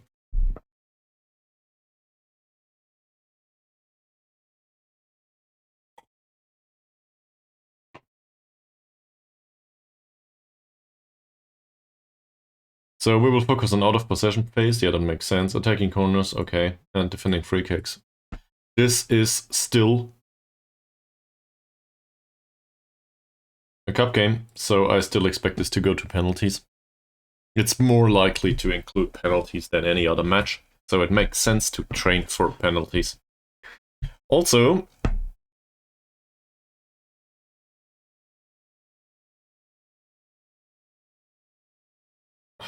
do we want to go attacking with this? They do a gegenpress style.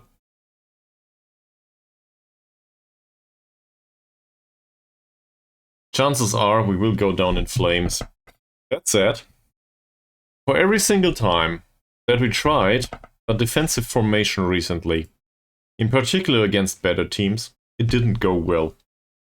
So, exploiting the space, getting rid of those whipped crosses here, because they don't make any sense. Exploiting the space that is given to us, in particular in a gegenpress formation, makes more sense to me. So, we'll just try to outscore them. Mika Billion would be proud, maybe. Who knows?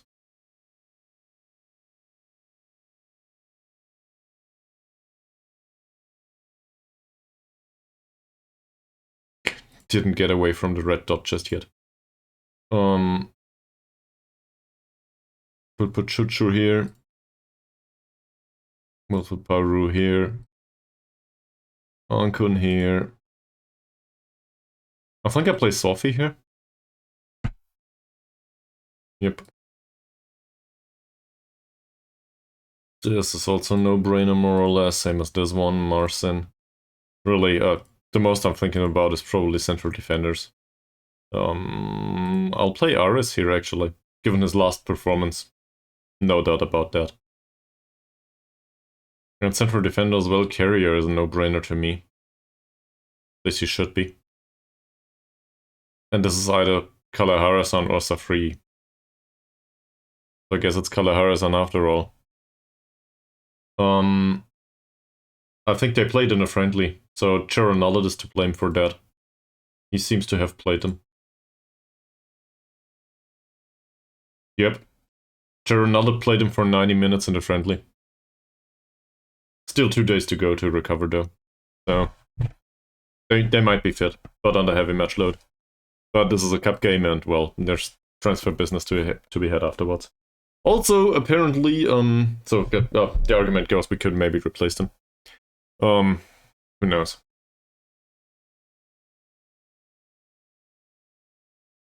Let's go to individual training. This looks pretty great, though. Praise and carry again for his training? Well, why not, I guess? On an 8.4 rating? Sure. Yeah, I should, but I wanted to give this to Cherry Nollet. It was more of a joke, really.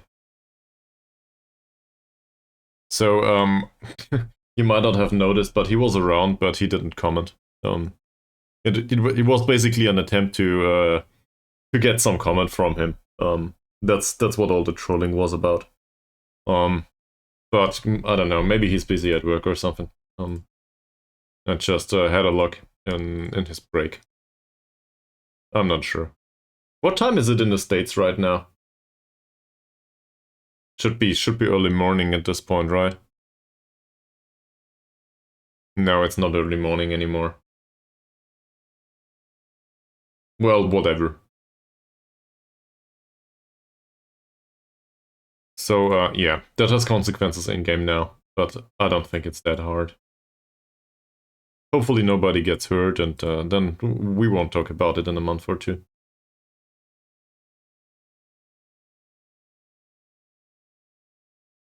Baru's training is pretty great, his progression isn't. If he can keep it up though. Same with RC, so maybe they don't have any potential.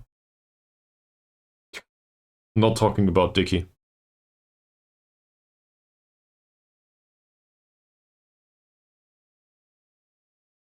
In the cup match? Thank you very much.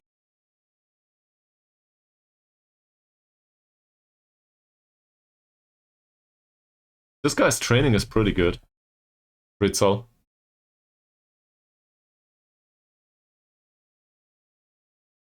Thank you very much for your willingness to share your own enjoyment. Because apparently you like to suffer, given what I heard from your playthrough. So, I guess you enjoy that, so obviously you want to share that with us. That's good. Reminds me of, there's this scene in Baldur's Gate 3 where somebody's whipping themselves, and you can chime in and enjoy that too. Great. That meme basically creates itself.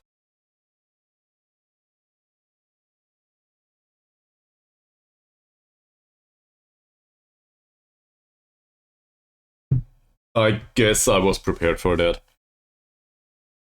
Somewhat.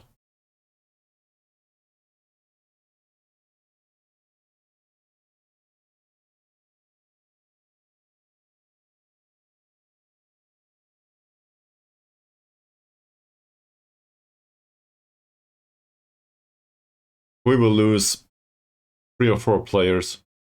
Jaya Selan leaves, Safri leaves.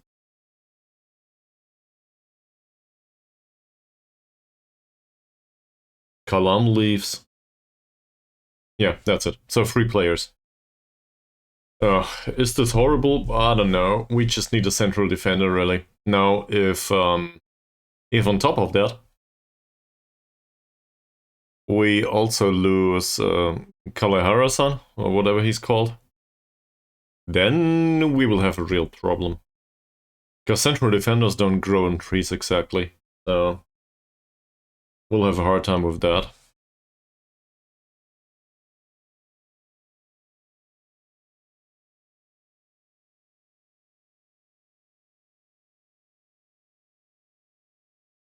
Well, it's 8 to 11 though.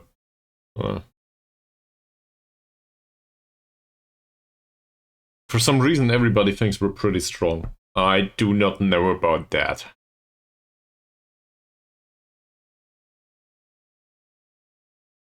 Definitely don't agree. That said, match is tomorrow, so one more day for recovery, some additional team bonding, match focus. Ignore the friendly.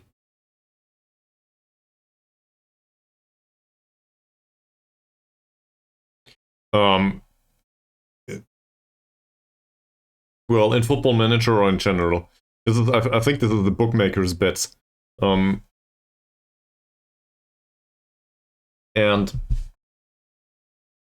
to be fair, I also always thought that it was an odd way to state things, because they state it in like in some sort of fractions. Yeah, I get that.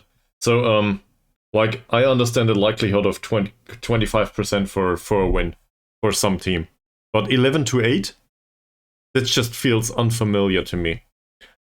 But maybe that's me. Maybe that's a cultural thing, like German versus British or something. You know, they also have not the British in particular. Well, the British too. They also have all of these weird measurements for distances and you know, all of the other stuff. But it might also be that the bookmakers explicitly put it that way to make it more complicated to assess the actual odds. I can?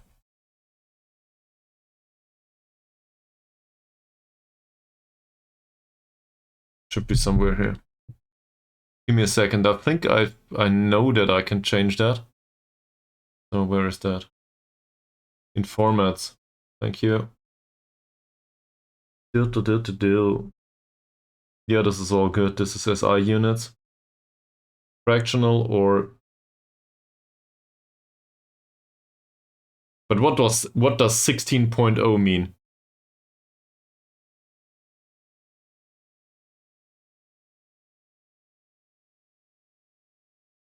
I don't know. I guess I want it in percent. That makes sense. But maybe it doesn't make sense. Maybe I'm too stupid to understand bookmaking after all.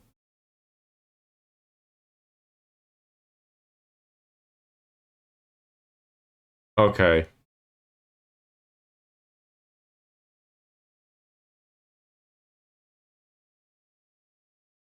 So, going back to that match.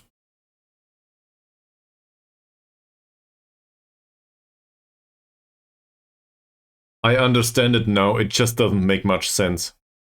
Yeah, right? So I guess from a betting perspective, this is fine. If you bet on a win of Sarawak United, you get 4.5 whatever times whatever you put in. And the draw is very similar. If you bet on a win by Pahang, That's a very conservative bet, so you only get 1.73 times, whatever you expect. So I get that. I understand it. I guess what I'm going for is, this is not useful information. It is phrased that way because bookmaking and this gambling bullshit is part of football. I don't want this in football anyway. Give me the odds for a win. In percent. I don't want the rest.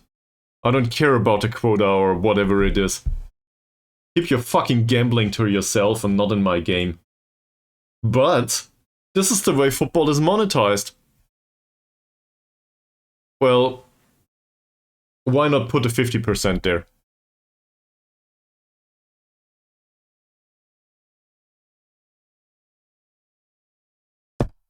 Thanks. I still think it's stupid. And that's just, I guess this is because I don't care about gambling. Like, I would never do that.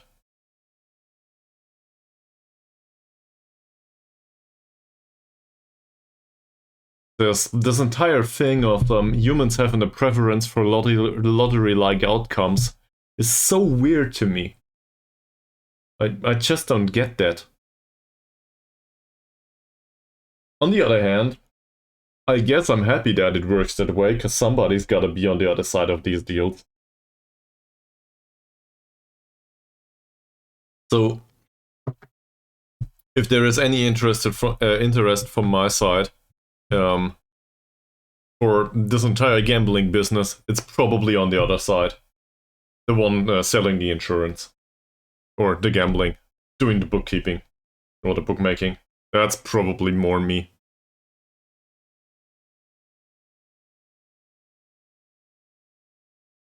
I know the odd person here and there that does some sports betting, but it's just... Don't waste your money on bullshit, really.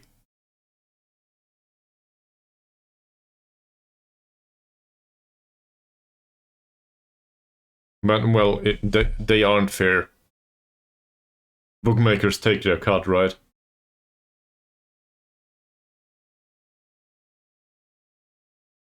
Okay, so talking about this guy, can we use an attacking midfielder of that quality? Maybe.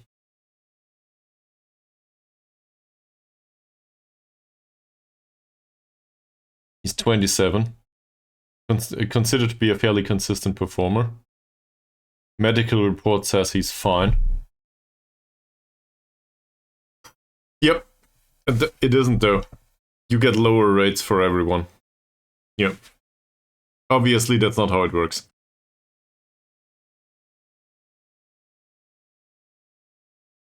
Because, you know, the bank or the casino or the bookkeeper, bookmaker, yeah, sure. They will take their cut. Of course. Exactly. That's how it works. Well, if you are the one providing the bets, then you win. On average. That's why there's a business to be had there after all. This is how it works everywhere. Including the stock market. Once you understood this, you are basically set up for investing. Because you realize that all of the gambling and all of the bullshit in the stock market is not worthwhile. So then you can go to the quant perspective. Good luck with that. It comes at a detriment, the example is very good. It comes at a detriment of whipsaw events. Sometimes the bookmaker might face an event where something really unlikely happened and all of a sudden he needs to pay out a ton of money. So he needs to cover with that. Or needs to cover for that occasion. So he needs a ton of money in the bank basically, in case there's this odd rare occasion where somebody wins a large sum of money for a really unlikely event. It's basically an insurance business, if you want to put it that way. Because he needs to insure himself for that occasion. Yeah, but this means is this is what people have been doing with betting platforms all the time. And as far as I'm aware, people that are very good with this, like, first of all, they get noticed pretty soon because they are on a winning streak. And usually what happens is the betting platform tries to employ them and they get banned from betting. Not necessarily in that order. But sports betting, as well as every other betting platform, has an incentive not to let these people play, and they can choose their customers. Sorry. Don't want to lecture you. I'm sorry. But it's just, even if you win, you lose in betting. So forget about that. Might as well do something useful with that money. And well, I'm not a financial advisor by any stretch of the imagination, but you can probably figure a few things out for yourself. Preferably don't gamble it in single stocks, and don't put it in some sort of weird cryptocurrency bullshit. I don't know. For most people, buy an index fund and be done with it.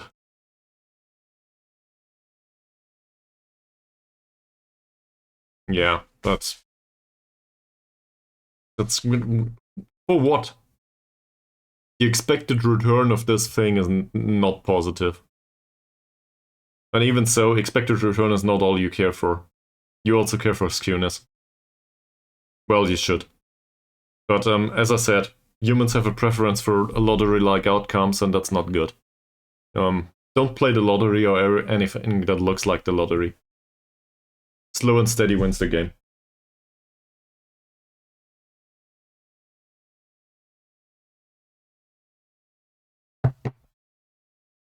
And, the argument can also be made for football, but I'm not talking football here.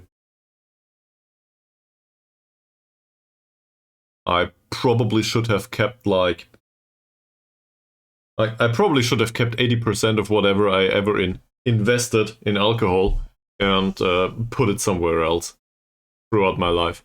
Or also a ton of other bullshit. So it's not like I'm regretting the way my life went, but I certainly regret that it was not set up for the long term. On the other hand, I have a very big emphasis on doing planning for whatever happens in the future, and I might not even see that future. So I'm planning for something that doesn't occur, maybe. So I'm at the other end, in a way. Anyway, do we need Zulkefli?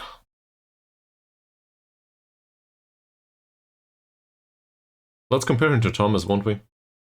And to Taib. How's Thomas doing in comparison to this? If I can find him. There he is. So, Zulkefli is faster, but otherwise not much better. That's interesting to know, I would argue. Especially technically, he's a bit lackluster. Pretty fast, though. Gotta give him that. And that's worth something. On the other hand, there is also the comparison to Taib. So, the argument basically is Zulkefli is better than Taib, but we knew that. Taib is well, he's not really worse, but he's not the better one of the two Shadow Strikers available to us. He's not horrible either, though. So, attacking midfield is not exactly a position I'm looking to strengthen. That said, this guy's pretty good. And we have the space in our squad. So, why not?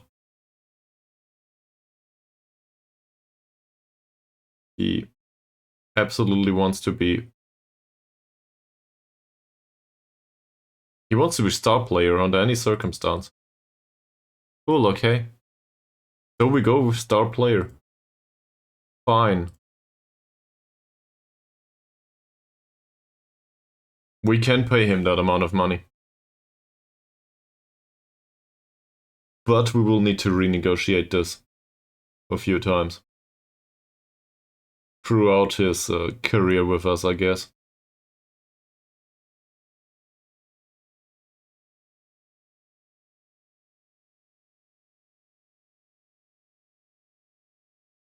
Yeah, you will go with 400, won't you? Come on, do it. Okay. So much for splashing your cash, I guess.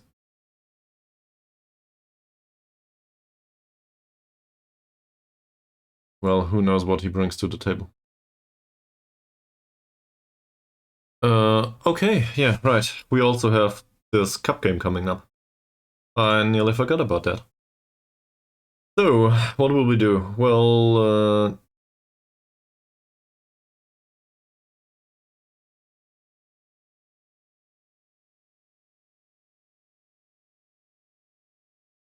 great.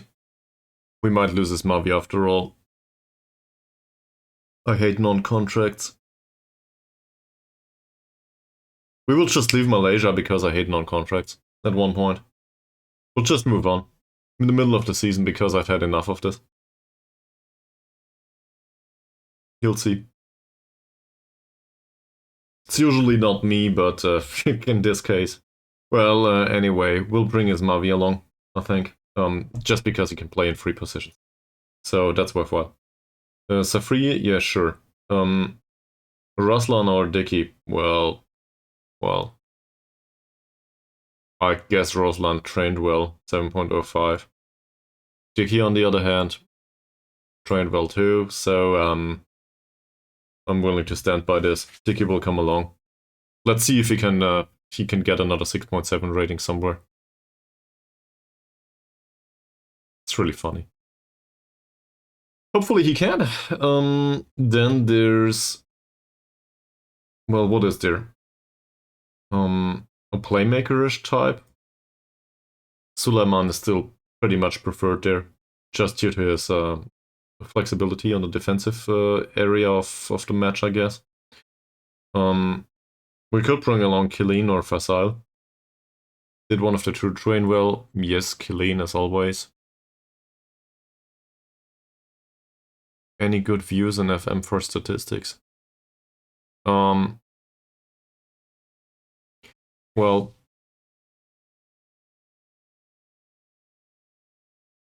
I think this is less about the views and statistics. This is more about statistics in general. Statistics is not exactly fun to fiddle around with, right? You gotta have this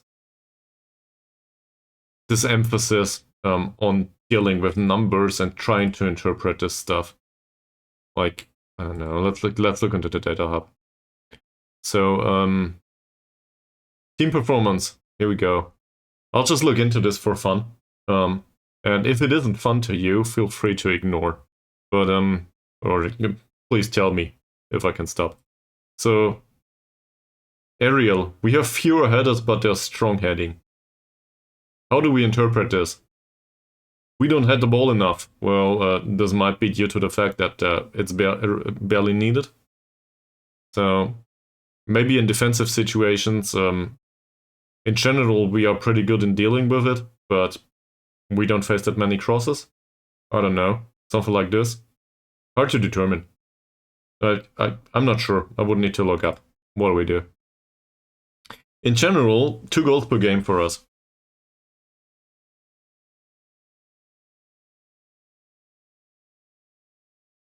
Ah, I see.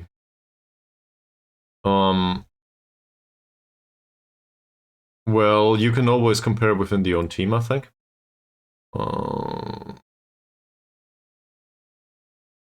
Courier. Let's compare him with Kalahara-san. Okay, that's not that great. So this statistics menu is kind of lackluster for the players. Still, that is somewhat helpful, the comparison screen between 2 players. And I would argue that this screen is not that bad. In particular, it also shows you if the sample size is pretty low. There is the menu for the league. Right. Yeah, if I can find it.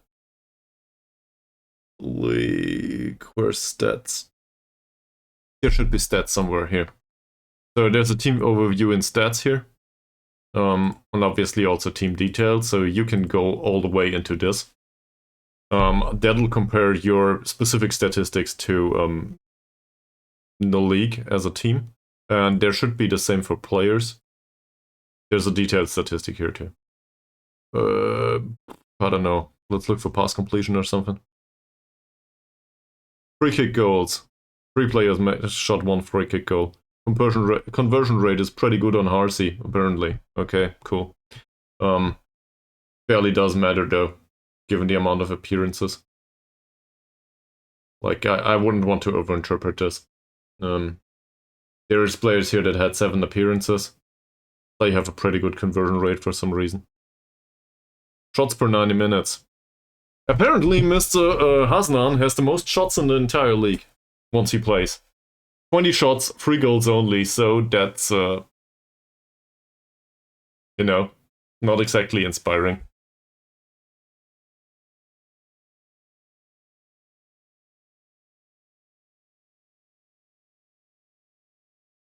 Okay, that's useless. Pass completion, here we go. 93% pass completion on Mr. Halimi by PIB. Alright, good to know. And apparently Ismavi as well as Masrin are in the top. I wouldn't have known, really. So where does this come from? His passing is pretty okay and we do not tell him to play difficult passes. That's it. So that's what this is derived from. I still would need to interpret this according to whatever happens, right? So, I don't know. I think these menus are... They are okay. They're not great, but they're not horrible either.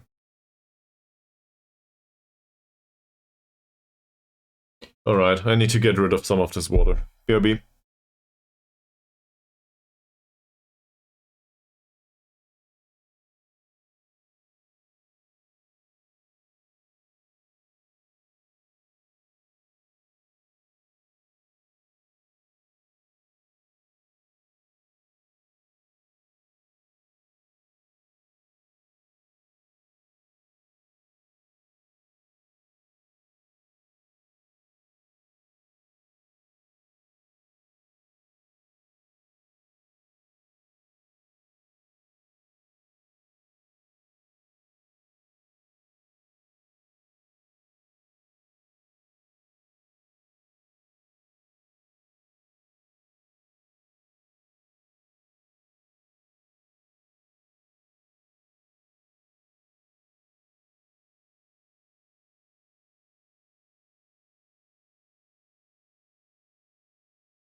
What? 2 minutes?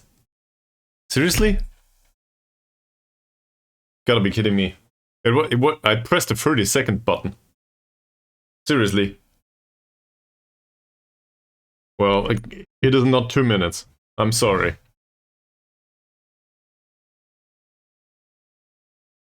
Well, I guess I feel guilty. Obviously, I could not do ads at all anymore. It barely makes a difference. But, you know, on the other hand, a few cents here and there probably don't hurt, so I don't want to lie about that.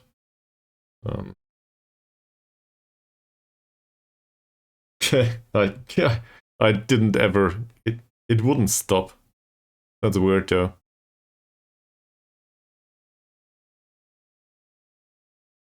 I see, yeah. So then you might have suffered a pre-roll ad. But that should be out once I run ads. So it's kind of weird. With the policy, Twitch is basically forcing streamers to play ads if we want to open the stream up to other people. Because otherwise other people cannot join the stream without watching ads.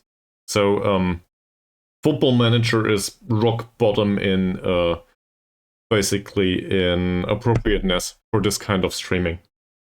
You want to have some sort of thing that goes on for 15 minutes and then you can play an ad and then you can have another interval for 15 minutes.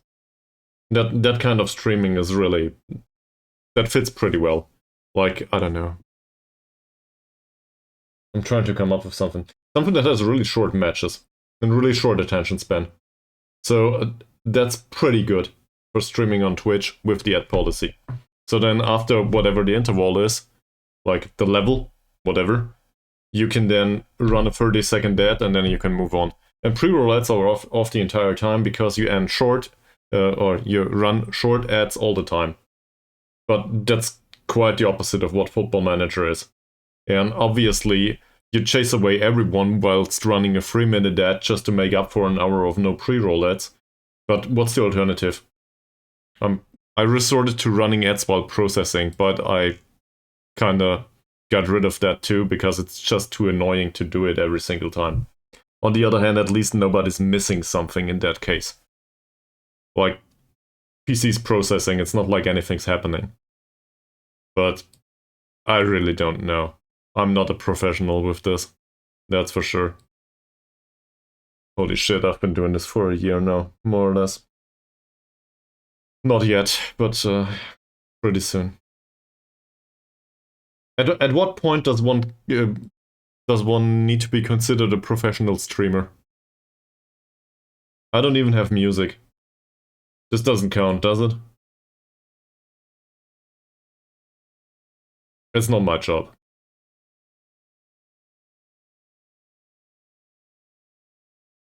Also, I was pretty happy not to have this discussion about, I don't know what I'm going on about here.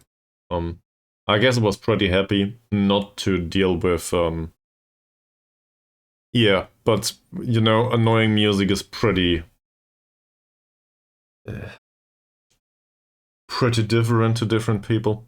I watched a few seconds of Pond's stream this morning. So Pond is I don't know. He rated me at one point.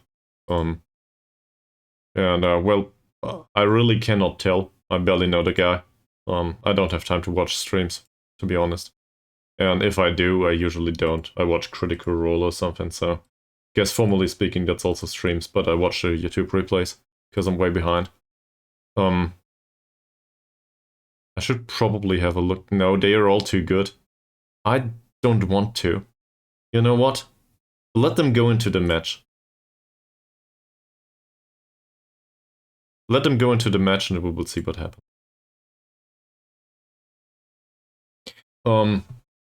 So there was, I don't know, there was some sort of country music going on there. Yeah. And I really don't want that. Like, I don't know if you realized, but you could probably tell by the old shirts.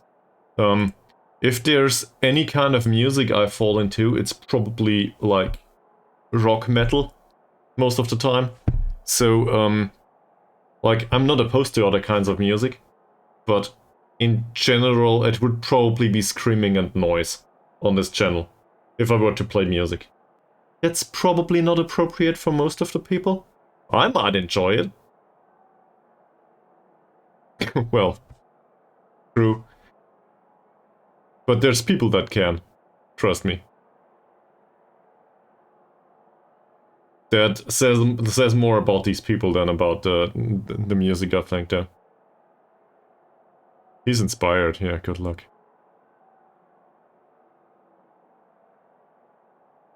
I don't know. I cannot even listen to this shit once I'm drunk. So,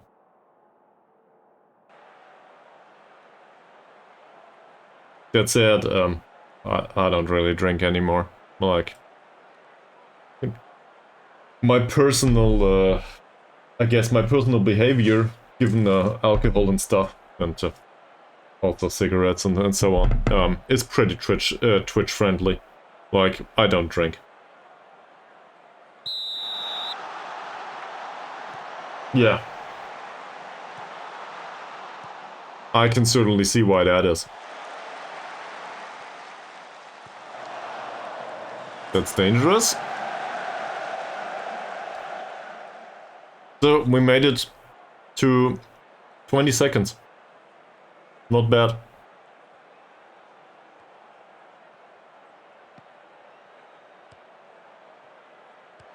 Nice pass combination. Not bad either. Everybody seems to be motivated. There's a cross. We got a corner.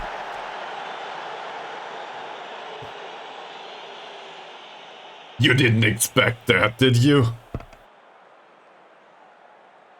I don't know, somebody told me at some point, might have been Yumi's actually, might have been somebody else, but one of the regulars. Somebody told me that, for example, we could play Trivium, because apparently one of the guys of Trivium is a streamer. So, that would be an idea.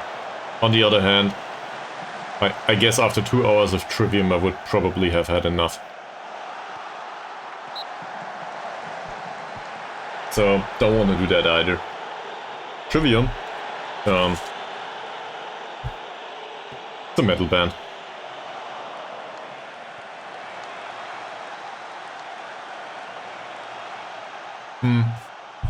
So, one thing's for sure, if I played music on this stream, you would be antagonized for sure. And I don't want to do that.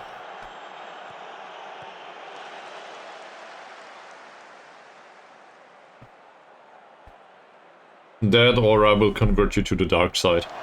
Which sounds appealing, but...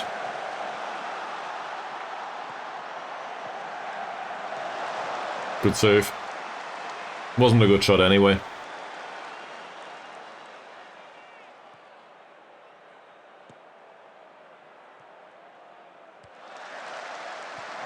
They press really high.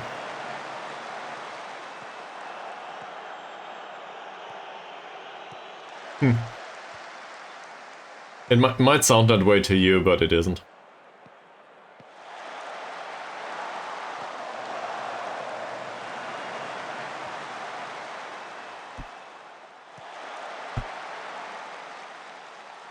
But it's also a cliche, I think. Same as with, say, rap music in general. If all of the music is basically some sort of beat in the background and somebody's rapping on about how what he will do to your mother, I cannot really see the appeal. So that's also a cliche, isn't it? What the hell, Lucas Silva? You could have scored that one, that was a great chance. We got lucky. See? It does exist though.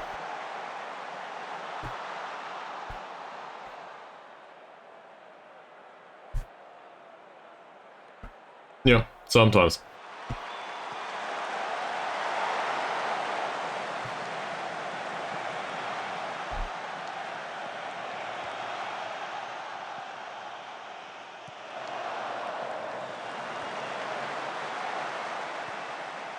I think there's quality to be found in a lot of music. Mr. Amin seems to be heard. Well, such a pity. Okay, well, and I'm like, I'm not even sure what a Kopnicker beat is. But...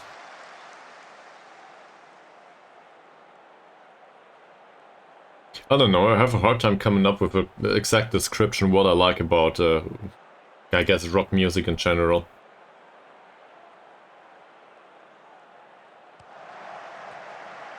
That was a good one. Gotta give him that. Hit the post though.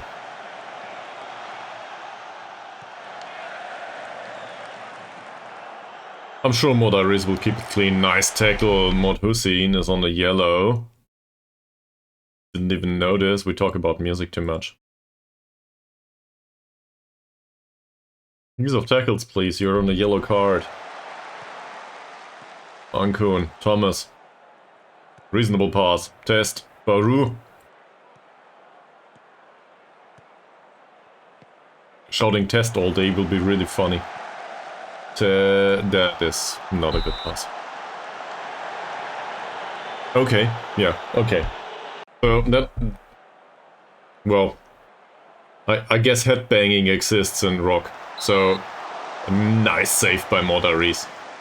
Really great. So I somewhat get that. Even if it's for a very different kind of music.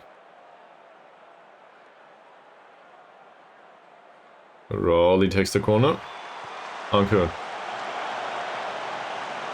Rafael Silva picks up the ball. Can we put some pressure on this? Nope, we can't. Yes, we can. We give away another free kick. 5 fouls by now. Please tell me this goes past goal. It goes past goal because Test was in the way.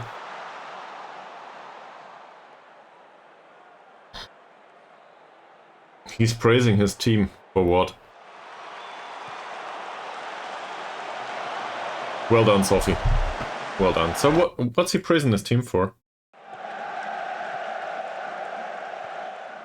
Does this work? Good play. He has suffered a fractured finger. He has suffered a fractured finger. What the hell?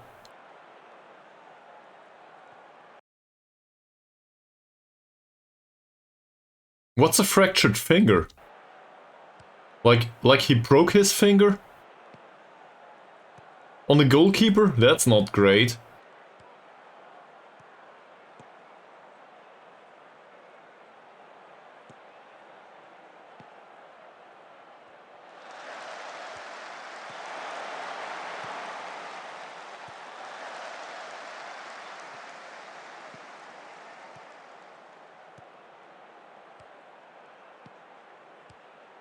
So much for him retiring. Well, I mean, I guess he will retire, but I would have expected for him to play a match or two. So much for him retiring after a season that he had some games in. If he fractured a finger. Now, as far as I'm aware, a broken finger is like a week or two. But might be 4, and the older the player gets, the longer it takes. So... Like, that's not derived from Football Manager, this isn't derived from real life. I broke a finger here at some point. And I don't know, in German it says, it's called Mittelhand. So I guess in the middle of the hand, I broke a finger at some point. That took about 4 weeks. But that was back when I was way younger. So I would argue it takes a month these days. That, or it might take some additional milk and cheese. And a ton of vitamin D probably to get that done. Sophie on the ball. What the hell? Yeah, thank you, Mazrin, for picking that up. That's a weird cross. Back to Sophie. Distributed. Right. Hussein is still available, that's true. Nice cross. Choo-choo. It's something. So, we could have gotten lucky. It's really unlikely that we win this match so far.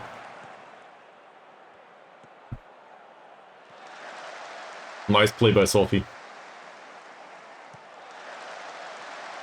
I very much like Sophie. I really do. He's getting better and better. I wish I could say the same for Ankun. That's not offside. Baru with the cross. Test will score at some point. I'm quite confident. Just not sure if it will happen in this match. Mazran with the corner. Chuchu again. I'm also thinking, I don't want to deal with set pieces. I think I will put this to the assistant manager at some point. Like, the way we do set pieces, yeah, sure. But maybe it's a good idea to leave this to the assistant manager and let them adapt it. Then I can blame Jaron Nolet for it anyway, so that's not bad. Good job, Aris. With a broken finger. I think it was Mitch Langerek that broke his teeth at some point in Dortmund, playing a Champions League match, hitting the post, the goal post. That must have been awful.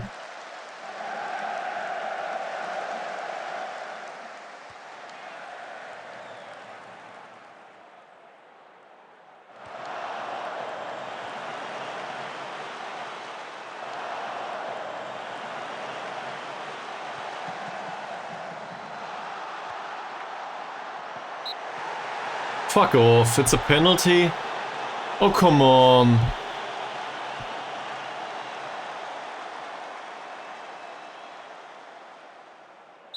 Well, good luck, Modaris. Not this time. Not this time.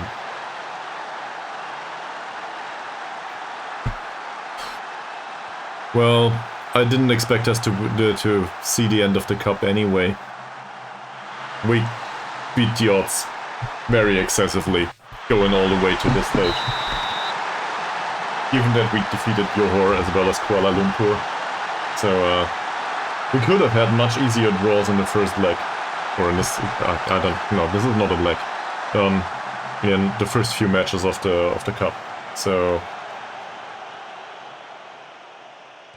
seen from that perspective, we got pretty far. Good job. Baru, that's Ankun. And that's rubbish.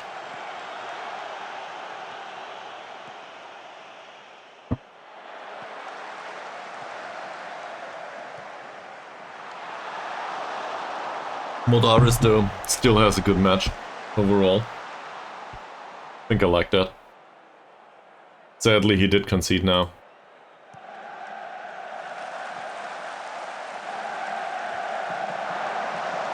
Same here, good save. But they have too many chances. And we will not be able to restrict that. And now we could go defensive, but I think this invites too much pressure. So maybe it's better to just run for this. There, at least we stand a chance. Or not. Shamsuddin Sherman with yet another header. That goes past good luck.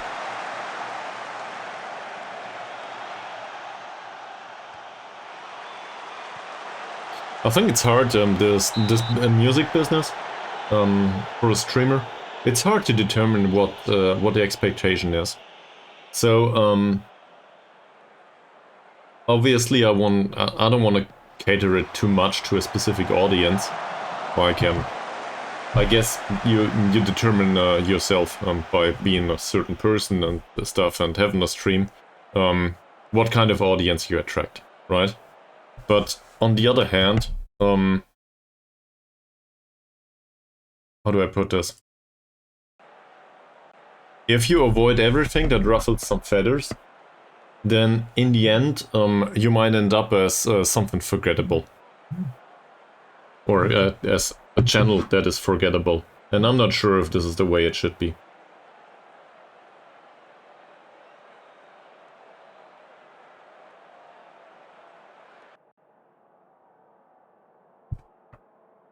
I think we have been unlucky, but it's not really good.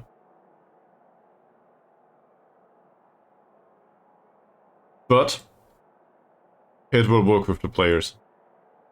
So don't want to increase the pressure too much. By the way, how many people are in the stadium here? 415. First league team and 415 people are in the stadium. This is how much they care about our cup run. And this is the quarterfinal, if I'm not mistaken. Right? Yeah, it's the quarterfinal. We get jack shit for this. The friendly against Sarawak brought in so much more money. Sure, man. Take your time and, you know, thanks for being around all the time.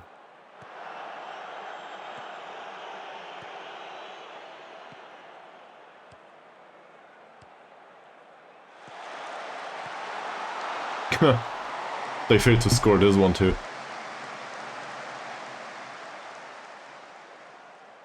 Carrier will be suspended in the next match.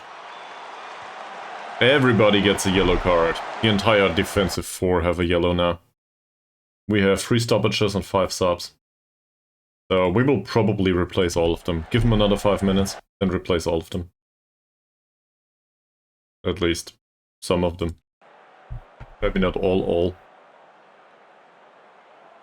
But there will be a red card if we do not replace some of them.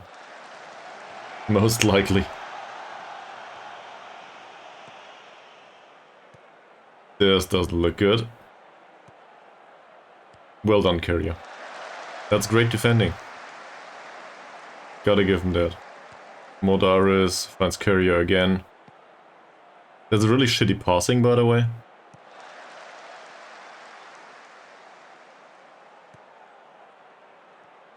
Carrier, Mod Hussein. Not a chance. Mazrin, Choo-Choo. Missed the opportunity to play an instant pass towards midfield. Now it's congested again. Choo-Choo, Choo-Choo with a cross. That missed the header. Oof.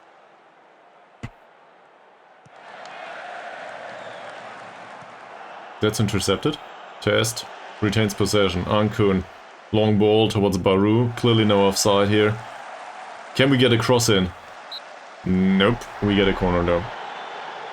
Go guys, you can do this.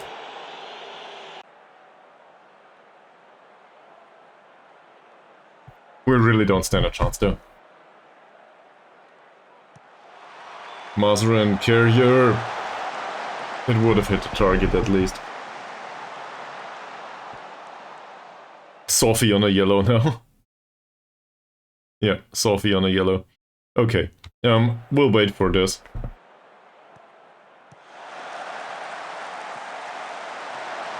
Nice save. Routine goalkeeping.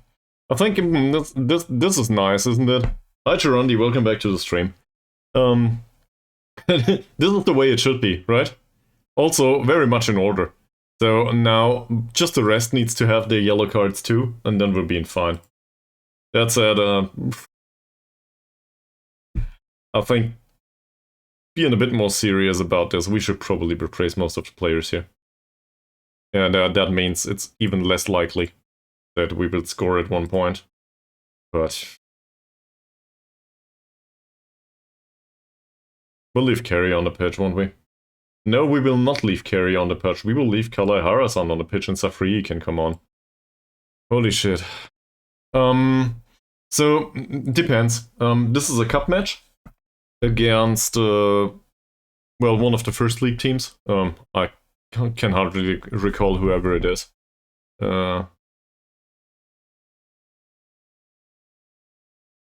Against, where is it? Pahang. Whatever Pahang is. Sorry, I don't know about Malaysian geographics. In general, though, the save is going pretty well. We got some stuff under control. But on the other hand, we're forced to dealing with non-contract situations like all the time now. So that's not good. The club's printing money though. Despite us being, I don't know, it feels like we're in the middle of a jungle. That's probably not the way it is. But there's barely anyone coming for the matches, with the exception of this one grudge match that we can arrange as a friendly all the time. So there's that.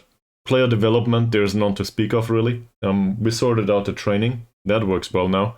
scouting is inexistent, more or less. I'm trying to build a scouting network, given that we have some money now. But we do perform pretty well in the league, given that we are destined to be relegated. We're sitting in second spot, I think, right now, second place. So that's pretty good. I do not expect it to persist, though. And if it were to persist, we would get promoted. That would be really weird. But whatever. So overall, I think I'm pretty happy with what we're doing. But we're dealing with a lot of stuff, if that makes sense. And if you are interested in that kind of thing, it is definitely some sort of a hard run. But on the other hand, I would argue I'm enjoying myself, but it can be a bit annoying from time to time. I hope that's a comprehensive overview that you can deal with. Also, me personally, I'm fine. So, in case you're interested in that, I'm on vacation. How's it going with you? Did you do anything new recently, since you were around last time? Do you have, I don't know, specific plans for, I guess, the holidays? Is it public holidays? Yeah. Well, that's nice to hear. Good to know. So, do you have some time off? Given that it's Christmas and all. I don't know, some people don't celebrate that. Oh, I see. Oh, that was a nice shot! That would have been the day to score.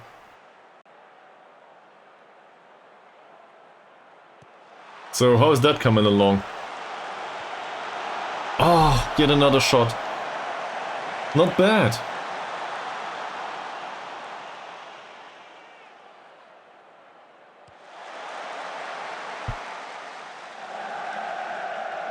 No penalty this time.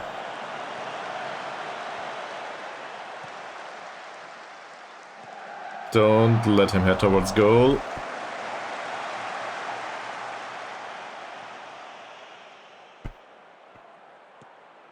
Yeah, it is. But if I can give you a tip, so JavaScript in general is one of these languages that comes with very few restrictive barriers. And experience tells me if a language can be coded in a number of ways and still works, it's usually one of the occasions where you need to be very restrictive in the way you do the stuff yourself. So I would argue, try to learn a dialect immediately that enforces some of that stuff. Because, oh, Choo-Choo, come on! Yes! We might make it to the penalties after all. Sorry. This is a cup game after all. But going back to JavaScript. Try to learn a dialect like TypeScript. Or something like this, if you can. Because no sane person would deal with rough ECMAScript 6 or something.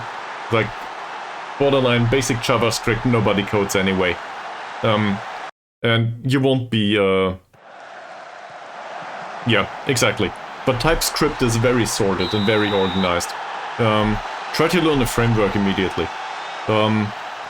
Like, obviously you will need rough JavaScript later on, but no sane person codes in rough JavaScript anyway. And the people that do, you can ignore those. Those are not software developers, those are... They like programming. They do not like software development. Because a sane software developer will not do this. Because it's just a waste of time. Dealing with plain old JavaScript at its base. Now, if you have fun with it, cool. But no sane person will do this. At least that's my perspective. And I've known a few. But coding in, I don't know, for example Angular or something, that's very different. There's specific ways to do this. Hi Mies, welcome back. So try to have a look into Angular. For example, that's a framework that is based on TypeScript. And you will probably find out that JavaScript can be pretty fine if you or specific rule sets on top of it. But don't try to find all of the weird stuff in JavaScript, it's not worth it. And as you can see, I have a pretty strong opinion on that. That's derived from pain, if that makes sense.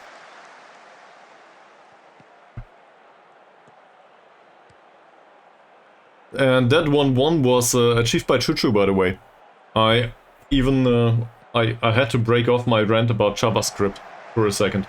So also we subbed off basically everyone in defense because everyone was on a yellow card. So now we play a defense that has no idea how they do defending. You can clearly see that by Dicky being on the pitch. Yes, is a 1-1 praiseworthy in this situation? I'll praise him. This is pretty good. A 1-1 in this situation. Also, test on a 7.3.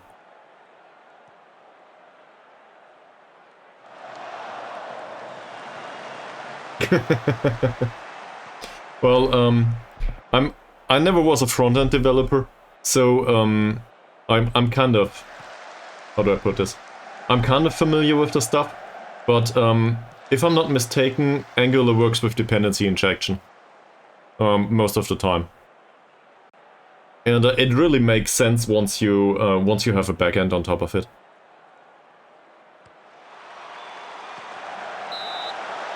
Yeah, but we do it the other way. We have test up front and a striker behind him.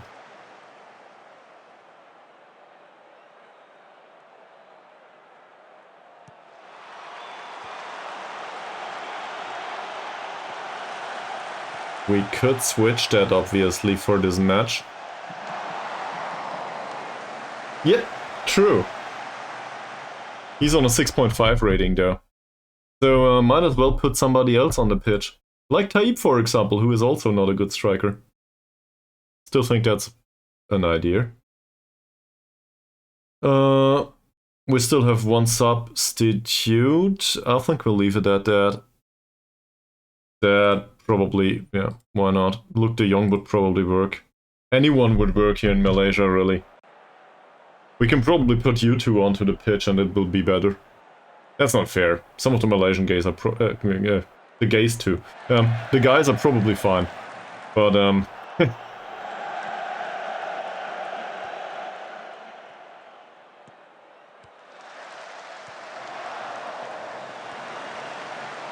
the gays too, yeah, why not?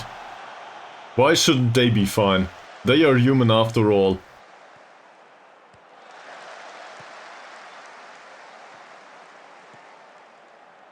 There's this so I probably can't translate this. Why not? As long as they perform, I don't care. Sulaiman, that's a good pass for Tahib. Come on, come on, come on! Not great. Test. Nice pass. Tahib. Oh, fuck! Doesn't work. Shit, that would have been the day.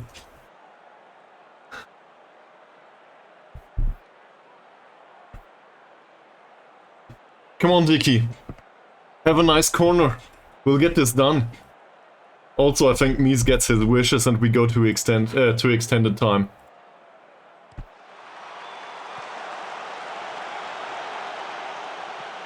That's a missed header. Not bad. Ankun.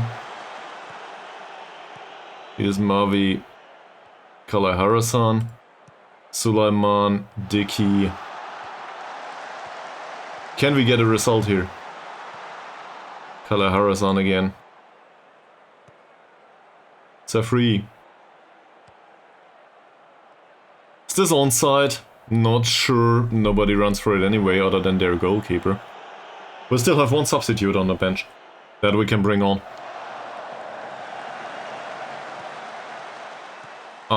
Kun's header is rubbish. Go, guys. What a defensive performance by Dicky, and then he loses the ball. No! Whew. Go, guys! You can do better! I trust you! Everybody seems to be pretty happy with this, other than Taib. I think either he's nervous or he's struggling to meet the pace of the pitch. The pitch, yeah, the match. No! Whew. Can we get this over the line?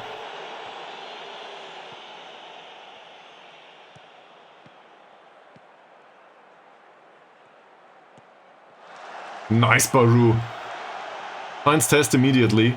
Good pass. Sulaiman, better pass. Choo-choo. That's the worst. There was something.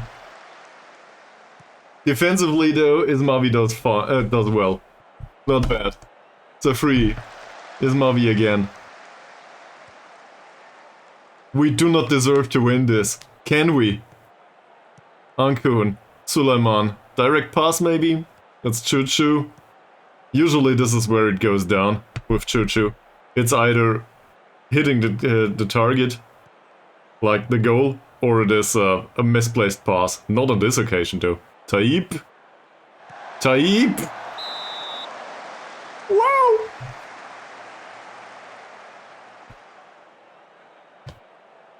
Give him hell, guys! We can win this! They won't know what hit him if we manage to score here. I'm definitely too excited about this. Maybe we should go back to JavaScript. This is very unexciting, at least.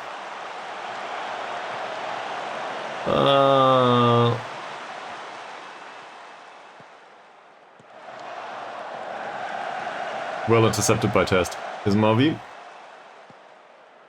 Kalahara-san. Still playing with his yellow. Dickey runs wide as instructed, that's not bad. Then he will probably lose the ball, won't he? We get a corner. By the way, Dickey is not on a 6.7 rating yet, so something's off.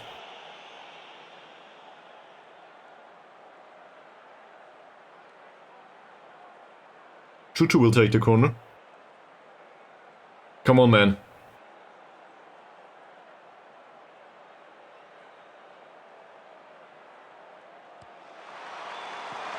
That's not good. Here's Marvi.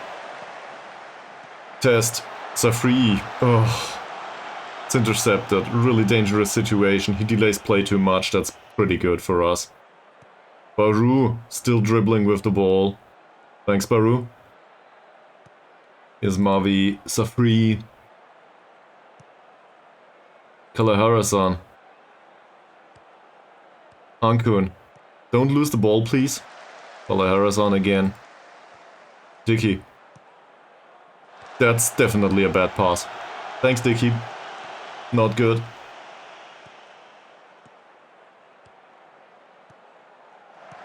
Lucas Silva with a cross. That was bad. That, though, is a shooting position as good as any. Fit. That feels gutting.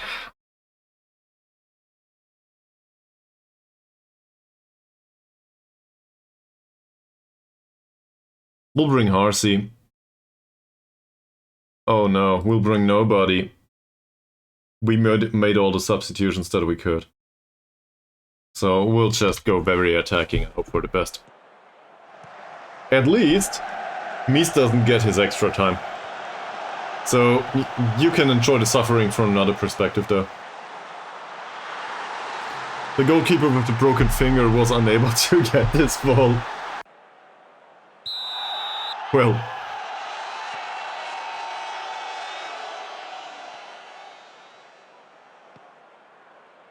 Given the superiority of 3 teams, I think we can probably be fine with defeating 2 out of 3 though.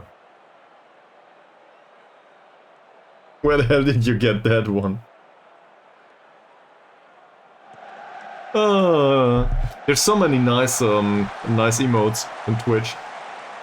But it's like utter chaos. Oh, come on!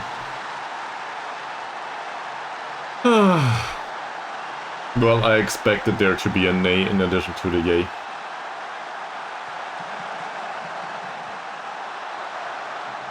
The 400 people in the stadium will be devastated by this result. Also by this kind of defending. Thank you very much, Safri.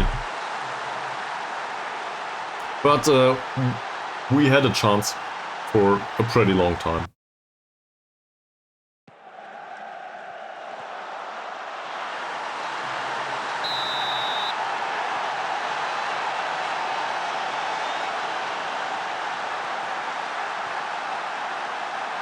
Sulaiman.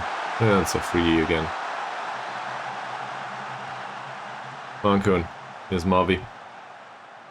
The free and Sulaiman. Well, this is the last minute, so it hardly matters anymore. Maybe though. Nope. Not today.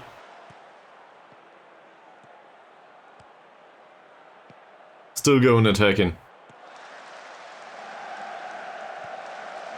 There was an attempt at a cross at least.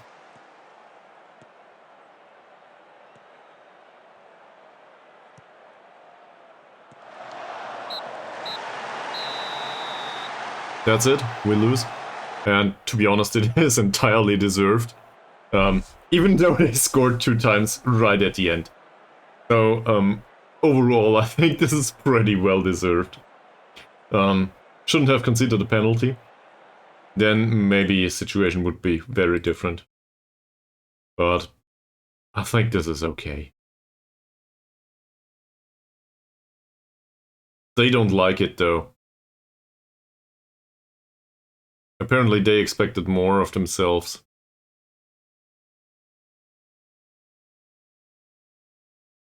He was expecting a telling off. Well, you can have one.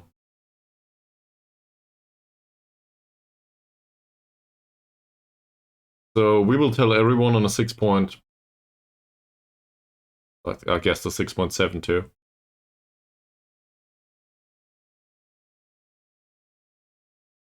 Now they are uncertain and unhappy. Oh, fuck off. Seriously. Now we will have an additional talk about the bad team talk on top of that.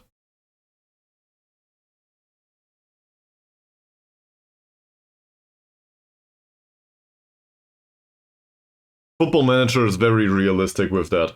Sometimes humans are just a pain in the ass to deal with. I really think.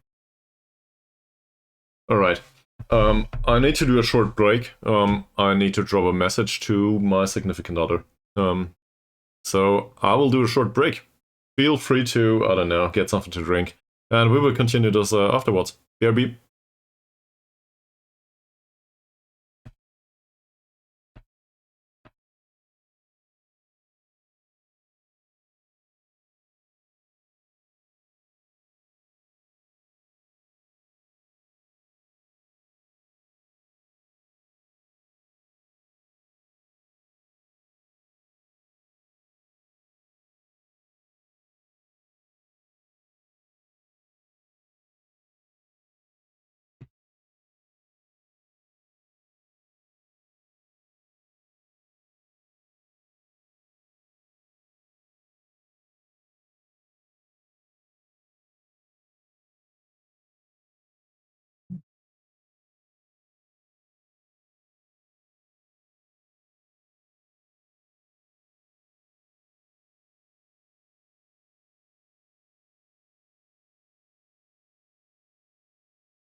Okay, so not much to deal with so far. So I guess we can continue this stream for a little bit. At the start of today, I thought to myself, well, maybe do 2 or 3 hours. Apparently, we're getting to the 8-hour mark pretty soon, so it's 6 now. If my voice doesn't leave me, we'll probably continue for a little bit. Seems like I have the I have the time, but not the players. This is what I'm talking about. There's people that are barely capable of playing here, like Kalahara-san, and they just get signed by lower league clubs. Nobody wants to play for Sarawak United, and if they do not want to stay here. This is the worst club ever. I love it. And whoever watches this later on YouTube and is derived from Sarawak, sorry, but at least in FM, it's horrible. Okay, the good part is transfer window opens pretty soon. The bad part is we do need money. So the quest for a good budget or a positive budget continues. We will need to play Bukit Tambun here. Transfer window opens here. We will increase the scouting package at the 1st of July, so straight after the match against Bukit Tambun. And we will do another friendly against Sarawak. Not to be confused with Sarawak United. On Wednesday. If they accept. For an additional 10k. Let's game it all the way. Because why not? We need the money.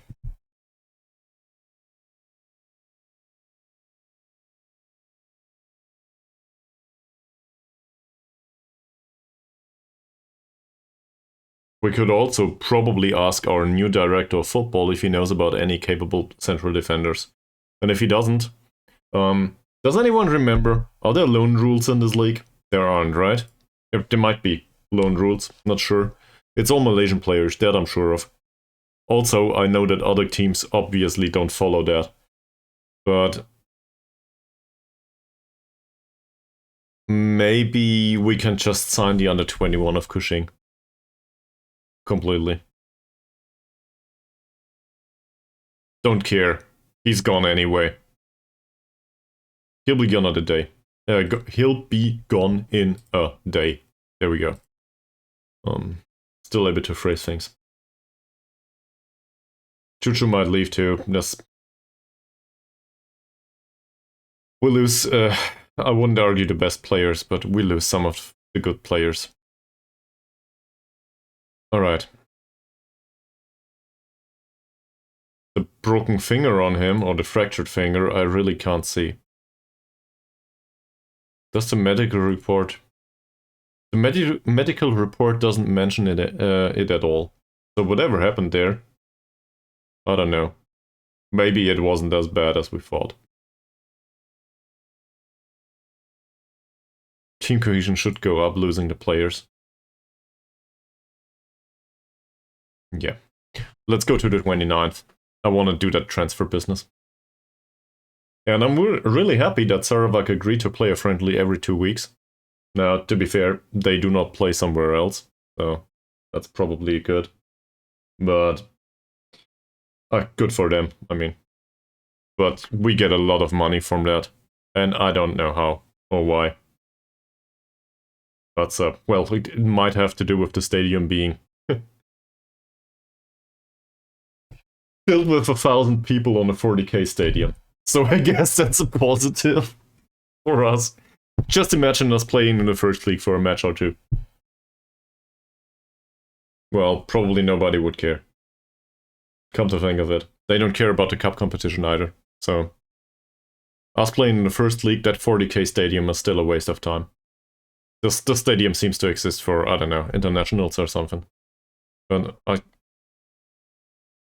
for no reason, really. Somebody built a stadium, but there's nobody watching. A last resort signing, apparently. Okay. Well, in that case, let's ignore it. We will need to play Bukit Tambun, though. So, that should be a close contest, it says. Wing play style.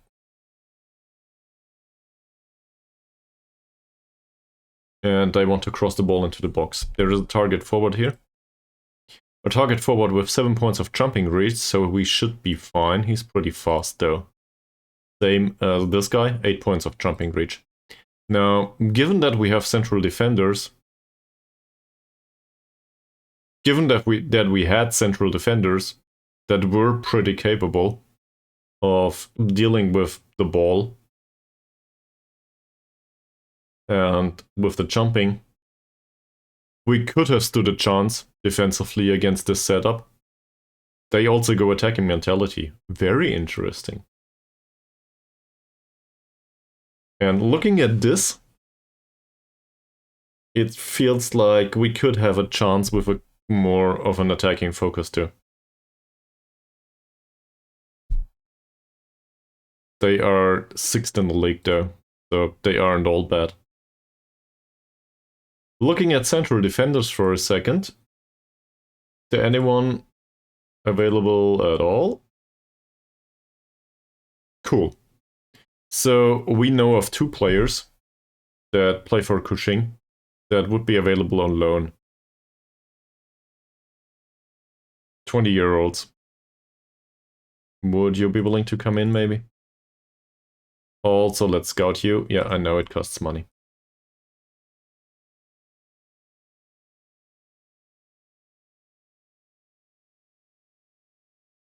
That's good. So 2 trialists, and we will just need to deal with this with lone players, I think.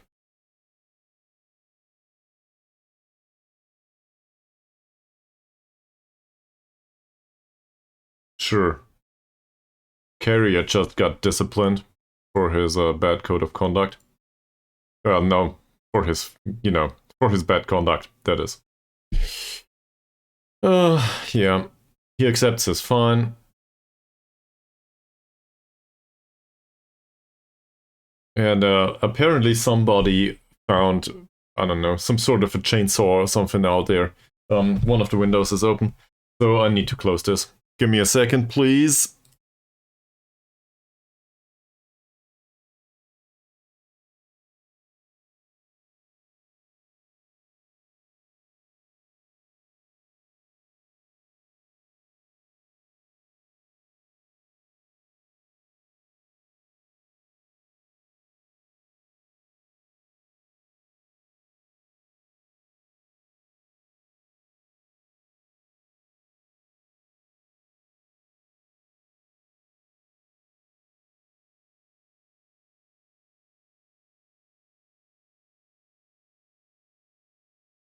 I don't know the exact kind of saw.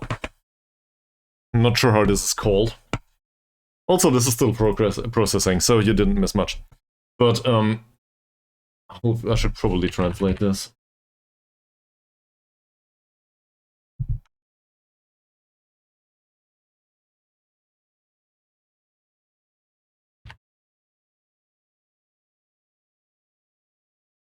It says circular saw. Yeah, congratulations. So apparently somebody's running a circular saw out there at 1712. Well, that's a bunch of 16-year-olds, so don't you worry about it. So most of these are on contracts that do not get paid money, and in the under-19s, which we need to register. We need to register all of these players for the under-19s if we can. I want them to play. That's also something that I didn't figure out yet. So we absolutely need to get this done. They need time on the pitch.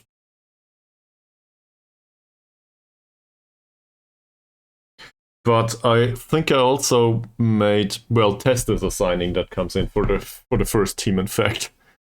So there's that.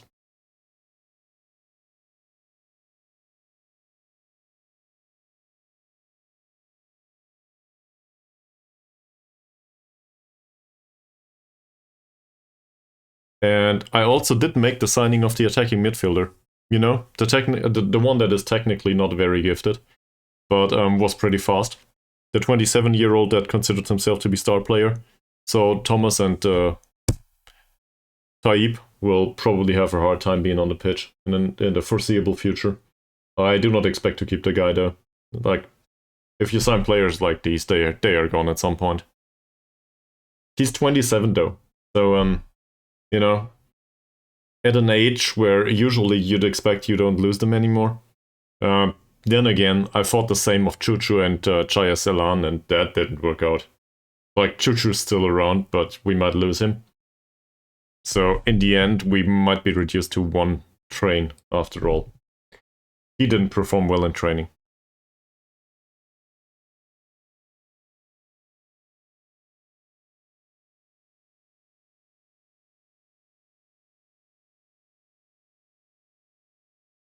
I will not guarantee his future at the club.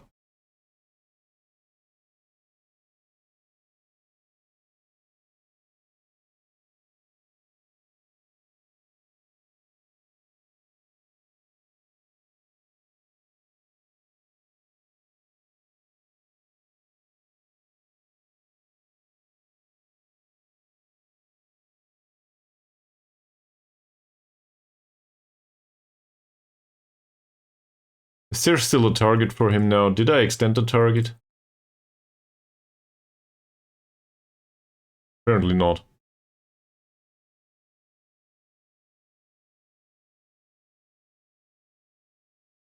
That's really bad though.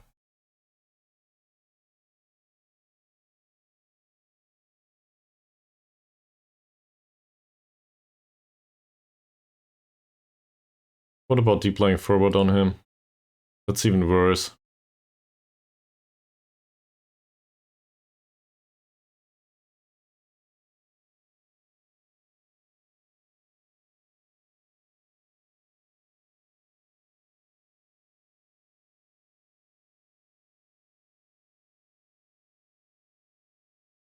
All of this emphasis on a youth player. I don't know.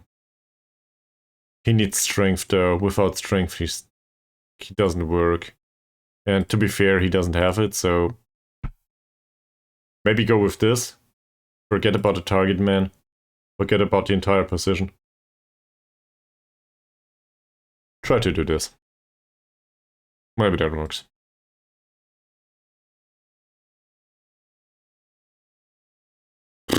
Okay. Who will come in? Let's have a look, won't we? So... That's only... Zulkifli. Sarul, Nizwan, Zulkifli? Zulkifli, maybe?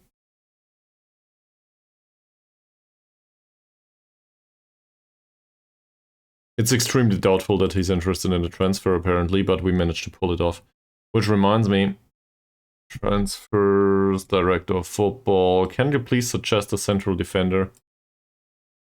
Anyone? Cool, thank you very much for that. You know about a goalkeeper, maybe? Nope. DM? In like defensive midfielder, not like Dungeon Master. We don't even use central midfielders. I just want a player.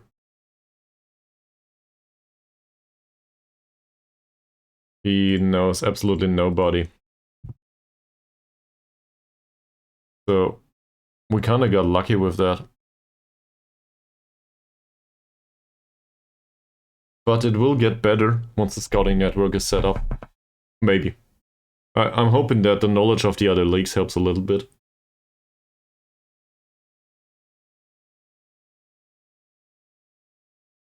Feels like we barely have an idea about the Malaysian players, in particular the ones around us.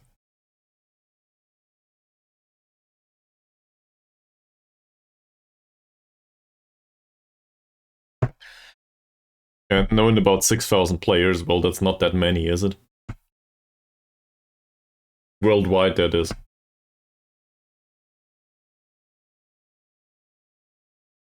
We could possibly, we could probably, like, buy some sort of, some sort of TV subscription and just watch the Zone all the time or something. Which is freaking expensive, by the way, in Germany. But, we could probably buy something like this. Just watch the games there and know about new players. Granted, it's not useful. We need to know about Malaysian players and, well, I don't know.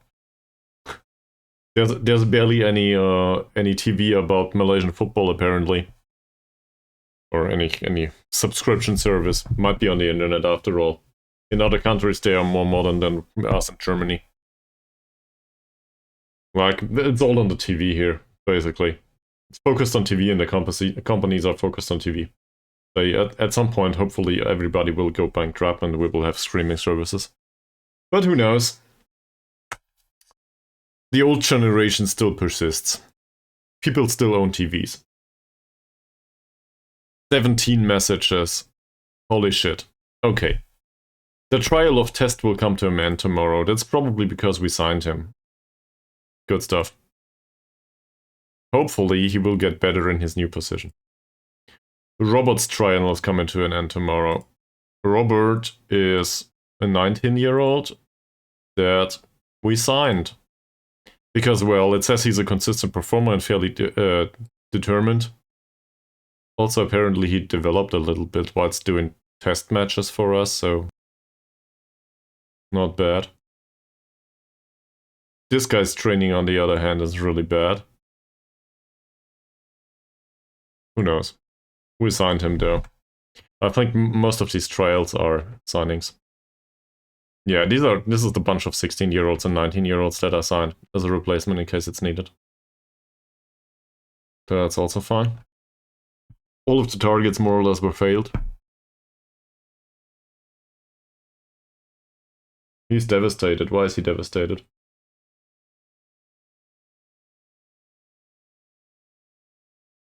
Lol. He is disappointed about not playing and having no chance to work towards his target. He's devastated because he doesn't play. Transfer window is open.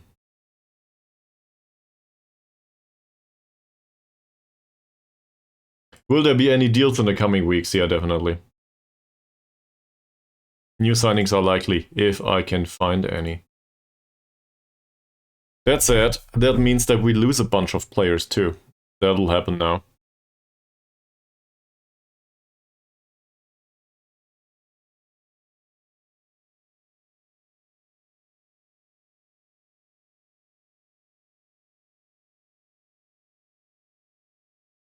"12 signings sealed. Holy shit. Yeah. So Machan have raided us. They signed 3 players from us.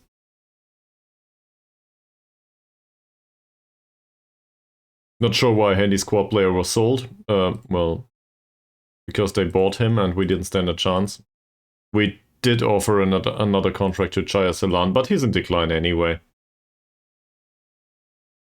Good squad is now weak on the right wing. Yeah, that's true.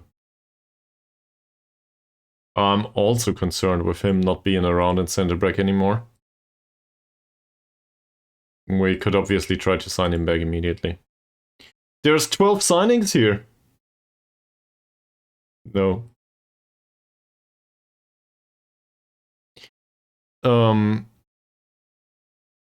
So I guess we will go through these.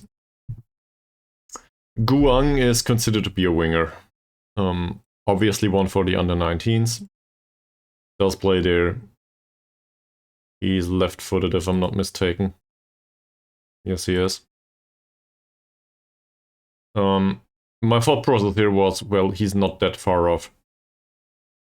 If he develops a little bit once he's registered on there, we can probably play him at one point.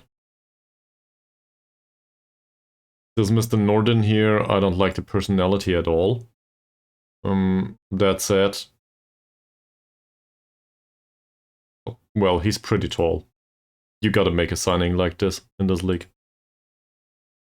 So we'll try target forward here. I'm not sure if this will be a success though, but he knows how to jump at least. And to be fair, 4 points of strength is pretty much standard overall in this league. He's pretty good already, at least on the physical side. We'll just put him on wingback training, and hopefully he develops either some mentals or some technical skills. He can basically do whatever. I don't care much. As long as he retains his physicals and develops a little bit, he will probably play in the first team at some point. I'm really hopeful for this guy, in particular given that he's also fairly professional. That said, a long-term plan. Like, he's a 16-year-old, so whatever. I don't know about it yet. Next, Rice. Same here. I thought he's not that bad. That said, we need a winger. So we will train him as a winger. So there's that. Additional training. Well, I guess we could do passing or something, but free kick taking. Free kick taking is an idea. He has 6 points of free kick taking, might push that to 7 maybe. Who knows? That was Rice. Hamza is next. That's not really impressive, but having the goalkeeper early on, maybe we can shape him into something. His reflexes are pretty great. So, I don't know, anticipation on one-on-ones, what kind of training is this? None, apparently.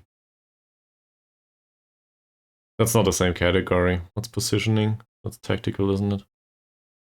Positioning, communication, as well as decision making. This is all bad. So, that's good extra training for him.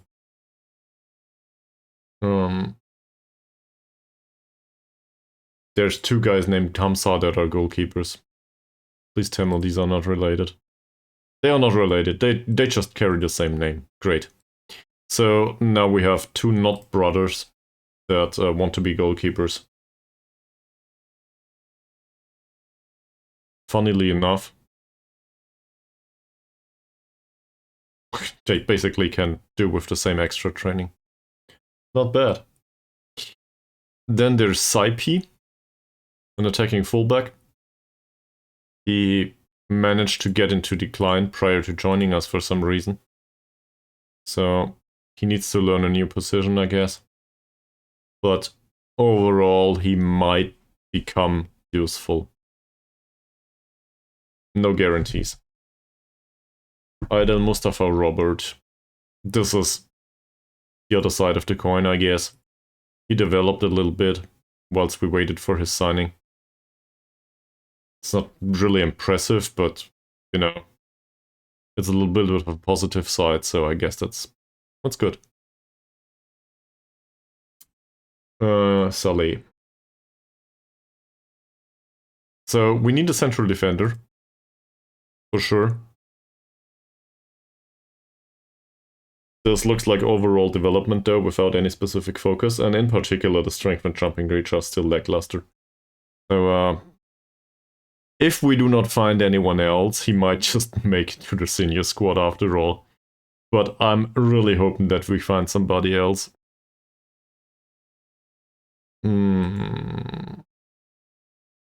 Rahman. Similar. His jumping is fine, the rest is not. Well, I guess some of his mentals are okay. But in particular, the positioning and the heading is really off. So I don't like that. I want to keep him on this training there. Just see where this is going. Jafar.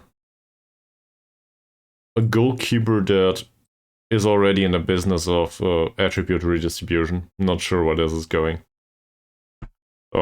Let's just see. And then there's Diego Baggio test. Now we can finally set him to a specific training, and as I said, I want to try to make a deep line forward out of him. Might not work, might take a year or 2.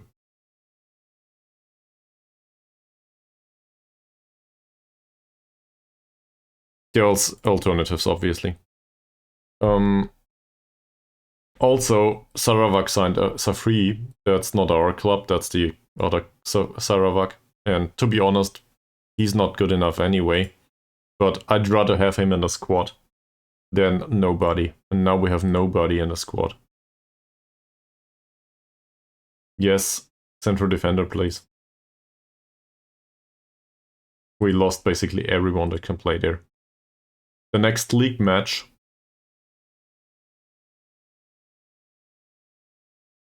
Who are you? Oh, these are the loanees. The potential loanees. For the next league match, if we do not come up with something else, we will probably need to play carrier as well as Ismavi. And there's nobody on the bench that can do central defender.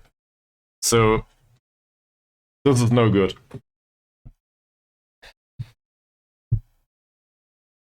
That's dynamics. Yeah, team cohesion went up quite a bit for some reason. Probably due to the fact that we lost half of the players. At least it feels that way. So maybe it's a positive in the end. Team cohesion is pretty important.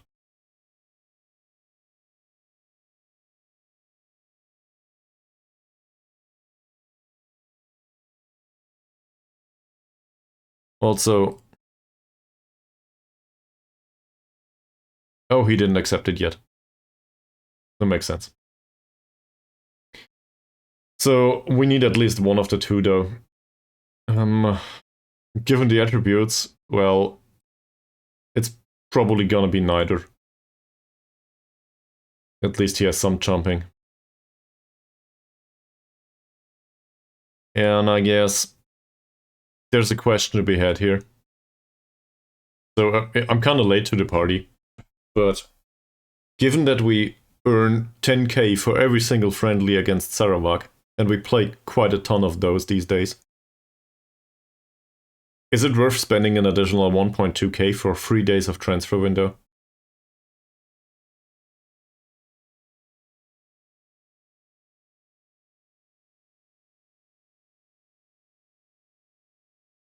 You know what?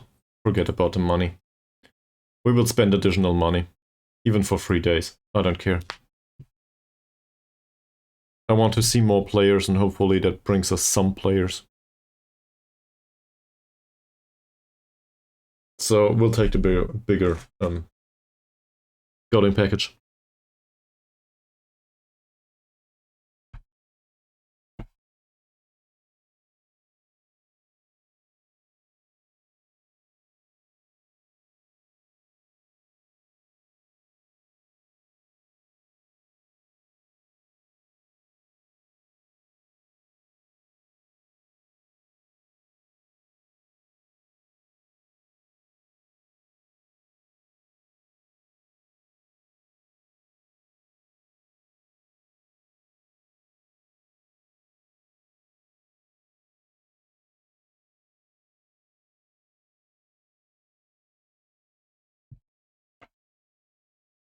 We had knowledge of like 40 players prior to this. So hopefully we will be in the 3 digits now. Even if half of it is trash, I just want options. We also need a replacement for Chaya Salan. I think I saw one at some point, an inside forward at the right wing.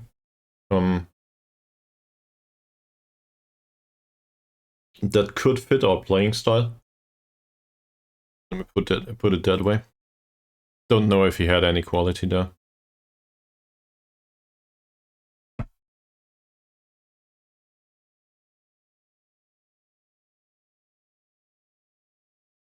That's a fullback. He's not great, as it seems.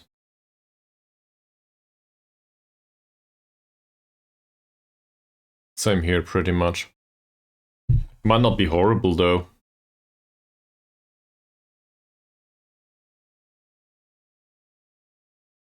He was released by Iliatan. You know what? We'll give him a trial. We might as well sign a bunch of poachers. Maybe give him a few contracts for 180 euros a week. At least then this would be fairly in line with what the club did prior to us joining them.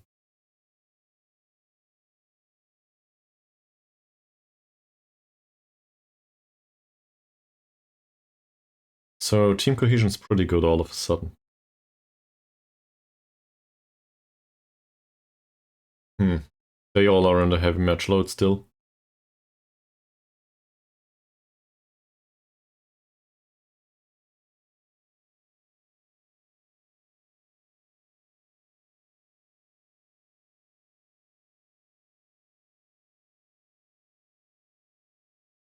Morale is a bit...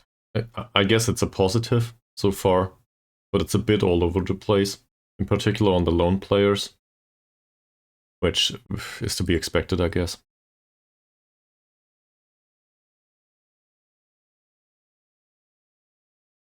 The club has many players who share similar friends in the squad. What the hell? Yeah, me.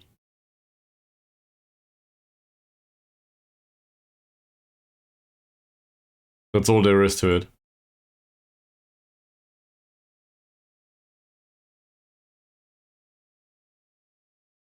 Oh, there was somebody else. LOL. So, Carrier does not only like Niels Ramang, he also likes Cherry Nollett as an assistant manager. Good.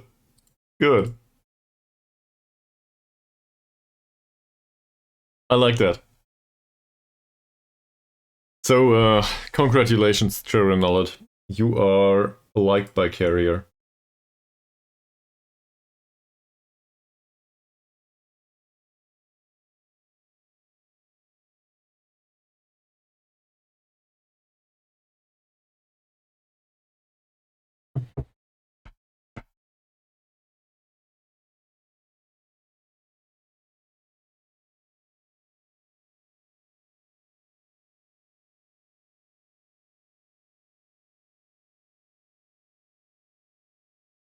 No.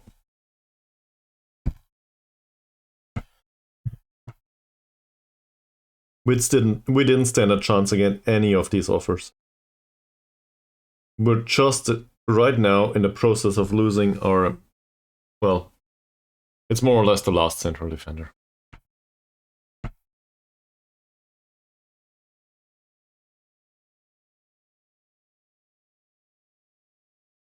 I don't even know about this guy, but apparently armed forces are interested. He doesn't even want to come in on trial.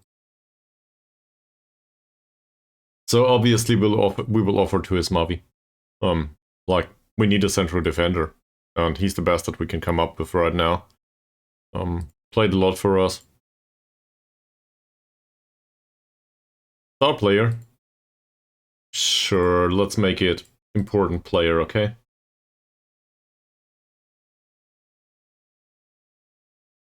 All of a sudden he wants money. Well, I guess we have the money, so that's not the biggest concern. You don't say.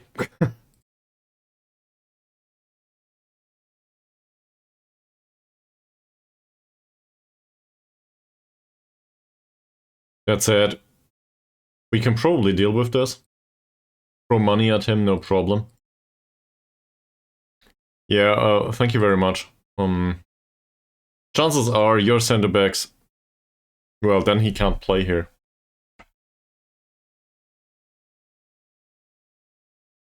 So Hardy is pretty happy that he achieved his goal. Also, he plays all over the place, apparently. So that's not bad. Still going for ball-winning midfielder with him. Not sure if that's a good idea. So, your training was fine. Good work. Also, I will discuss with him that he completed this successfully. Well done.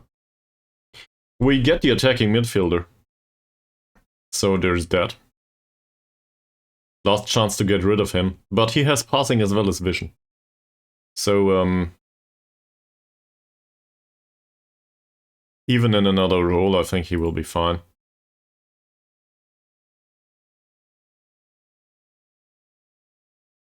Let's have a look at the player list right now. We know of 3 players. Well, wow. Wow. Safri just got added to the list. Cool. Sure. He left us. True. We know about a whole whopping 40 players with the bigger scouting package. Nothing. 0.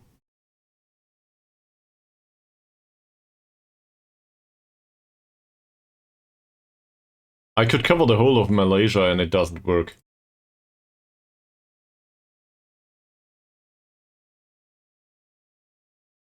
Alright. there's this player. So we put him on Shadow Striker. And I think probably technical stuff, actually. Composure's pretty bad too, but I think I'll go with ball control. Could use all of these. He's pretty fast. He needs to be able to run with the ball. And he gets a ton of money as soon as he plays.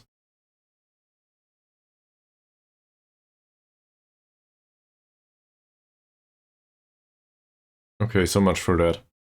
I've thought about an inside forward, not sure if the guy's still around. Or if we know about him. This guy. Here he is.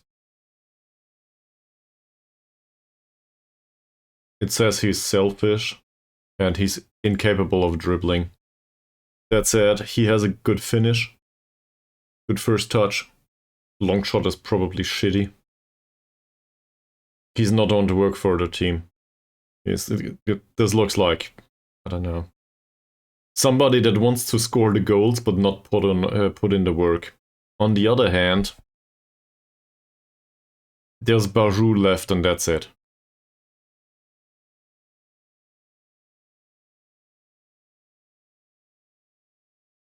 Is he interested in a permanent transfer? We didn't even know if he's interested in a loan. So I would argue we will put him to the squad, get rid of this, retain the option to terminate the loan and to play him against Cushing, not that this happens. And we will try to offer for him to at least get a fast inside forward on the right wing. Because, well, looking at this, he's one of the better players. Then we're basically lost. And all of these, that's not that many players anymore. Might as well scout them all. It might cost 50 euros per player, but whatever. I don't care about that anymore. It seems like we have the financials under control for now. Don't want to waste too much money, obviously, but we need contracts. We need to be able to sign players on contracts, but not non-contracts. And as long as we don't have that, we cannot make money from player sales. Player sales is what compensates for losing players all the time, and, well, there's no planning for the future to be had here. Everybody just leaves. We will probably lose Ismavi too. Hell, we might need to play an under 16 or an under 19-year-old. When we might need to deal with the youth players because there's nobody else available. That's really, really hard. Also interesting to a degree. But also really hard.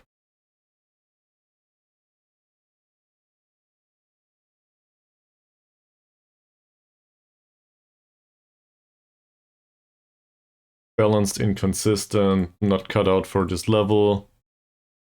Really inconsistent, balanced, also susceptible to injury. This sounds like I do not want to sign any of you two. The problem is, it's not like we have a choice.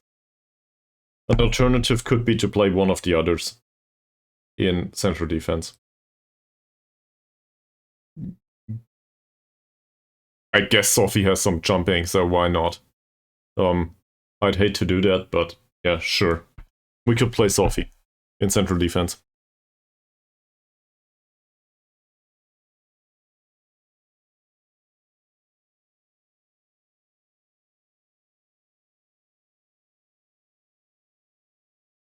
Anyone still awake after 6.5 hours?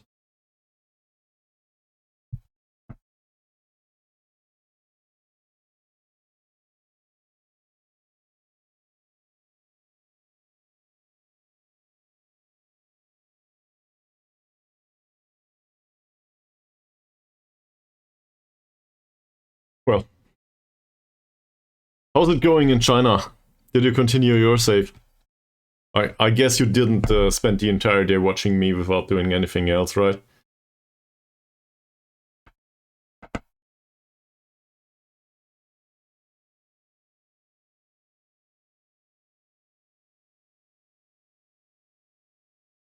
Not yet, okay. Well, there will be real footballs very soon, though. Right?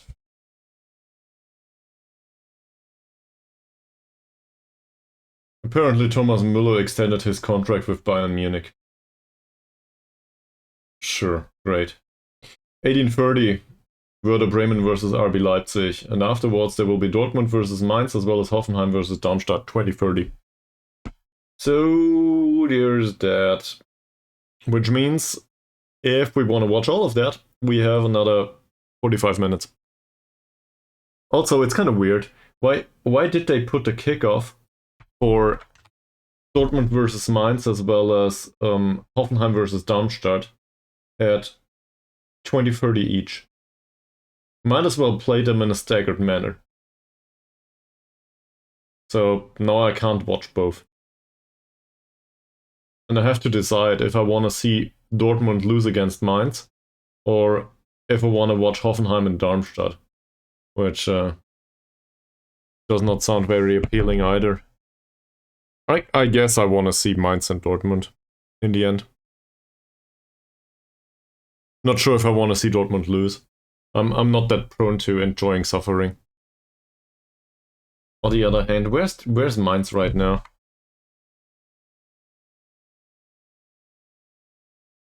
Reportedly everybody loves an underdog. Well,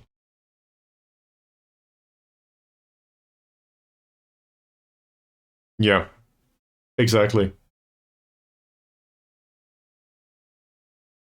How do I put this?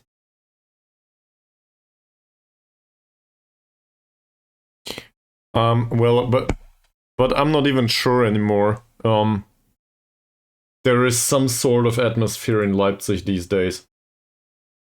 I'm not a big fan of the concept in general, but at least within Leipzig they seem to enjoy it. Let me put it that way. That said, that supporters culture definitely is well, it's not something that was there prior to RB Leipzig. So also barely anyone travels with them, as far as I'm aware. And given the amount of money they spend, it's definitely, the concept in general is not very appealing. Yeah, but well,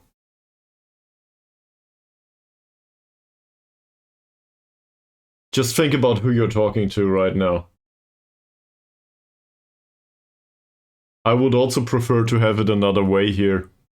But apparently I'm an employee for a similar concept, if you want to put it that way. I don't know about the brand, but holy shit.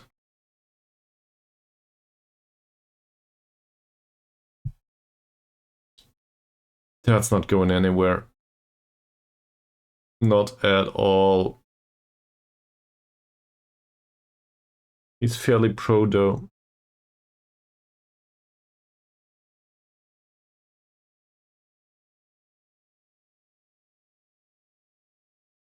That's not going anywhere.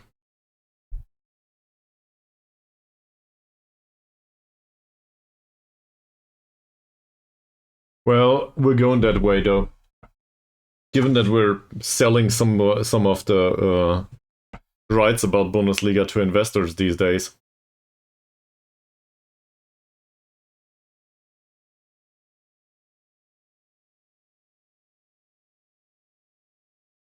What's going on? It's a total sellout. Everybody gets signed by armed forces these days. So I will put this out there now. I don't necessarily want to leave here, but it's just annoying to deal with all of this.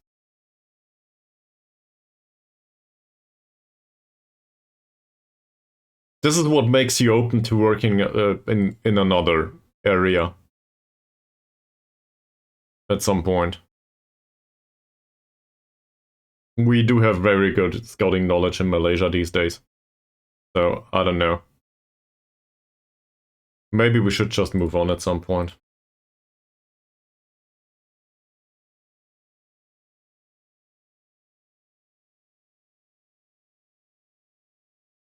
Yes. There's also there's the odd occasion where we can actually sign players on a contract. It's really weird though. I will bring this up. Here's Roslan. Roslan is the wrong player. The right back, where is he? Amran. This is our director of football. And I wasn't even aware, but he was willing to work as a director of football. And for some absurd reason, he was absolutely willing to do this for €6 a week. He's still a right back. He doesn't even have a retirement planned. He's fine with this. So, now obviously I know he's shit as a player. That's probably a bit hard. He isn't exactly known to be a very consistent performer. In particular, in comparison to Hussein.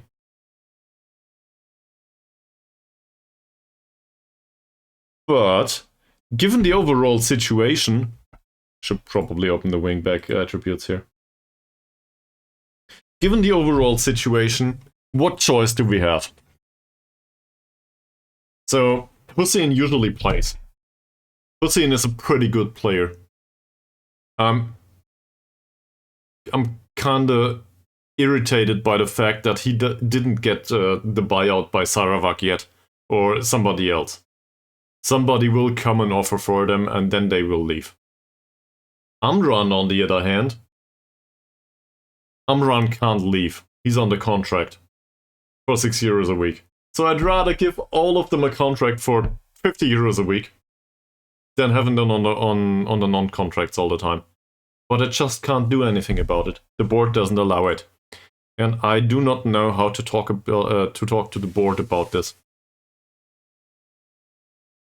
It's not allowed.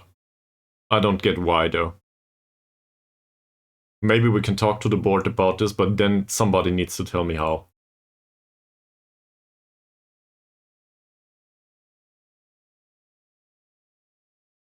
We could try to go with professional status. Once we turn professional, hopefully we can give them professional contracts.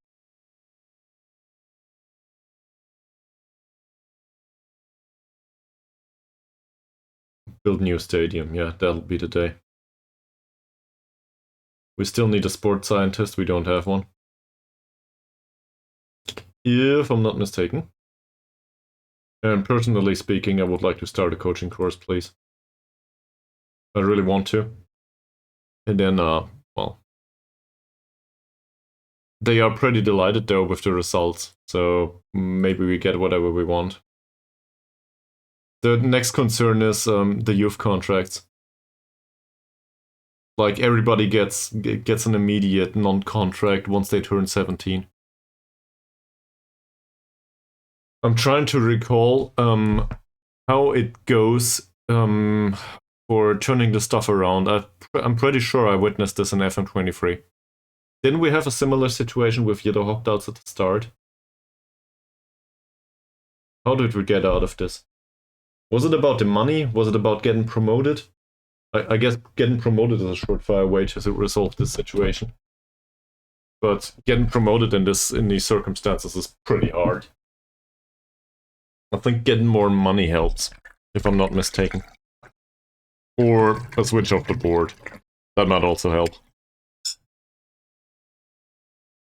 You know, one way or the other. If the board doesn't want to switch itself, I might just want to switch the board. I don't know, geographically on top of that. So much for Malaysia.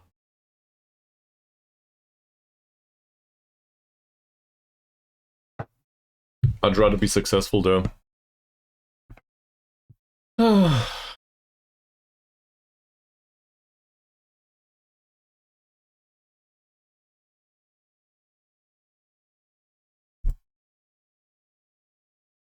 Oh, there's a few shortlisted players. Cool. Shall we go through these? First of all, none of them are remotely interested in a transfer. or a loan or anything else. So, off to a great start there. Yeah, we should probably scout those though. That's a bunch of central defenders. Why did we do that? We will offer a trial to all of them. I won't scout them though. Doesn't make sense. There's a few contracts set to expire. Yeah, great.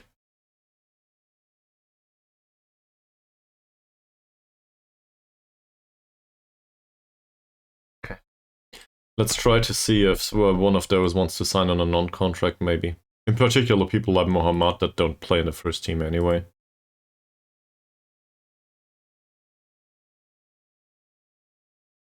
Yeah, it's about the money. Doesn't want to.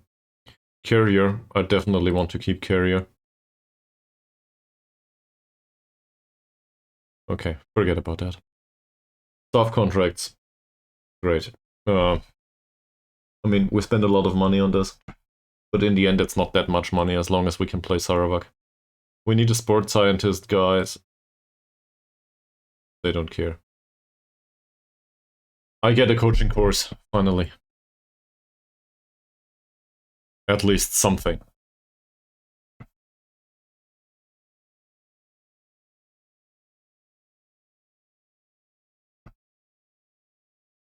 "17 trials and nobody wants to come."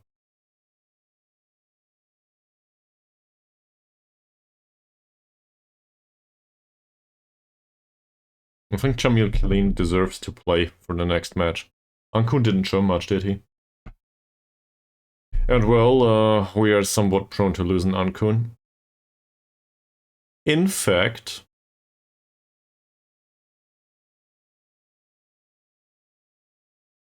this is probably where I will get hated on, but so just hear me out.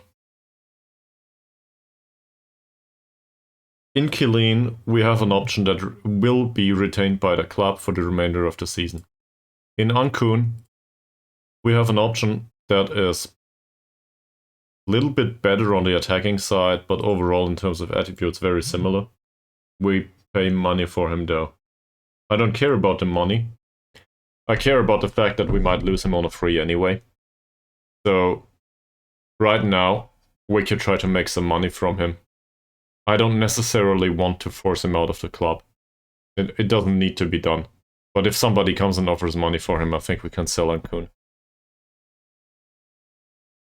He's not much better than what we have otherwise. Chocolate. Yeah. So, still, the overall situation is not great.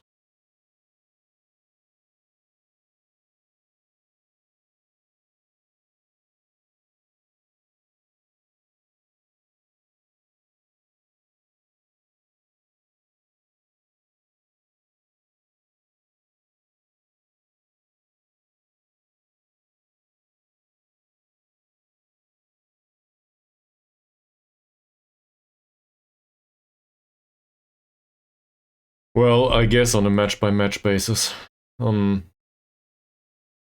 some stuff that is improving.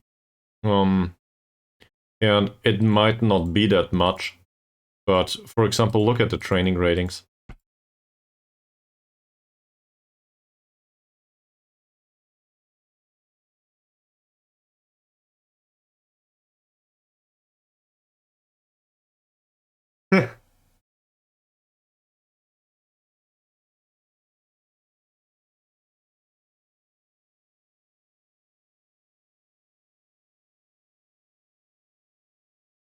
There's a 17-year-old goalkeeper here, for example, that is expected to be pretty great. I do not necessarily agree with this, but at least we made that signing. And he's on a non-contract playing for nothing. Well, just move on with it. You know, I don't know. I guess sometimes I do the same, but being close to being fired, for example,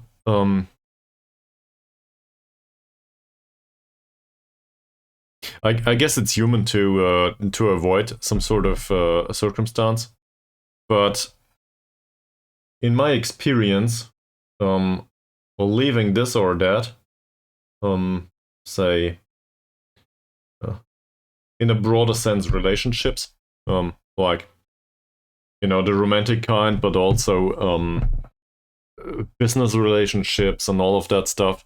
It's not like I have a vast experience with that, but the experience that I made so far is usually I tend to hold on to stuff for too long. It doesn't help. Our time on this planet is much more valuable than wasting it on something that will not result in anything anymore. So sometimes I think it's okay to just let go of some stuff. It's not worth the effort anymore, is the argument. So I'm not one to drop stuff all of a sudden. You probably can tell at this point. But if you don't see a future, like at your Chinese club and football manager, or in a relationship, or I don't know, at your current job, don't extend it too much. It's just a waste of time. You will not create value anymore. Yeah, I get that. And just it might be hard for you, in particular, as a Dortmund supporter, but maybe you can remember the Jens Keller days at Schalke. Now, you might have an opinion in either direction about Jens Keller's time in Schalke, but he surely took the hot seat and he retained that seat for quite a while. And basically, the Bild Zeitung was busy trying to write him off, like, since day one. He never stood a chance. Out of not standing a chance, he pretty much made a ton. I don't know how he got that. And, well, later on with Union Berlin, he also had a pretty good run prior to being replaced by Urs Fischer, for whatever reason. Now, to be fair, Urs Fischer got him promoted, but it's not like Jens Keller did a bad job. So, obviously, you can make a career out of extending this stuff, even though everybody expects you to get fired. But I don't know. It does not feel like it is deserved to be treated like this.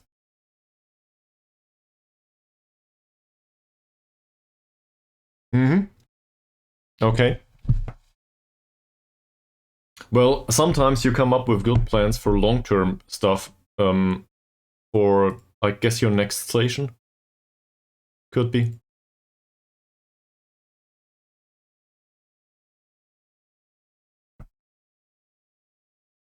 So maybe even if it doesn't work out this time, you might still have a good idea for next time. Also, there's a good chance that we will just lose a ton of players at the end of the season again, once their contracts run out. To be fair, we could deal with losing Thomas, couldn't we? We have a replacement. In terms of statistics, right? Like tackles won ratio plus passing percentage plus, I don't know, whatever matters for the position. Yeah. Yeah, I see. So there's also, for example, the passing percentage obviously depends on, it depends on what kind of instruction you have for them. So I see where this is going, and I think it is worthwhile, but reflecting on it is really hard. Sometimes you have a center back that has 90% possession, 90% or 95% passing, and he's just rubbish at passing. But he's specifically instructed to play it short and safe, and there's usually enough players around him to do that, so he's pretty good at it. Does this win matches? Not really. You don't concede though. So might be fine. But it's hard to determine this kind of stuff. If the statistic is really useful. Yeah. True. But from a central defender, on the other hand, I do not expect progressive passes. So I don't know. I guess I'm going for, is this a useful criteria? That's not only true for football. That's true for a ton of stuff that we are faced with in real life all the time. Well, we are discouraged to talk about politics on Twitch stream, but think about the unemployed. Statistics for the unemployed are pretty interesting to interpret, if you want to put it that way. And it didn't take long for certain Bavarian politics to open their mouth holes with some populistic bullshit. But it goes without saying that most of those people that count as unemployed, or that count as not unemployed, that count as receiving social security in Germany, they get this because they are at work, but they do not earn enough to make a living. So, like, half of them are employed. It's not like we can employ them at 100% and give them better wages all of a sudden just by forcing them. Like, these are single mothers with children and stuff. They work 50% on top of that, and the other 50% they deal with their children. Like, what are you willing to do? There's nothing to be done there. Still, it makes for a good statistic. There's so many unemployed in Germany, or people that get social security. So, you know, get them into a job. As soon as you look into the actual numbers and what's going on there, it falls apart. So, yeah.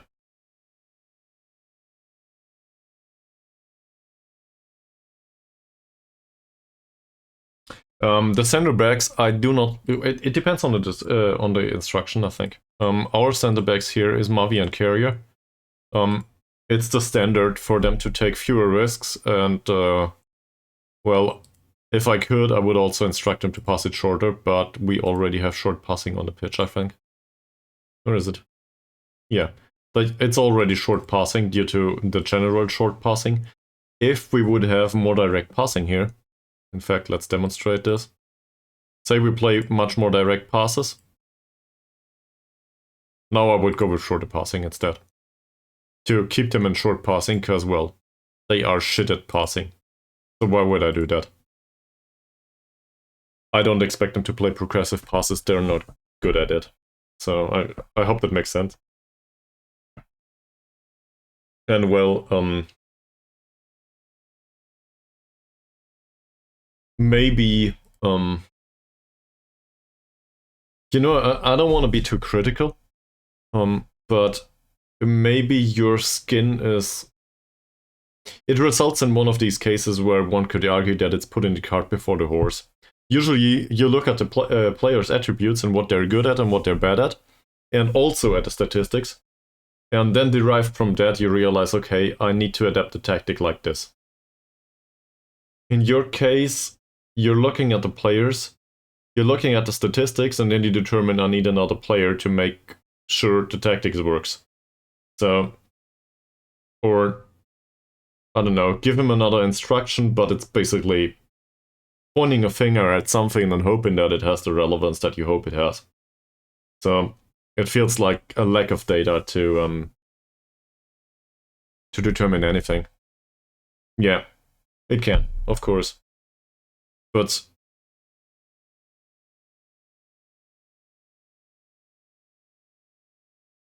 I'm just thinking it's about having fun in the end.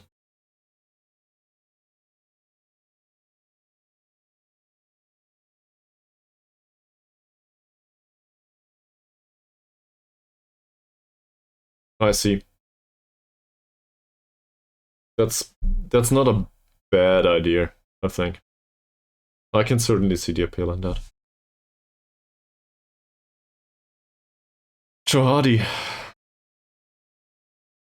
Johadi gets more professional by the day, he said.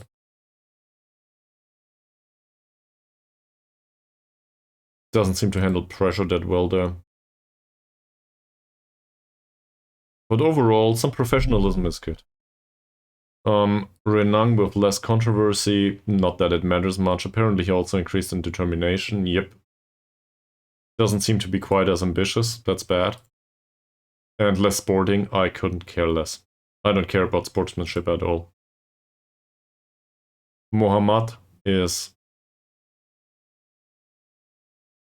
a bit more calm. A little bit more controversial, I don't like that. Doesn't seem... This is bad overall.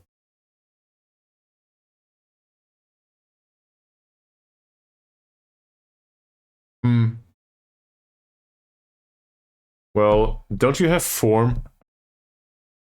Don't you have ratings and form? That should help a little bit. You have the similar statistic as I do, right? Yeah, okay.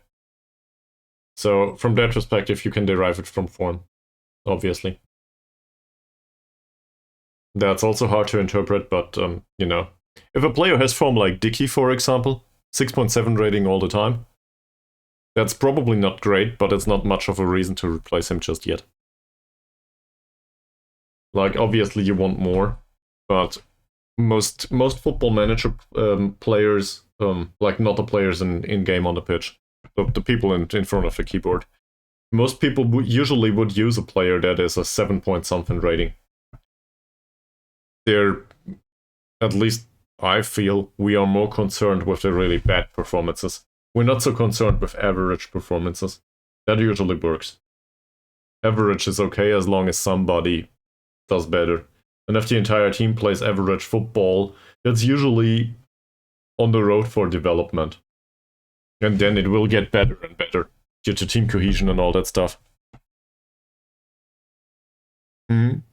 Okay.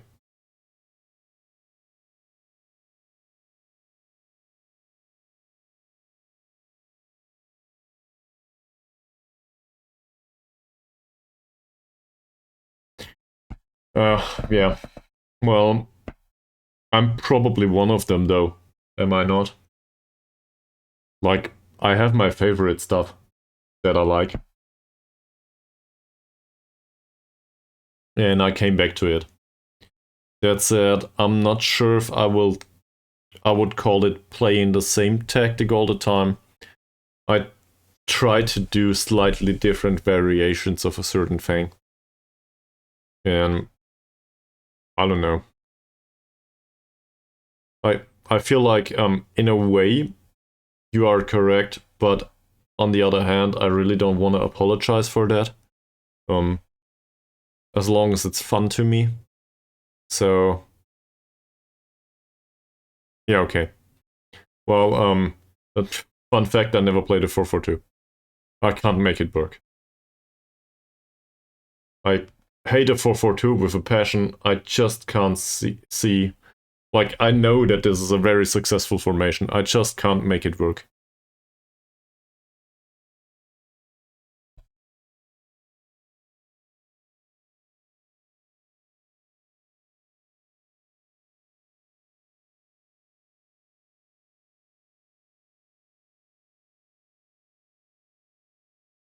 All right.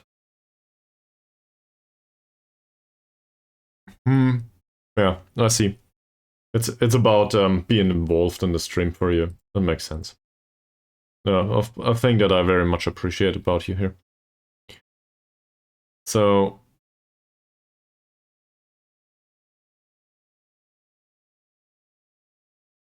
what do we do here?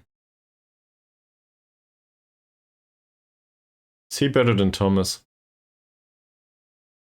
We expected as much, not sure if it's true. He's faster for sure. The opposition, he will have a hard time here. The opposition is pretty damn slow though. Nah, he is not. Still, fast striker might work. So maybe we'll put him on the pitch. He barely knows how to play there, though. Let's give him some time to adapt.